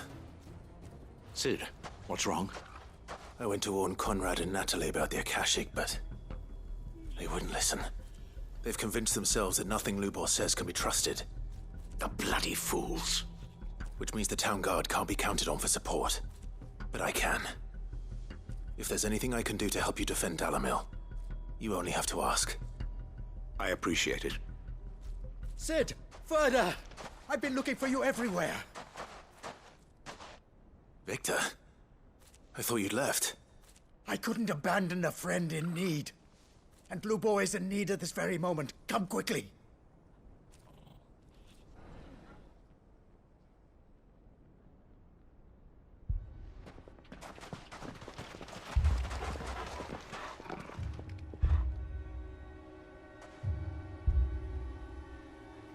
You have to believe me. The Akashic are coming. They don't eat, they don't sleep, they don't tire, and they don't care who they kill. They're unlike anything that's come before. There won't be no parley, no mercy granted. We may have saved the town once, but this is different. I do not ask that you forgive me, but please believe me. If you do not run, you will die. You will all fucking die!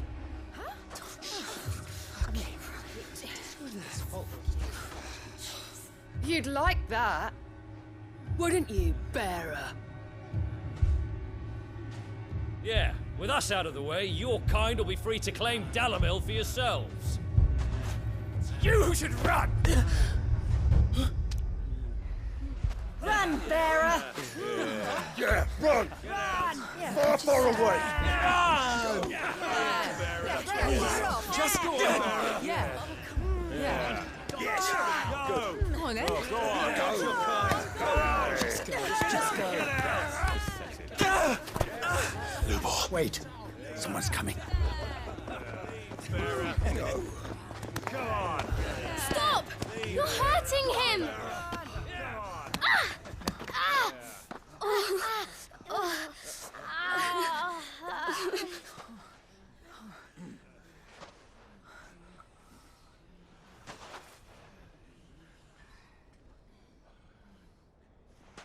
What did Lubor ever do to you?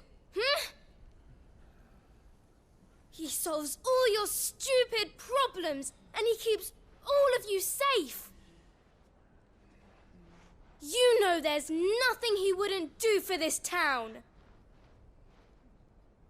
Who was it who made that cleaver you use every day, Conrad? And what about your counting table, Natalie? Who fixed that? Whose men make sure the streets are clean so all your boots don't get dirty? Who spends all day, every day making sure things run smoothly round here? And none of you ever say thank you. Ever. But did Lubor ever complain? Well, does he ever stop smiling? He keeps this whole place going. And you act like it doesn't even exist.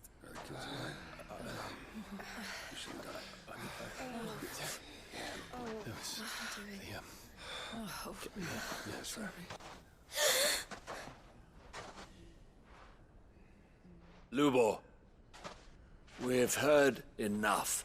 Wait! We will not run. The town guard will not abandon the very place it is sworn to protect. And I will not give up for lost the stores that we labored so hard to fill.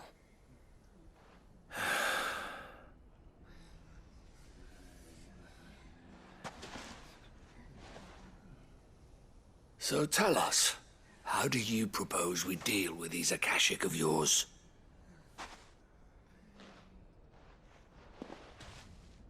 We won't run, but we will fight. All right, then.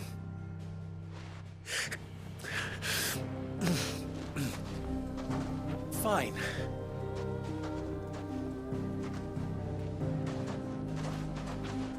Gather round if you don't want to die.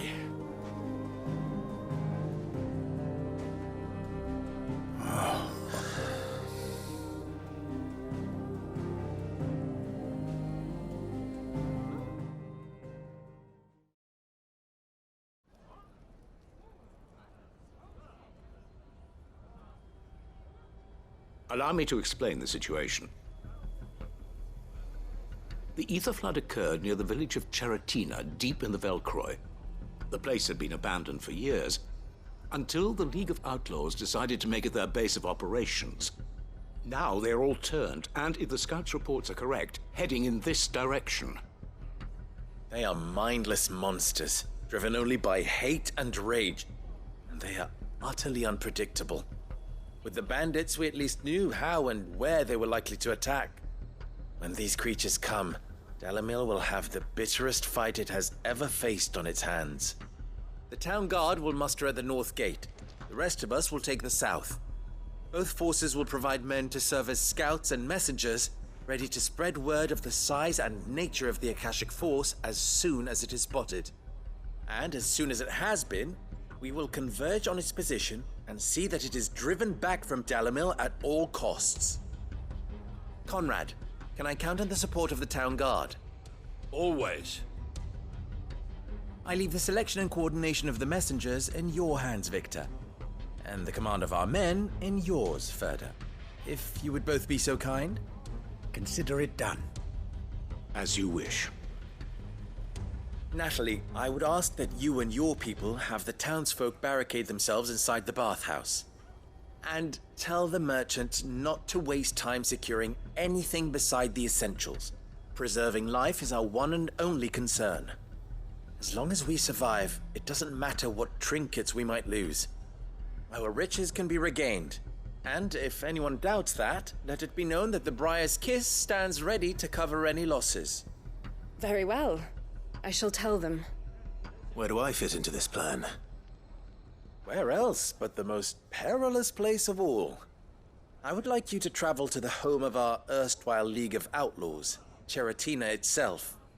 The main host is most likely still there, and Dalamil will not be safe until it is eradicated, root and branch. A little gardening. How pleasant. I doubt it. I have a feeling these weeds will be particularly stubborn. Luckily, so am I. So you are. All right then, we all know what we have to do. Now it's simply a matter of doing it. For Dalamil.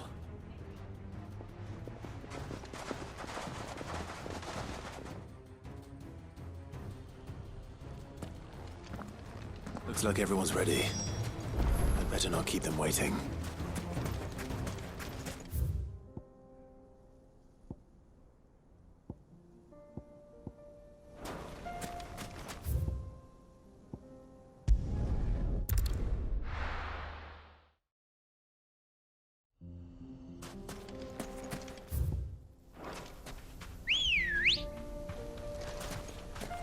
Ready, go? Yeah! There it is. The flood. But what's waiting for us inside?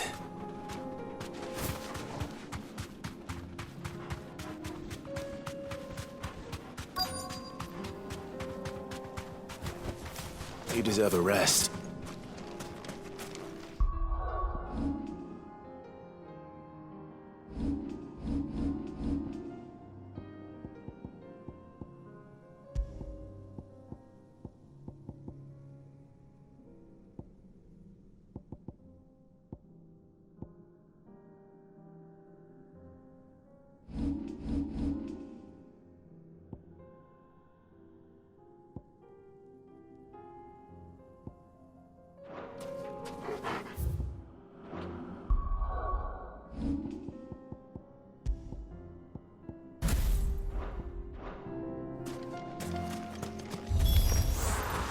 can't leave a single one alive.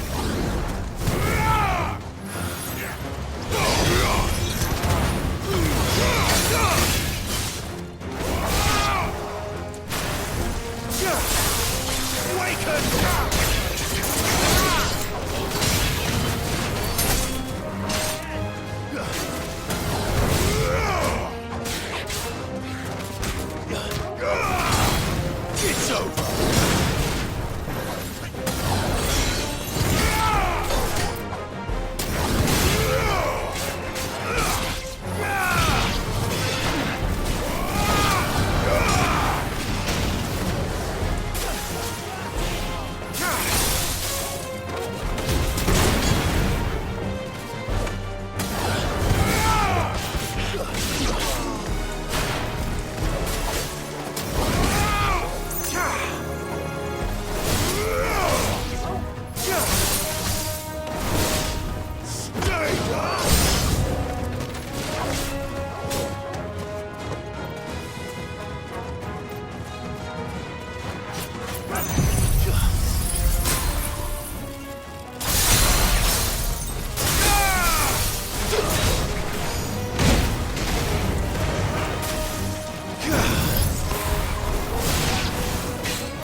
The League is disbanded.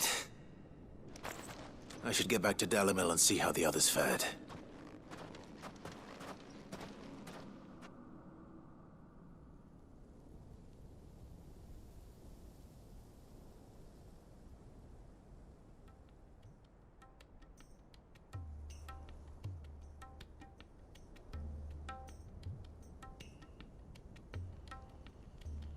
All the Akashic we were able to find have been dealt with. Seems that might be the last of them. Last of them here, perhaps. Lubo, Sir Clive has returned. Clive! What news from Charatina? It's done. Root and branch. I knew you wouldn't let me down. Thank you, my lord.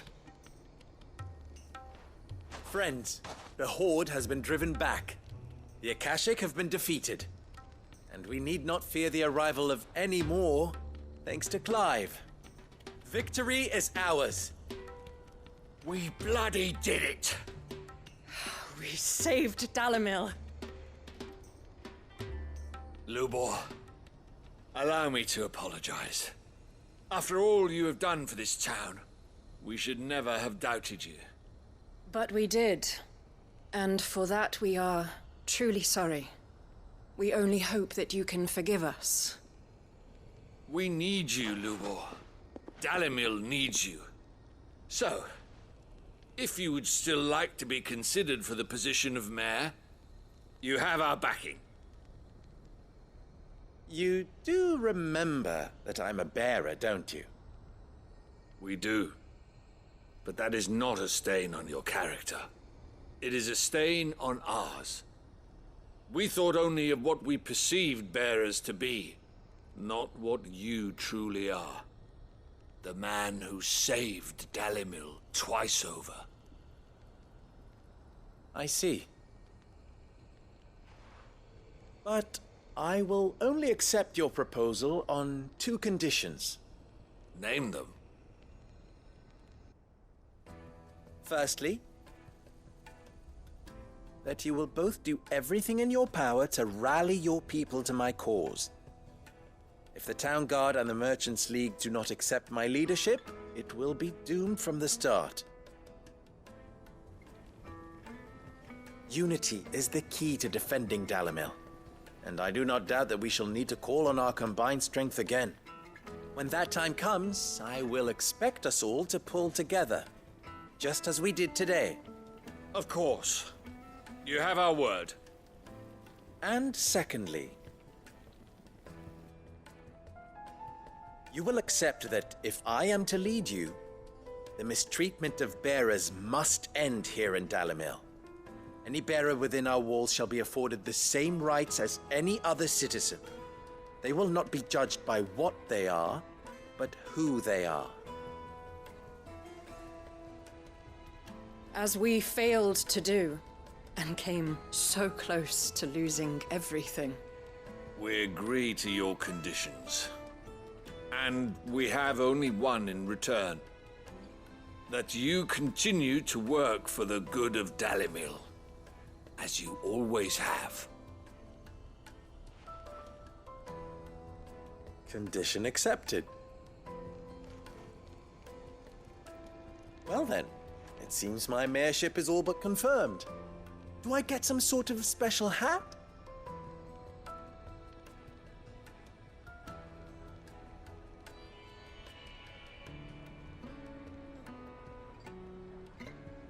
How fickle fate can be. Not so long ago, I had resigned myself to leaving Dalimil in disgrace. And now, I find myself her leader. Here. For everything.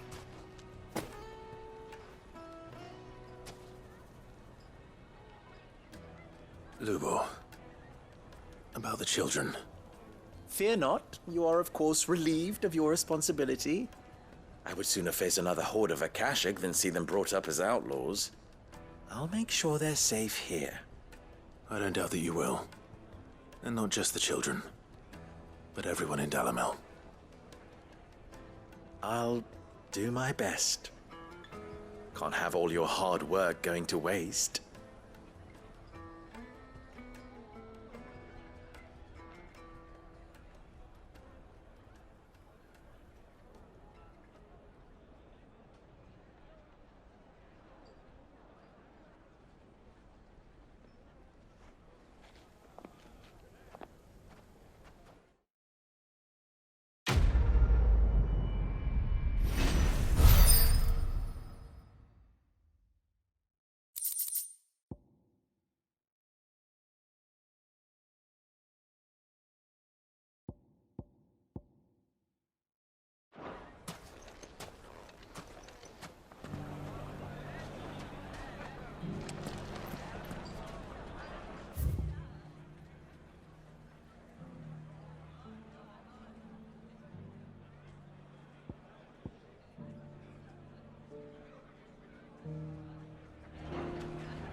faster!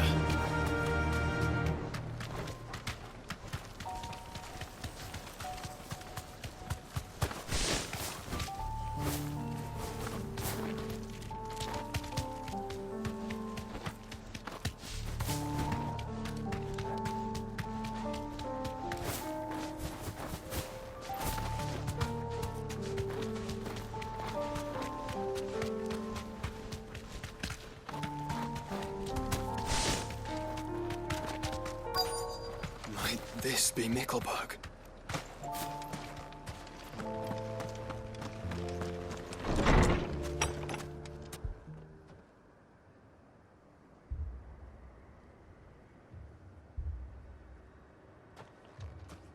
These people aren't turned. And the village seems safe enough at least.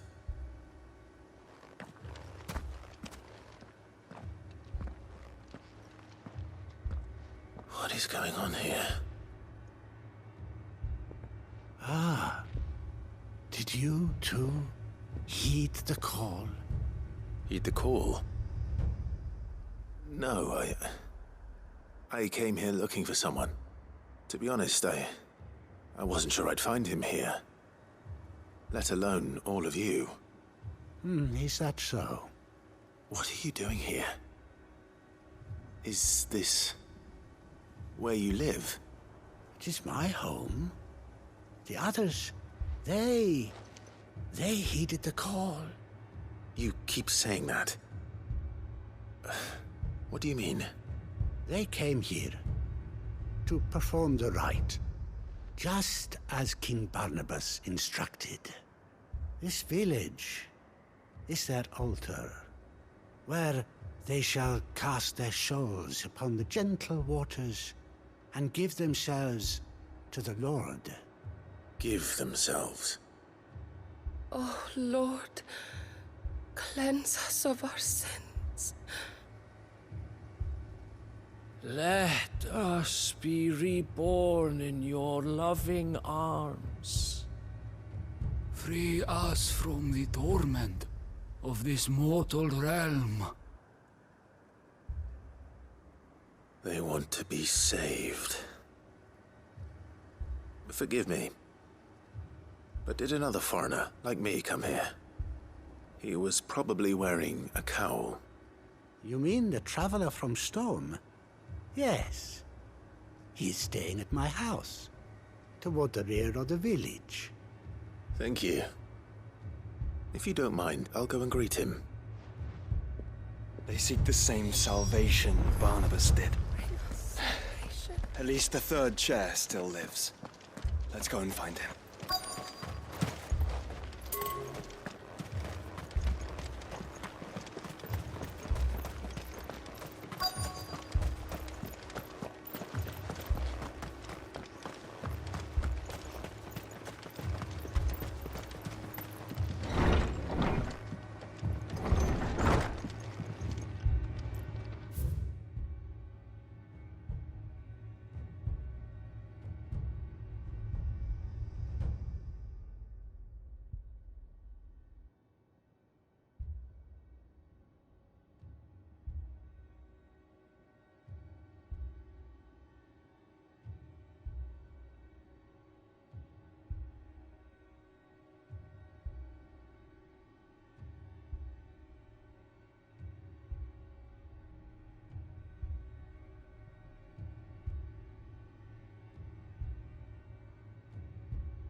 Excuse me. Are you with the Undying? I am. And so it would appear, are you? Lord Rosfield, if I am not mistaken. That's right. And you must be the third chair. I am. Cyril was worried for your safety.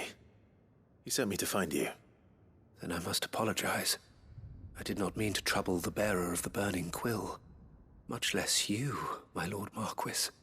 He said that you had failed to report. Is there a reason for that? I came here to study the followers of this new faith. But the more I learned of them, the more my own faith began to falter. You have seen them at their prayers, have you not? They devote themselves to the veneration of their Lord with a fervor I have never seen before, praying night and day that they might be rid of their wicked wills and reborn in their Saviour's light. Not that they might be granted respite from their worldly woes, but so that they might continue to serve him. Serve him with all of their beings. I, too, swore to devote my life to the service of my Lord and Master, but this... 'tis different. It is more. And so I would see it through to the end. See these people safe, that they might achieve their dream, that they might do their duty to their Lord, even if it should keep me from doing my duty to mine. You do understand what their dream is, don't you? I do, my lord. They would cast aside their wills and become a Kashik. I know that it may be hard to believe, but to these people, that is the very essence of salvation. Forgive me, my lord, but I must remain here. If you are to return to Master Cyril, I would consider it a great... Did you hear that, my lord? Something is happening. I'll go and find out what. Stay here.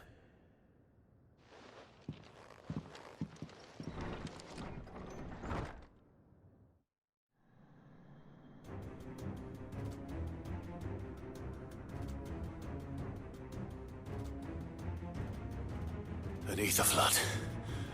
Oh no. There must be something I can do.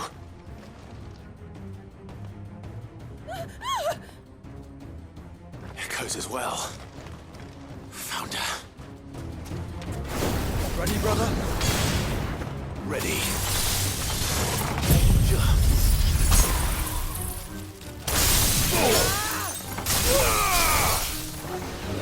You're finished.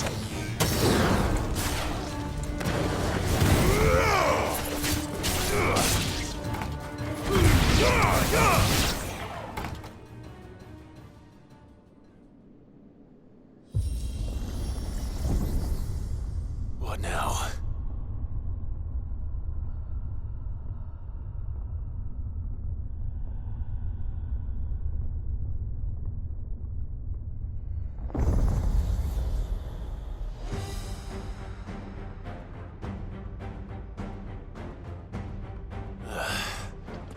We meet again.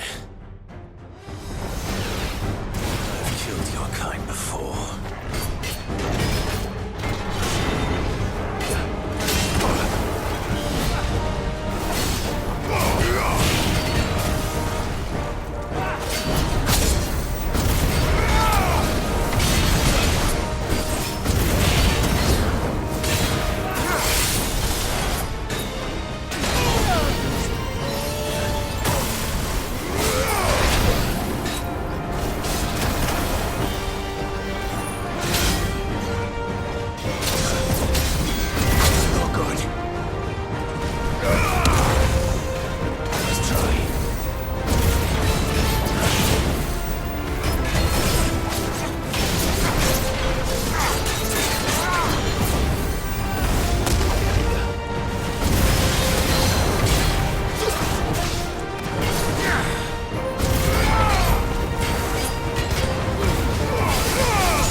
Damn it!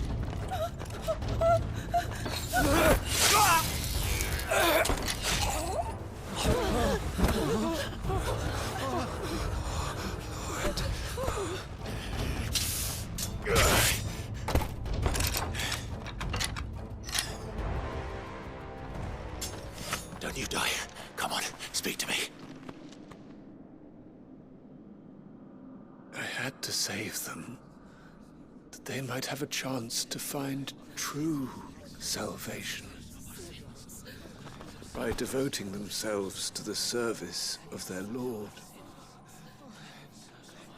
Just as I did when the Undying plucked me from the gutter and gave me a cause to believe in. A duty to serve was everything to me, and I would not deny them that fulfillment, even if they must become a Kashik in order to achieve it. Forgive me, my Lord Marquis. I did not mean to trouble you with this. My findings. Could you deliver them to Master Cyril for me? Of course. Your duty will be done.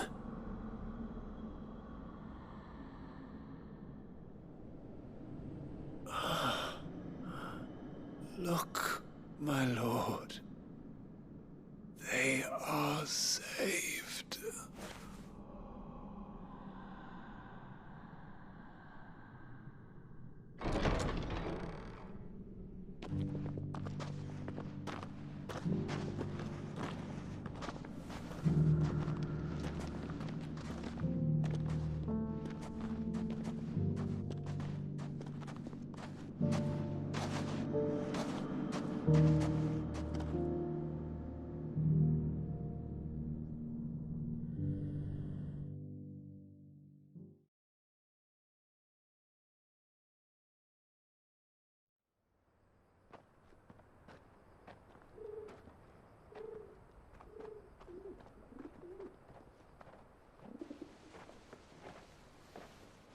They are saved. Found her. I should get this report to Cyril.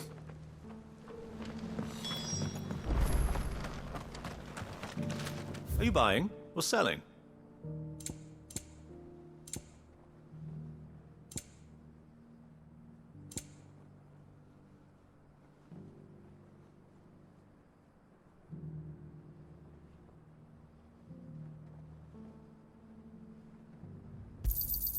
Of course.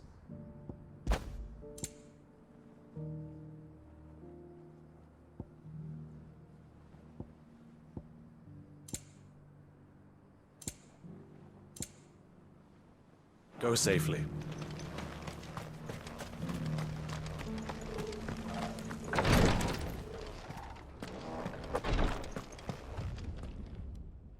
My Lord Marquis, welcome back. I am glad to see you hale and whole. I met with your third chair, Cyril. He bade me deliver his findings to you.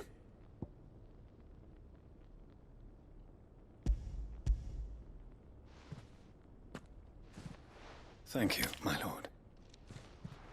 He remained in Ash? He died protecting the villagers from an echo.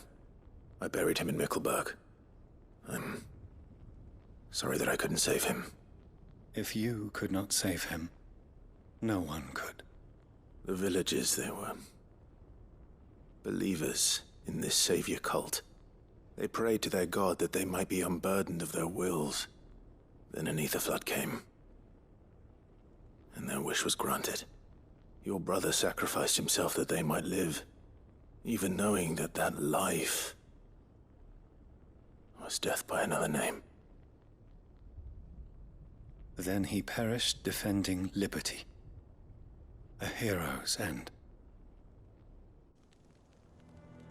For the right to choose how one dies is no less sacred than the right to choose how one lives. Sid would agree. He wanted to build a world where people could die on their own terms. A noble ambition. To die for one's cause is the most perfect expression of one's faith. It matters not how misguided others might judge one's decision to be, only that the decision is one's own. We live according to the teachings of our order. We believe in them, we protect them, and yes, we die for them. For better or worse, that is our creed.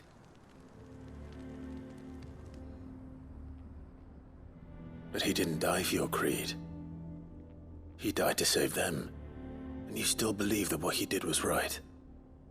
I believe that he believed it was. We of the Undying are not slaves, but willing servants. And this was his will, the ultimate expression of it. All right. I'd like to know this man's name, Cyril. To know the names of all the Undying who've fallen in the line of duty. They died serving my house. It's only right that I remember them. That is my duty. Of course. I shall fetch the Book of Martyrs at once. My lord, it has been, and shall ever be, the greatest honor of my life to serve House Rosfield. Though our duties may differ, yours is no less important. I pray with all my heart for your success. And were they here, I have no doubt but that every one of my fallen brothers and sisters would feel the same.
Good day.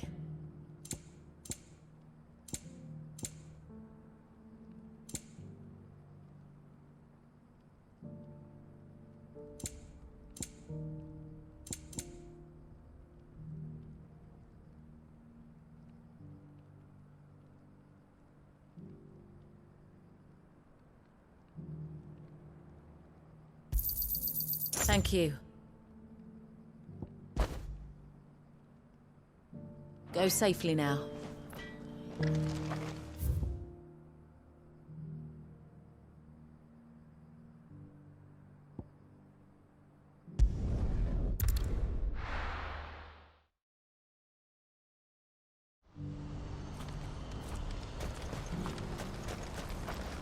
What are you looking for?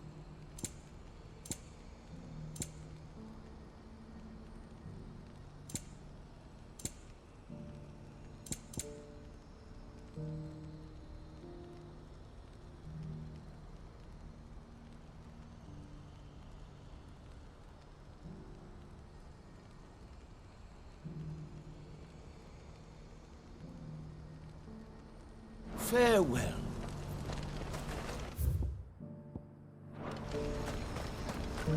Do you see that too?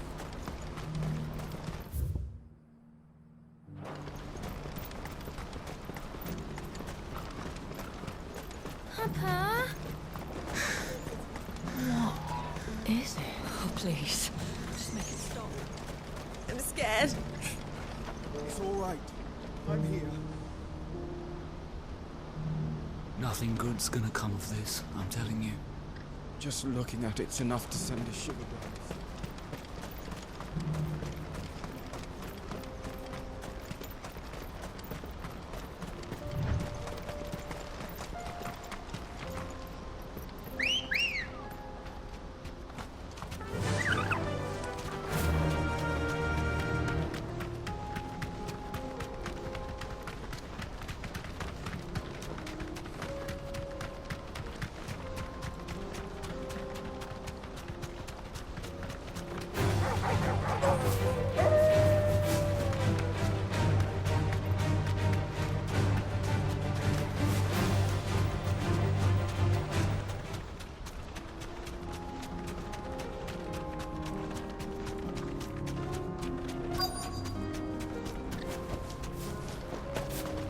Can't be Rutherford, can it?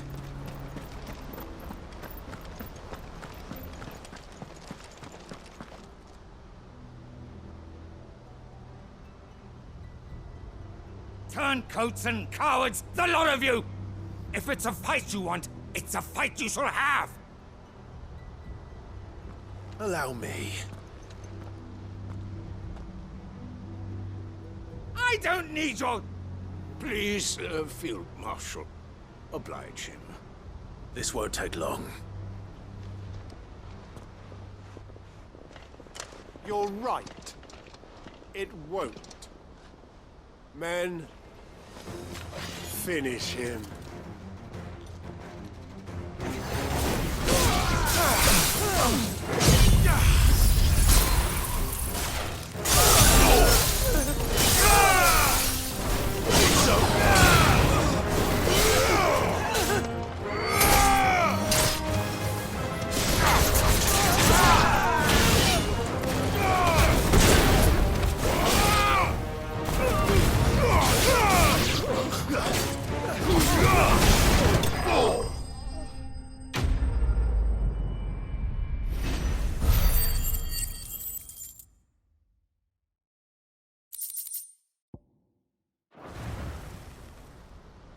A little longer than I'd have liked.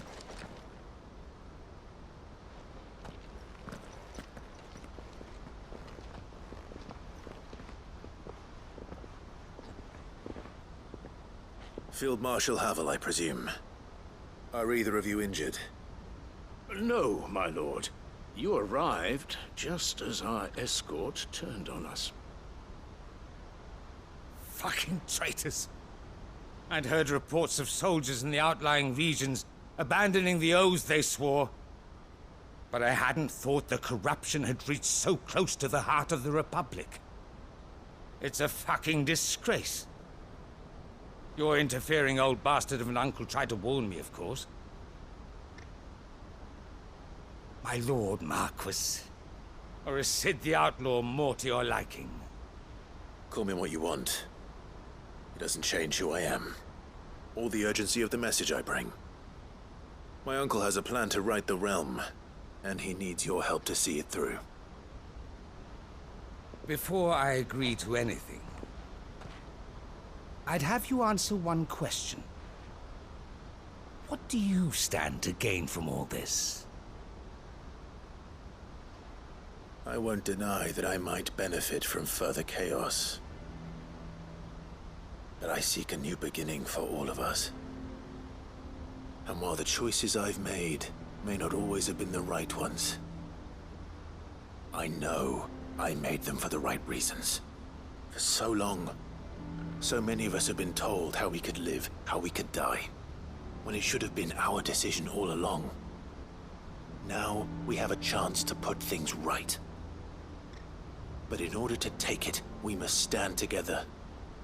Even if it be beside those with whom we don't see eye to eye.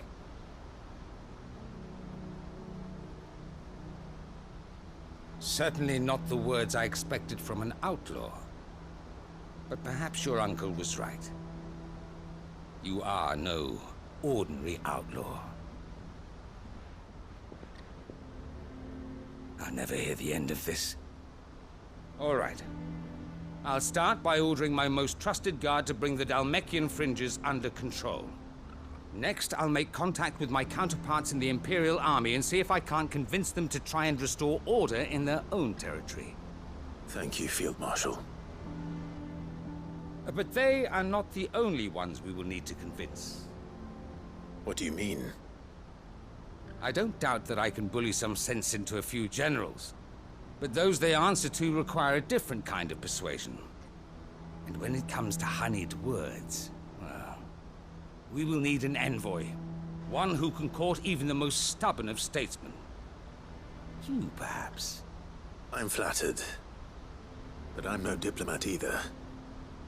And I have other problems to attend to. What we need is a skilled arbitrator. And I may know just the person. Is that so? And would he happen to be an outlaw too? Of a different kind, perhaps. Well, beggars can't be choosers. I suppose we'll all have to find a little of the outlaw in ourselves if we're to make it through this. Very well. Send your man to me right away. I shall.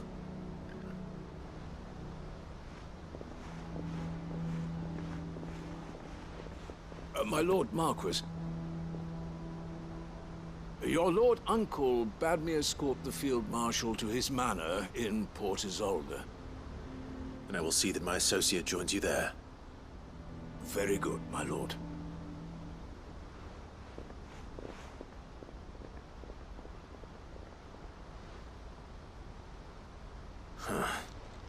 An envoy.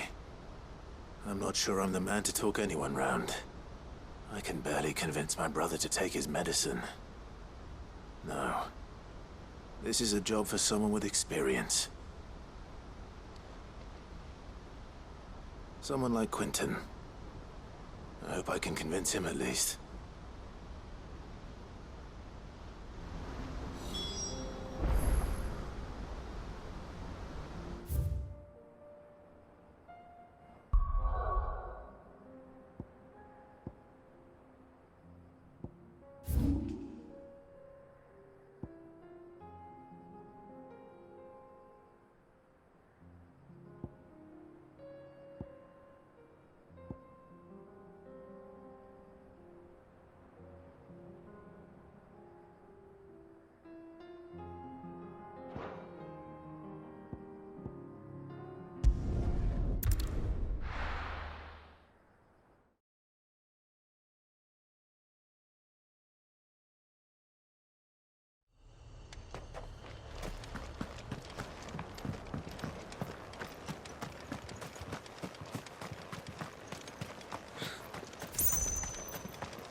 Seems this place has been flooded twice over.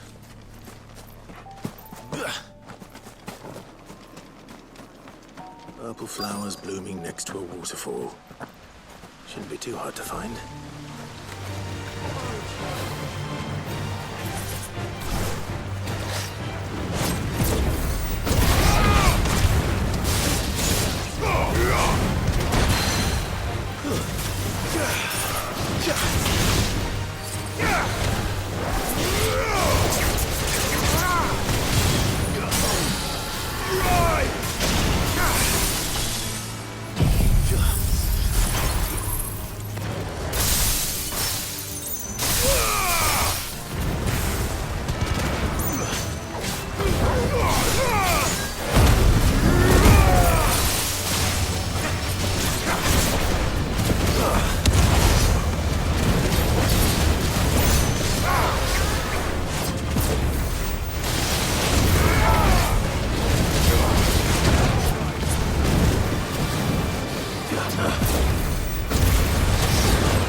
Topic enough for a bunch, I suppose.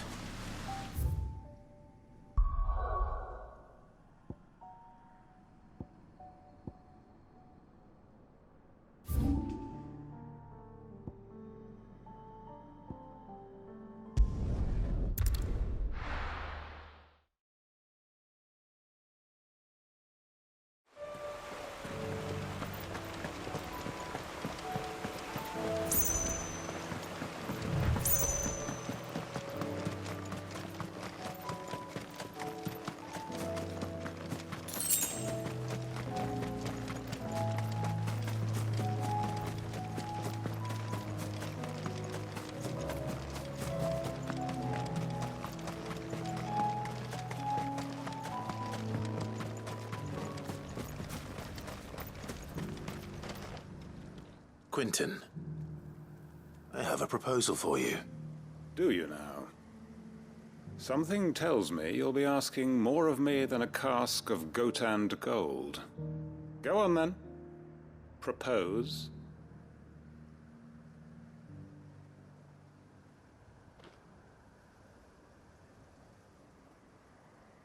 You'd have me convince the chiefs and chamberlains of the realm that they should simply swallow their pride and do the one thing that has proved impossible for thousands of years. Was there anything else? Perhaps I can fetch you a meat pie as well. I know it's a lot to ask, but I can think of none better suited to the role. And you'd have me give up what little I have left to do it. I told you, Clive. The people of Lostwing are my family, and I cannot abandon them. You'll have to find someone else. I'm sorry to hear that. So am I. And why might that be? What he's asking. How's it any different to what you've done so far? They want you to speak for those who can't speak for themselves. That's what you do best.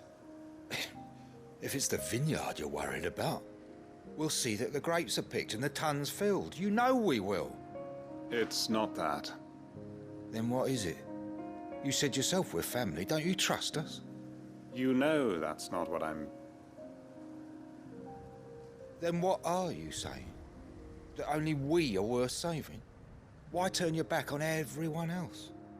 You convinced us we could build new lives for ourselves, and if you can do that, who's to say you couldn't convince the entire realm? A stirring argument. I fear that any rejoinder I make might fall somewhat flat by comparison. So you'll join us? Where do you need me? Field Marshal Havel will want to speak with you in person. He's currently in Port Isolde. I can arrange for a party of Cursebreakers to accompany you there. That would be very much appreciated. I hear the roads are far from safe these days. Hopefully not for long. My uncle will want to know that his plan is taking shape.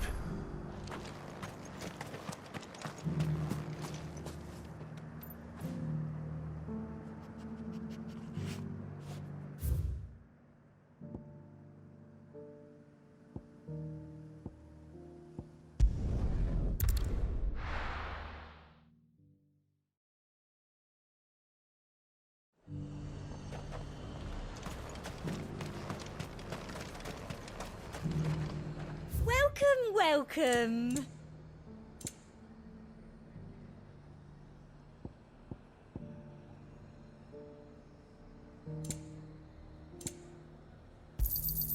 I do like a customer who knows what he wants.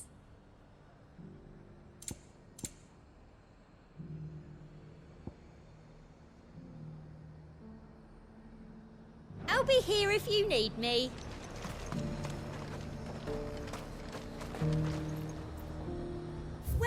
Welcome.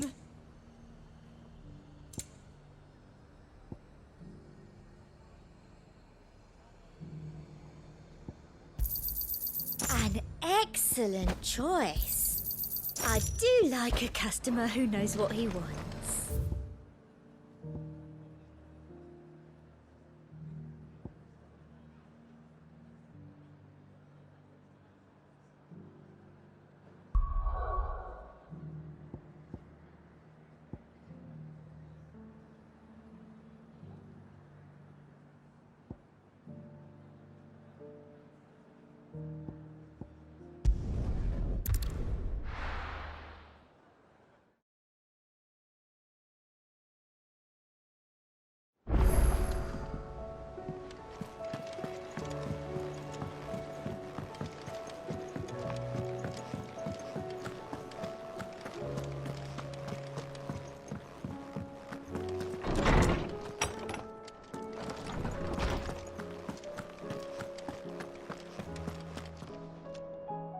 salesman.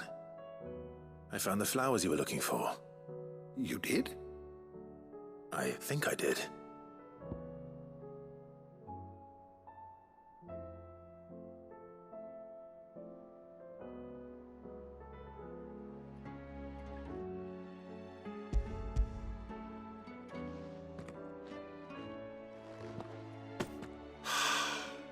You did indeed. My dear boy, thank you. You wanted to make Dion a gift of one, did you not? Shall I invite him to join us? Oh, I don't... It's no trouble. I'll go and fetch him.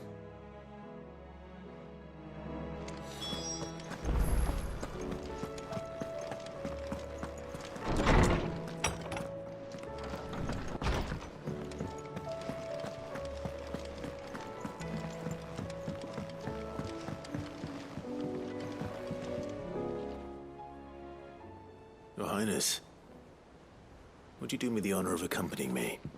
Now. It is time, then. No, only to the shelves. Our lawsman has something he'd like to give you. Master Harpocrates. No. I dare not show my face before him.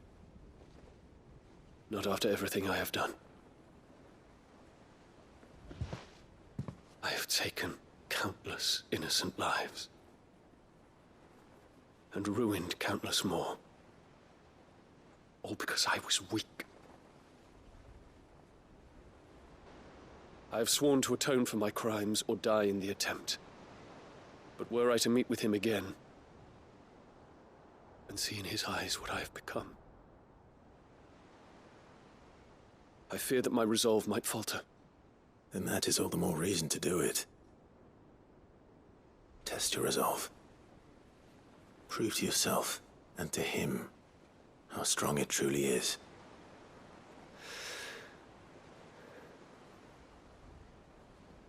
You are right. I must, at the very least, offer him my gratitude. Very well, then. Take me to him. Follow me.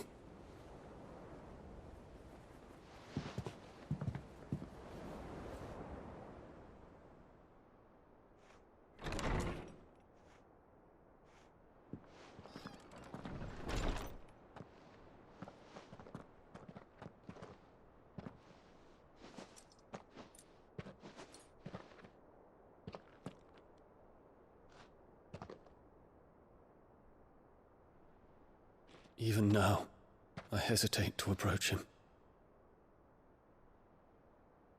What must he think of me?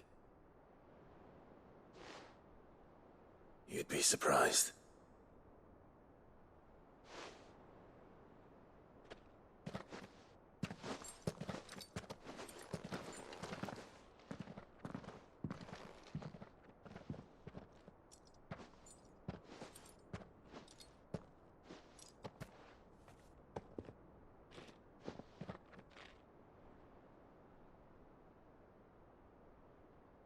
Master Harpocrates, pray, accept my apologies for leaving your tutelage before my studies were complete.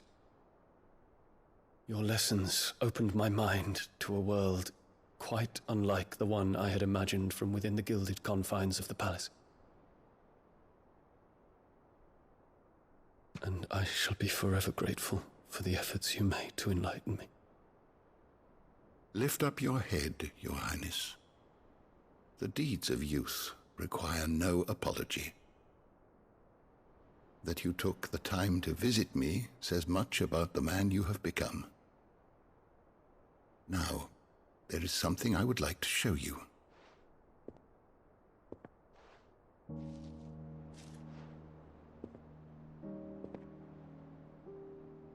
Is that a wyvern tail? The color is unfamiliar to me. Because it is unique to those found in the wild. Something in the harsh environment in which they grow lends them this striking hue. Their roots are indistinguishable from those of their hothouse cousins, But once they bloom, the difference is immediately apparent.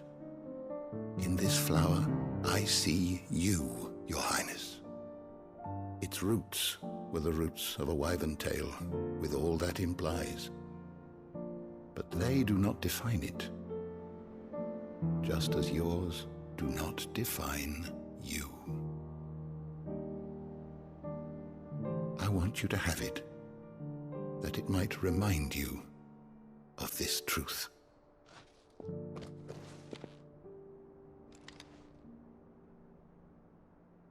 Master Harpocrates, I would ask of you a service. Keep your gift until I have fulfilled my duty to the realm, for only then shall I be deserving of it.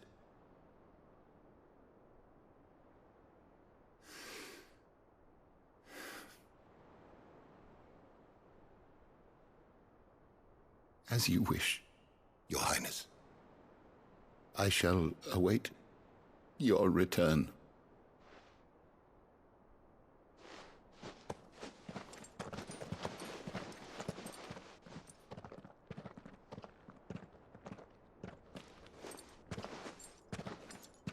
Our roots do not define us. No wonder my stepmother didn't like him.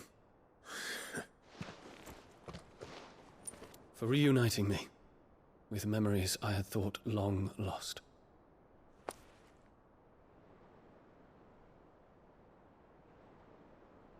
I shall not forget this.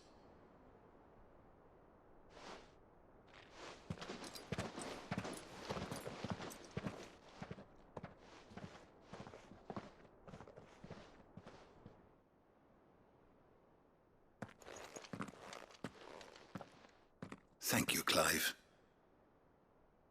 Were it not for you, I fear I might never have found the right moment to speak with him. Not to mention the wyvern tales. I shall plant their seeds, that I might not disappoint His Highness upon his return. I hope the soil in the hideaway is to their liking. Why, these flowers bloomed in the bleak, black wastes of Waloed. I'm sure Nigel's yard will suit them to a T.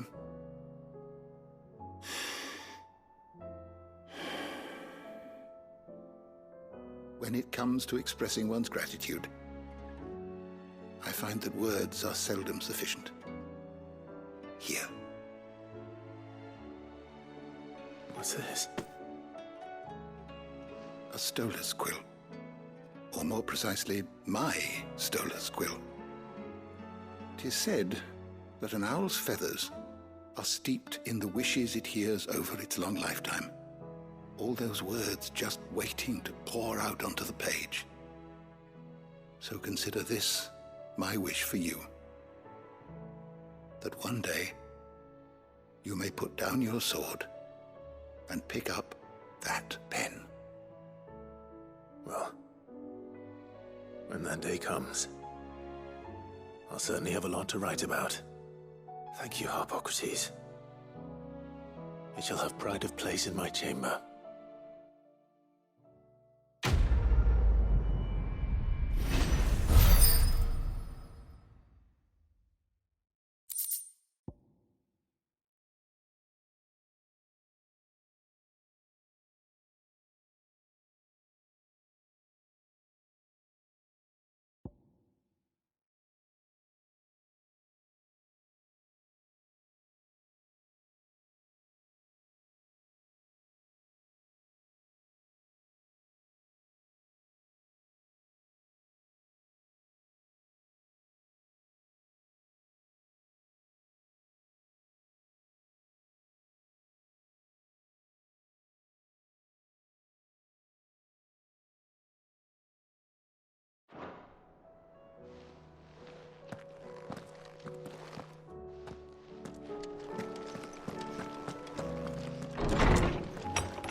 If Joshua's worried about Jill, I should go and speak with him.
Uncle, I bring good news.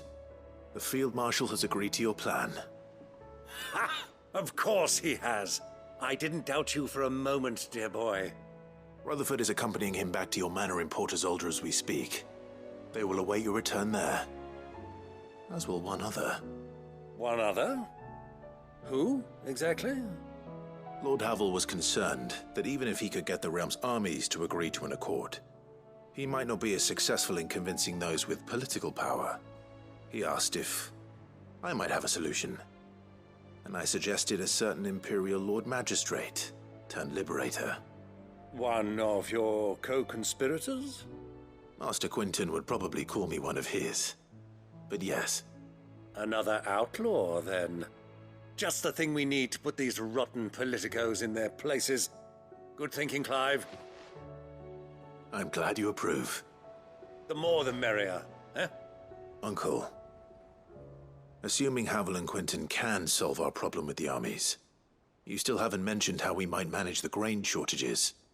Oh, don't you worry, my boy. The 7 high houses will be seeing to that. They have all agreed to make the most generous of donations.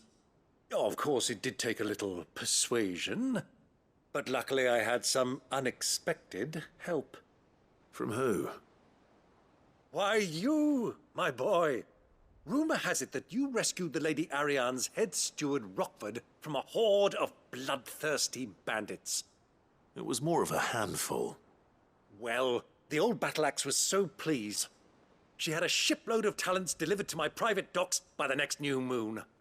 And when the other houses saw the parsimonious old crone's purse strings finally loosen, they as good as tripped over themselves in the rush to follow suit. I'm happy to hear it. Now, I must be getting back to the manor. Join us there at your earliest convenience, would you? Of course, Uncle.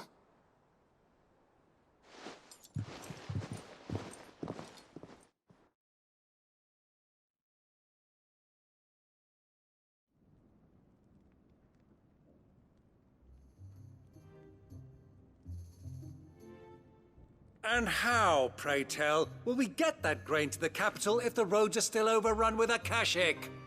You find another bloody road. I only have so many men, and I'm not about to send them headlong into an ether flood. That is, unless you'd have them turn as well. Well, I'd certainly eat less. Says the man with a belly bigger than a band of curls. My soldiers actually need their rations. Without any food to keep them going, they'll be dead even before you've sent them on your fool's errand. If I may, gentlemen, perhaps I might suggest an alternative approach. Though supply routes are indeed disrupted, there is no shortage of ships. Indeed, they bob away in every bay from here to Randalar, awaiting a safe haven. Allow them to make port and fill their bellies full of grain. And once those who crowd the cities are fed, ferry the displaced back to the countryside to work the fallow fields. But I'm sure that you wish to continue your discussion. Forgive the interruption. Two such firm friends as yourselves need no help from the likes of me. Rutherford spoke fondly of the great bond between you. Us? Friends? I can't stand the man! Clive, I'm beginning to question the quality of the company you keep. And what kind of company were you expecting him to keep? The man's a criminal! Criminal? How dare you? You are not fit to breathe the same air as this fine, upstanding young gentleman. Upstanding? He calls himself Sid the Bloody Outlaw! Once more unto the breach.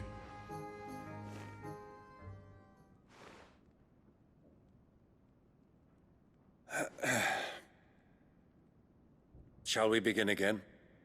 What we seek here is not to create a new nation, nor to claim the thrones of those that already exist. We wish simply to bring stability to the realm that mankind might weather the current storm. And to do that, we must convince those in power, the generals, the statesmen, the nobles, that our cause is just. There will be disagreements, yes, and I imagine some resistance, much resistance. But we cannot let that deter us. If we show them the path, show them that we walk it ourselves, then I am confident they will follow. The fate of the world lies in my nephew's hands, but the well-being of her people lies in ours. And we must not squander the chance that Clive has given us. Uncle Byron, Now, with that settled, let's move on to the signing of the accord. For what great moment in history hasn't been accompanied by a little ceremony?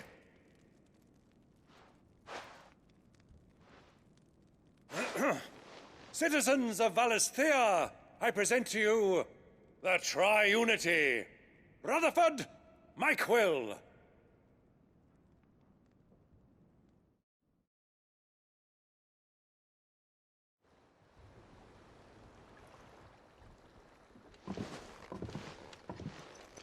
Well, my boy, the stage is set. That it is. This is the role you were born for. Now I ask only that you trust in the talents of your supporting cast. We shall play our parts to the best of our abilities, that you might have the opportunity to shine. The realm needs its Sir Crandall, and there is no better Crandall than you, Clive. I want you to keep this signed accord as proof of our faith in you. I will. Thank you, Uncle.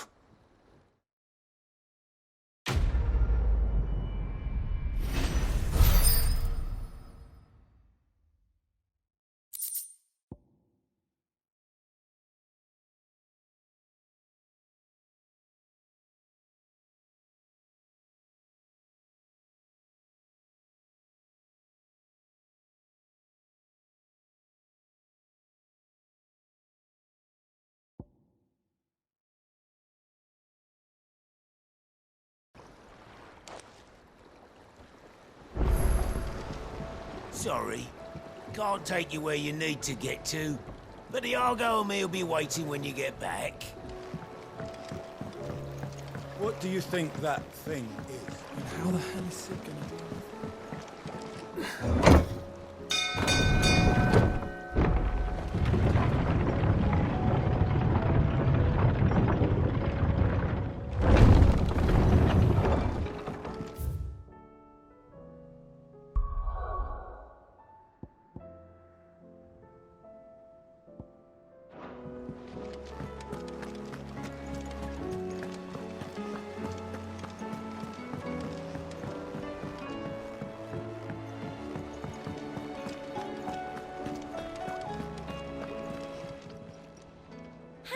Help you today, Clive?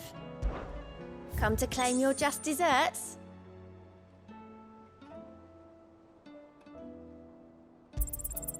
All yours.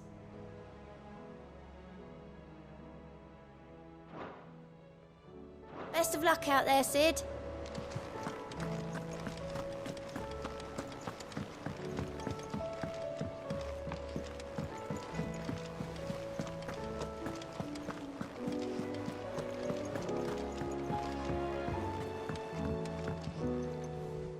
Joshua, I read your message. You're right. Jill is different. I don't think I'd realized how different, but since we returned from Drake's spine, I felt it more and more. I suppose it's not hard to imagine why. She doesn't think she belongs anymore. And that's why we need to remind her she is still one of us. To let her know that we still need her, now more than ever. That you still need her. But how to do that? When last we were truly close, we were but children. Of course. Do you remember the time we accompanied Father on his annual tour of the Duchy? And Jill and I broke from the procession to ride up Man's Hill. To see the snow daisies, I remember. It was the first time Father had allowed us to join him. And when he realized you were missing, he had the entire retinue down to the pot boys combing the countryside. In the rain. A thunderstorm forced us to take refuge in a grove of oaks before we'd even made it halfway there. It was the Lord Commander who finally found us, and needless to say, he was none too pleased. Then it seems you and Jill have unfinished business. What do you say? Man's Hill. It's not that far. Oh, true. Though I suspect it is also much changed. Little in southern Rosaria remains as it was when we were children. You're saying I should go and scout the area for bandits? I'm saying we should first go and see if there are actually still any snow daisies left. What would you do without me, Clive?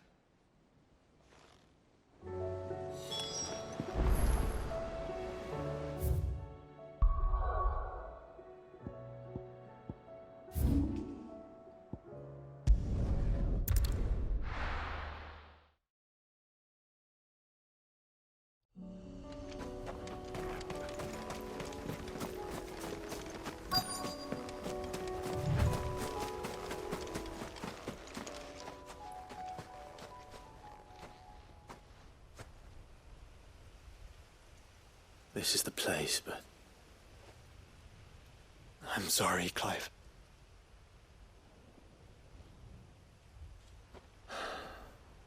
There's nowhere been spared. What do we do now? We keep looking. Man's Hill cannot be the only place where snow daisies grow. Perhaps, but it's the only place I know of. Knew of. Then why not ask someone who might know of another? Someone in the backyard? To the hideaway, then.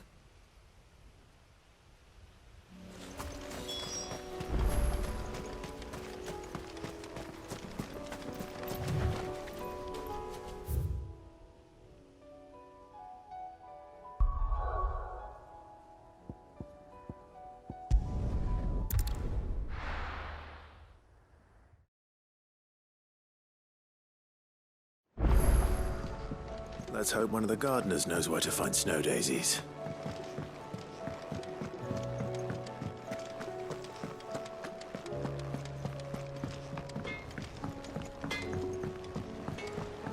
Say what you will, Lady Karen has seen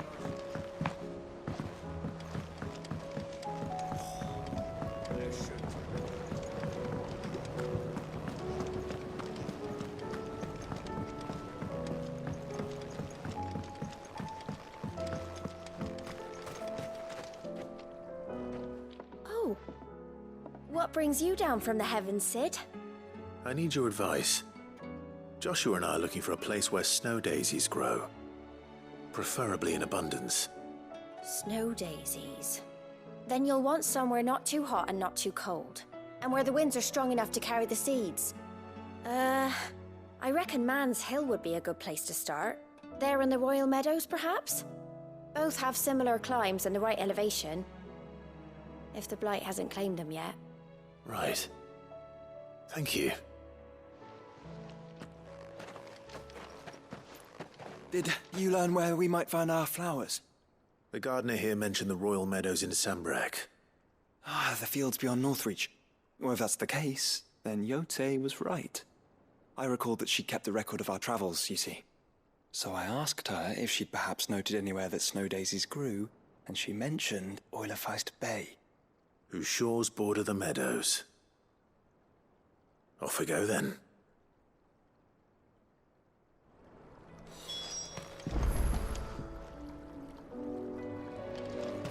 The winds that blow across the Royal Meadows from Oilefeist Bay are strong indeed. Strong enough for snow daisies, it seems.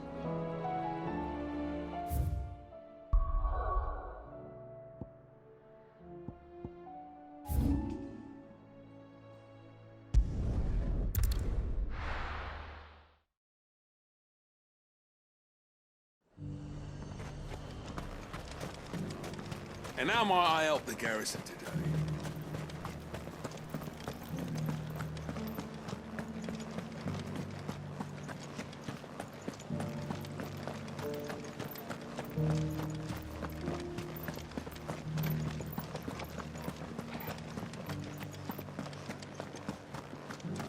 I haven't seen any of those beastly...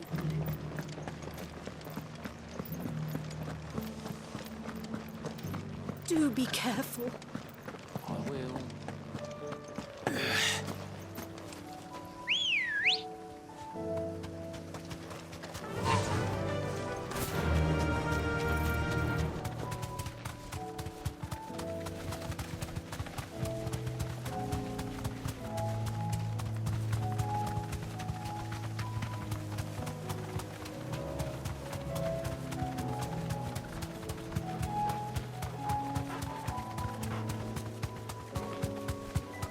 Meadows are vast. Where do we even start? Yote mentioned the coastline. We can start there.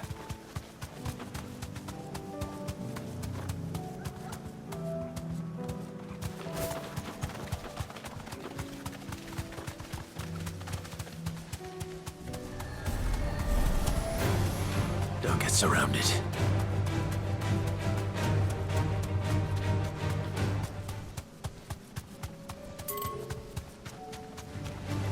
Enough of you, are there? Be safe.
What do you see, boy?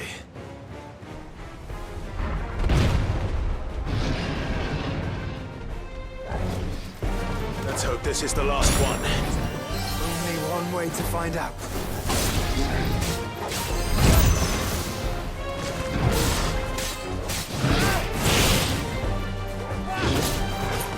Let's try.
Nice try.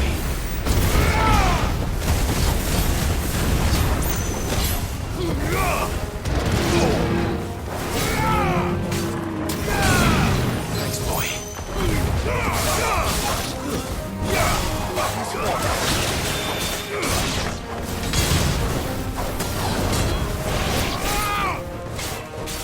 Farewell.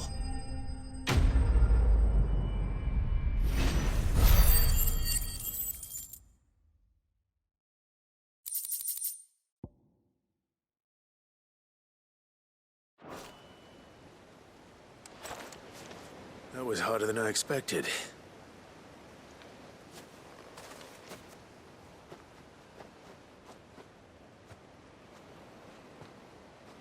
But found her.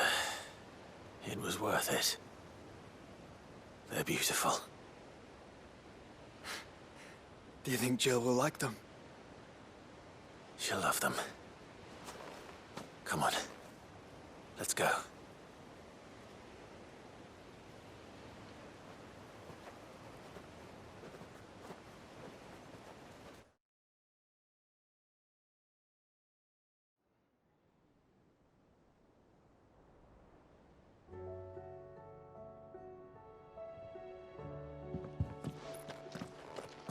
It appears my work is done. The rest, as they say, is up to you. Well, you and the skies. We wouldn't want another thunderstorm now, would we?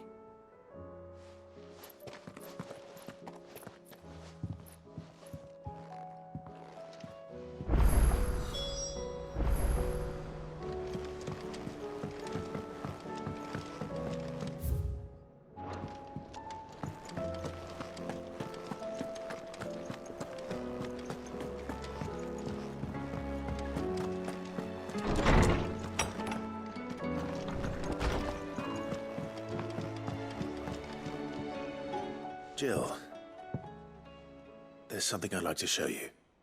There is? And where might this something be? It's, not here. Now, I know this is sudden, but how would you fancy a trip to Oriflamme?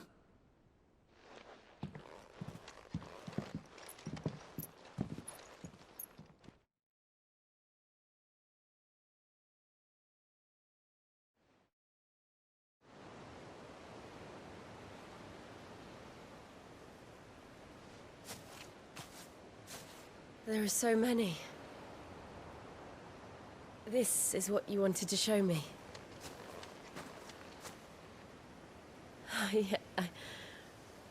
I don't know what to say. You don't need to say anything. The smile on your face is enough. We've been worried about you, Joshua and I. Do you remember when I took you to Man's Hill? Or tried to? How could I forget? You saw me crying and thought a change of scenery might lift my spirits.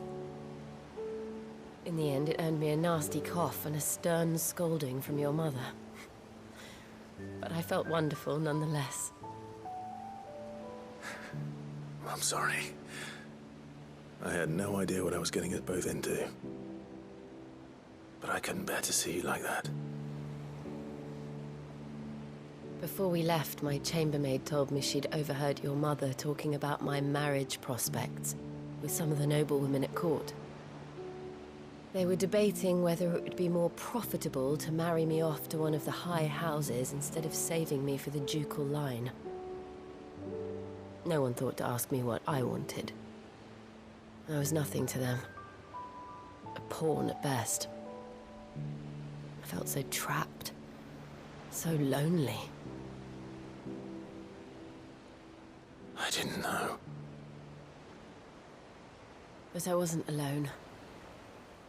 You were there. Your hand in mine as we ran for those oaks. And I knew then, no matter what happened, I would be all right. I'll never forget that feeling.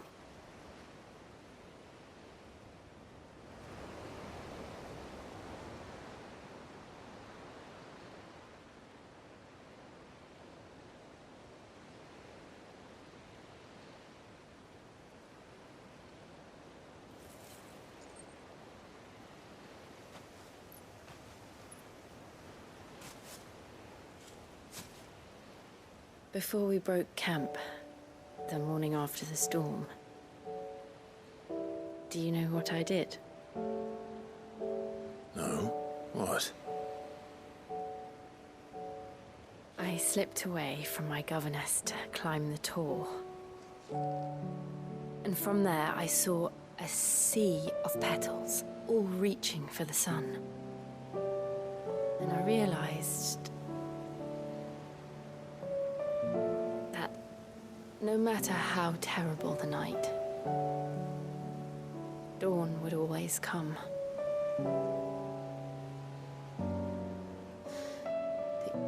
That you would always come for me. And you have. Again and again.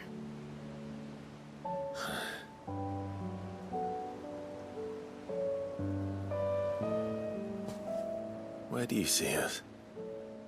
When all this is over?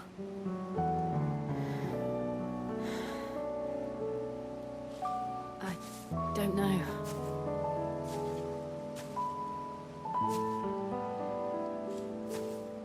Not here, though. I think I've outgrown the twins.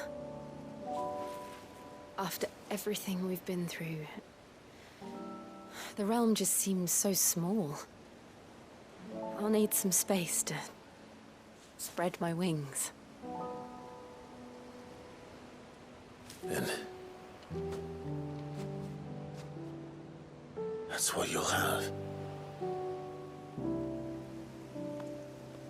And I'll stop at nothing to see that you do.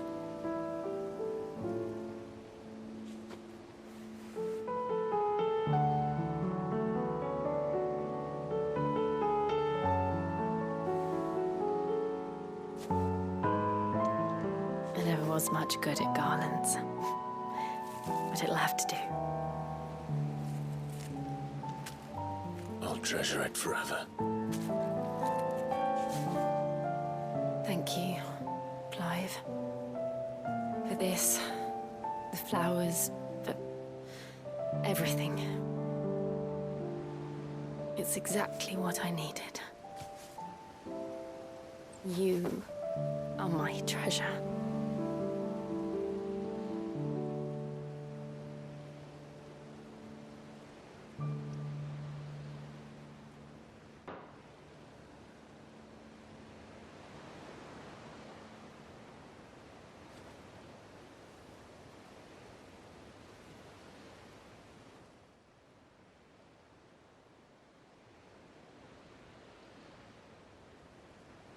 We should probably be getting back.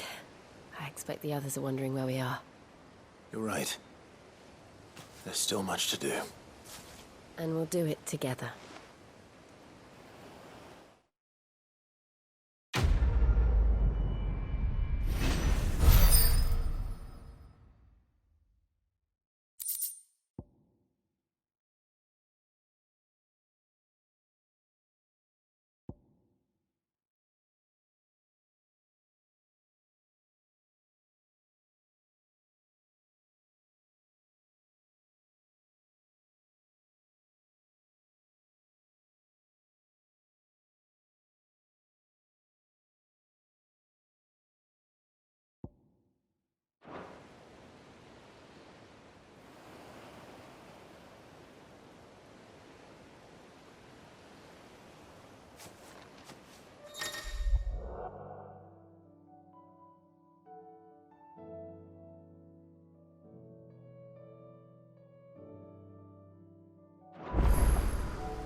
fancy a look at the list, do you?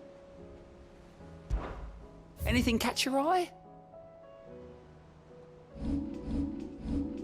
Always something in there. If you've got something to ask, ask. I'll be here if you need me.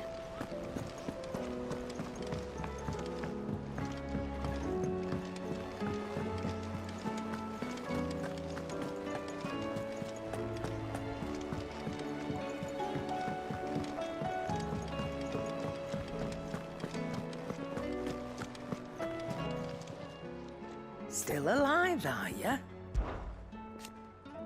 Ta-ra, then. Thank you, Karen.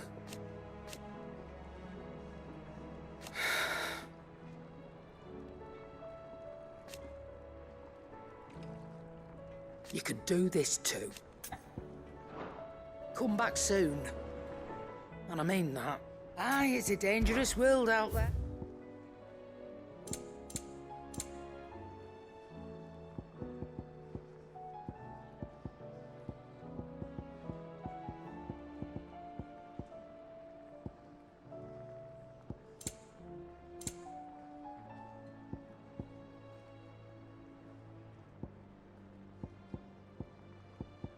Is that all?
Clive, do you have a moment?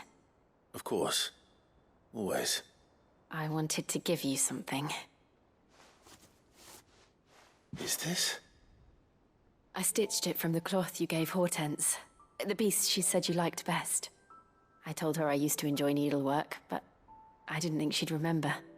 It's beautiful, Jill. You didn't have to.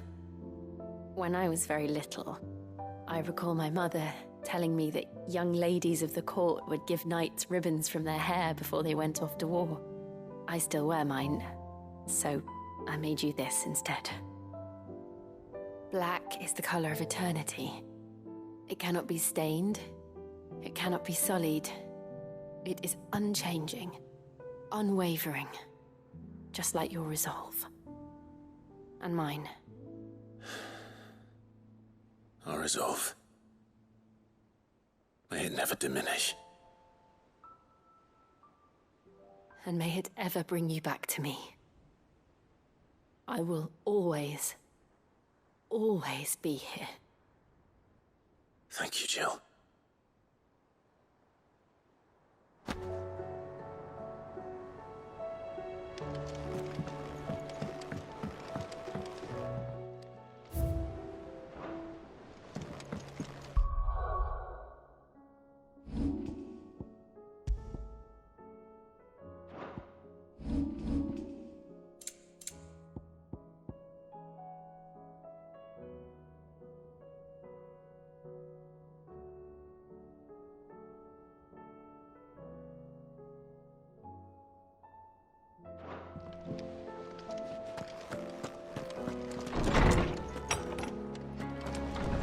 Forget this kindness, my lord. I shall go to Eastport, but as soon as the rebuilding work is complete, I promise to return.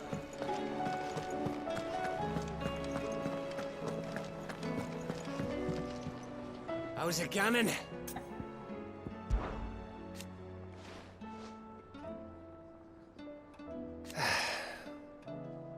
But over time,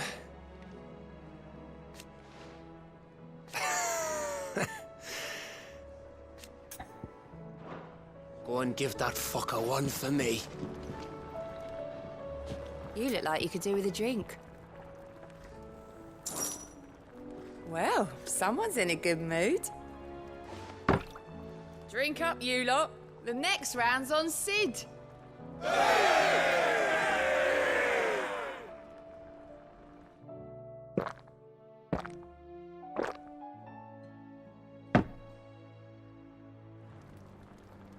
Oh, you're not leaving already, are you? If there's anything special you fancy supping on before you go, I'd be glad to make it for you. As long as it's brown.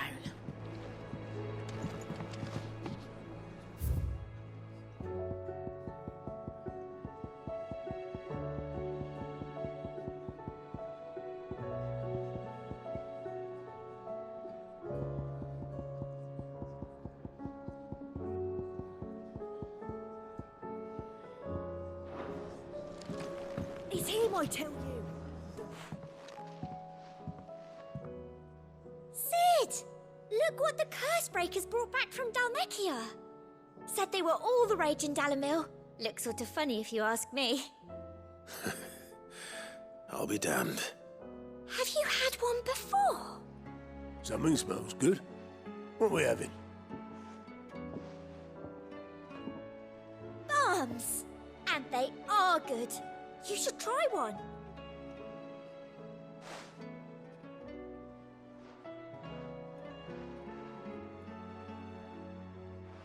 Hey? The bloody great hole in it. Who ate the rest? It's supposed to be hollow, silly. Haven't you ever seen Drake's Fang?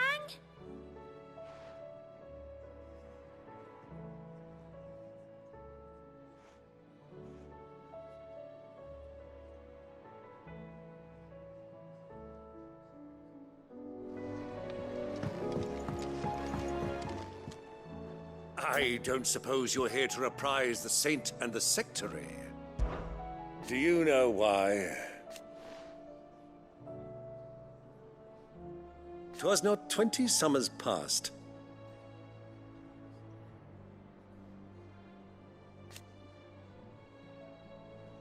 Your mother, the Duchess. But above all, and so you see, we'll be fine, Clive.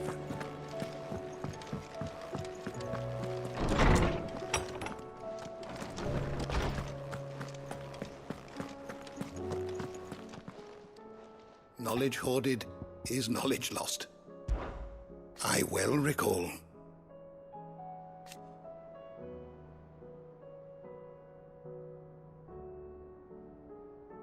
He truly believed.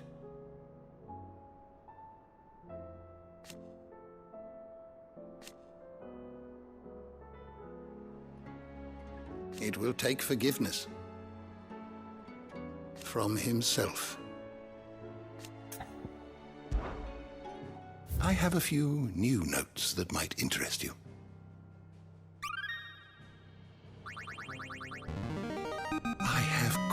find for you today.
If you have a question for me, I should be happy to answer it.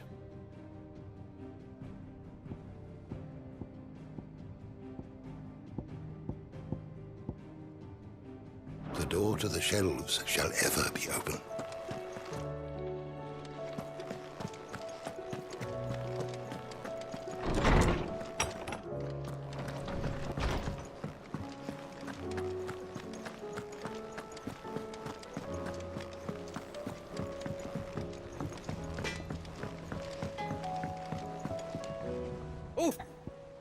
What is it? Be careful out there.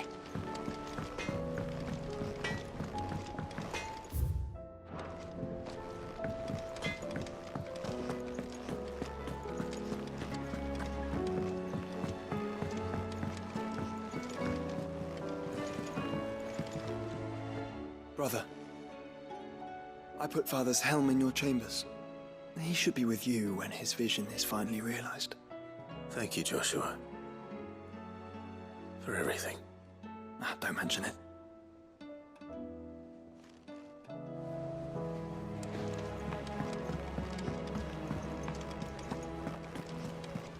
You be careful up there. But if you happen to snag your breeches on anything, be sure to bring them back to me. I'll get them patched up right away. Something about it.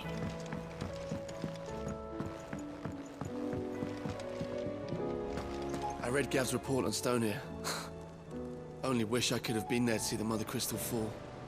It's just a shame it wasn't the last.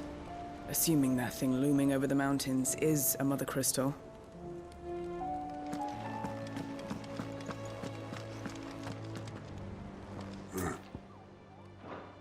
I'll be here if you need me.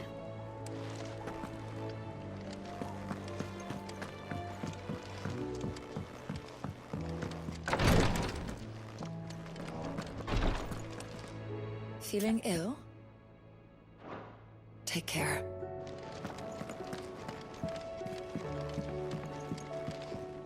Yes, my lord? May the Firebird's flame burn ever in your heart. Thank you, my lord, for taking me in. Everyone here has been so kind. It reminds me of home.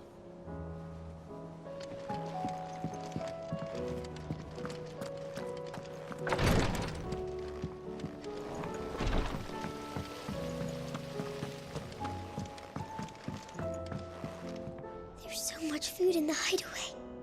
Sometimes, in my cell, my tummy rumbled so loud that Chadwick would sneak me some gruel from his bowl.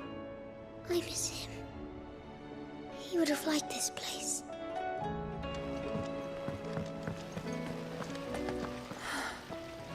All this time, my heart has wandered hither and thither in search of the perfect companion.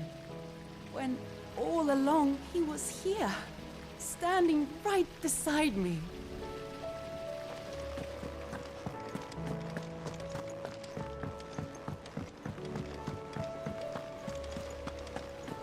Do you think it'll tell us about his adventures in Ash? Miss Shirley says your books might When you return, would you mind teaching the children another lesson? They did so enjoy your last. That's so.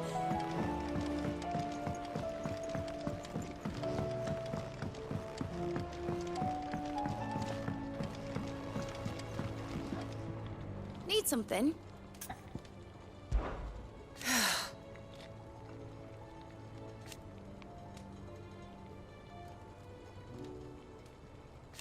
Make a name for yourself.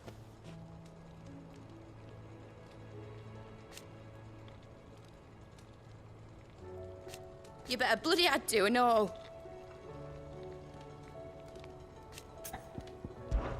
Enjoy it while you can, Clive.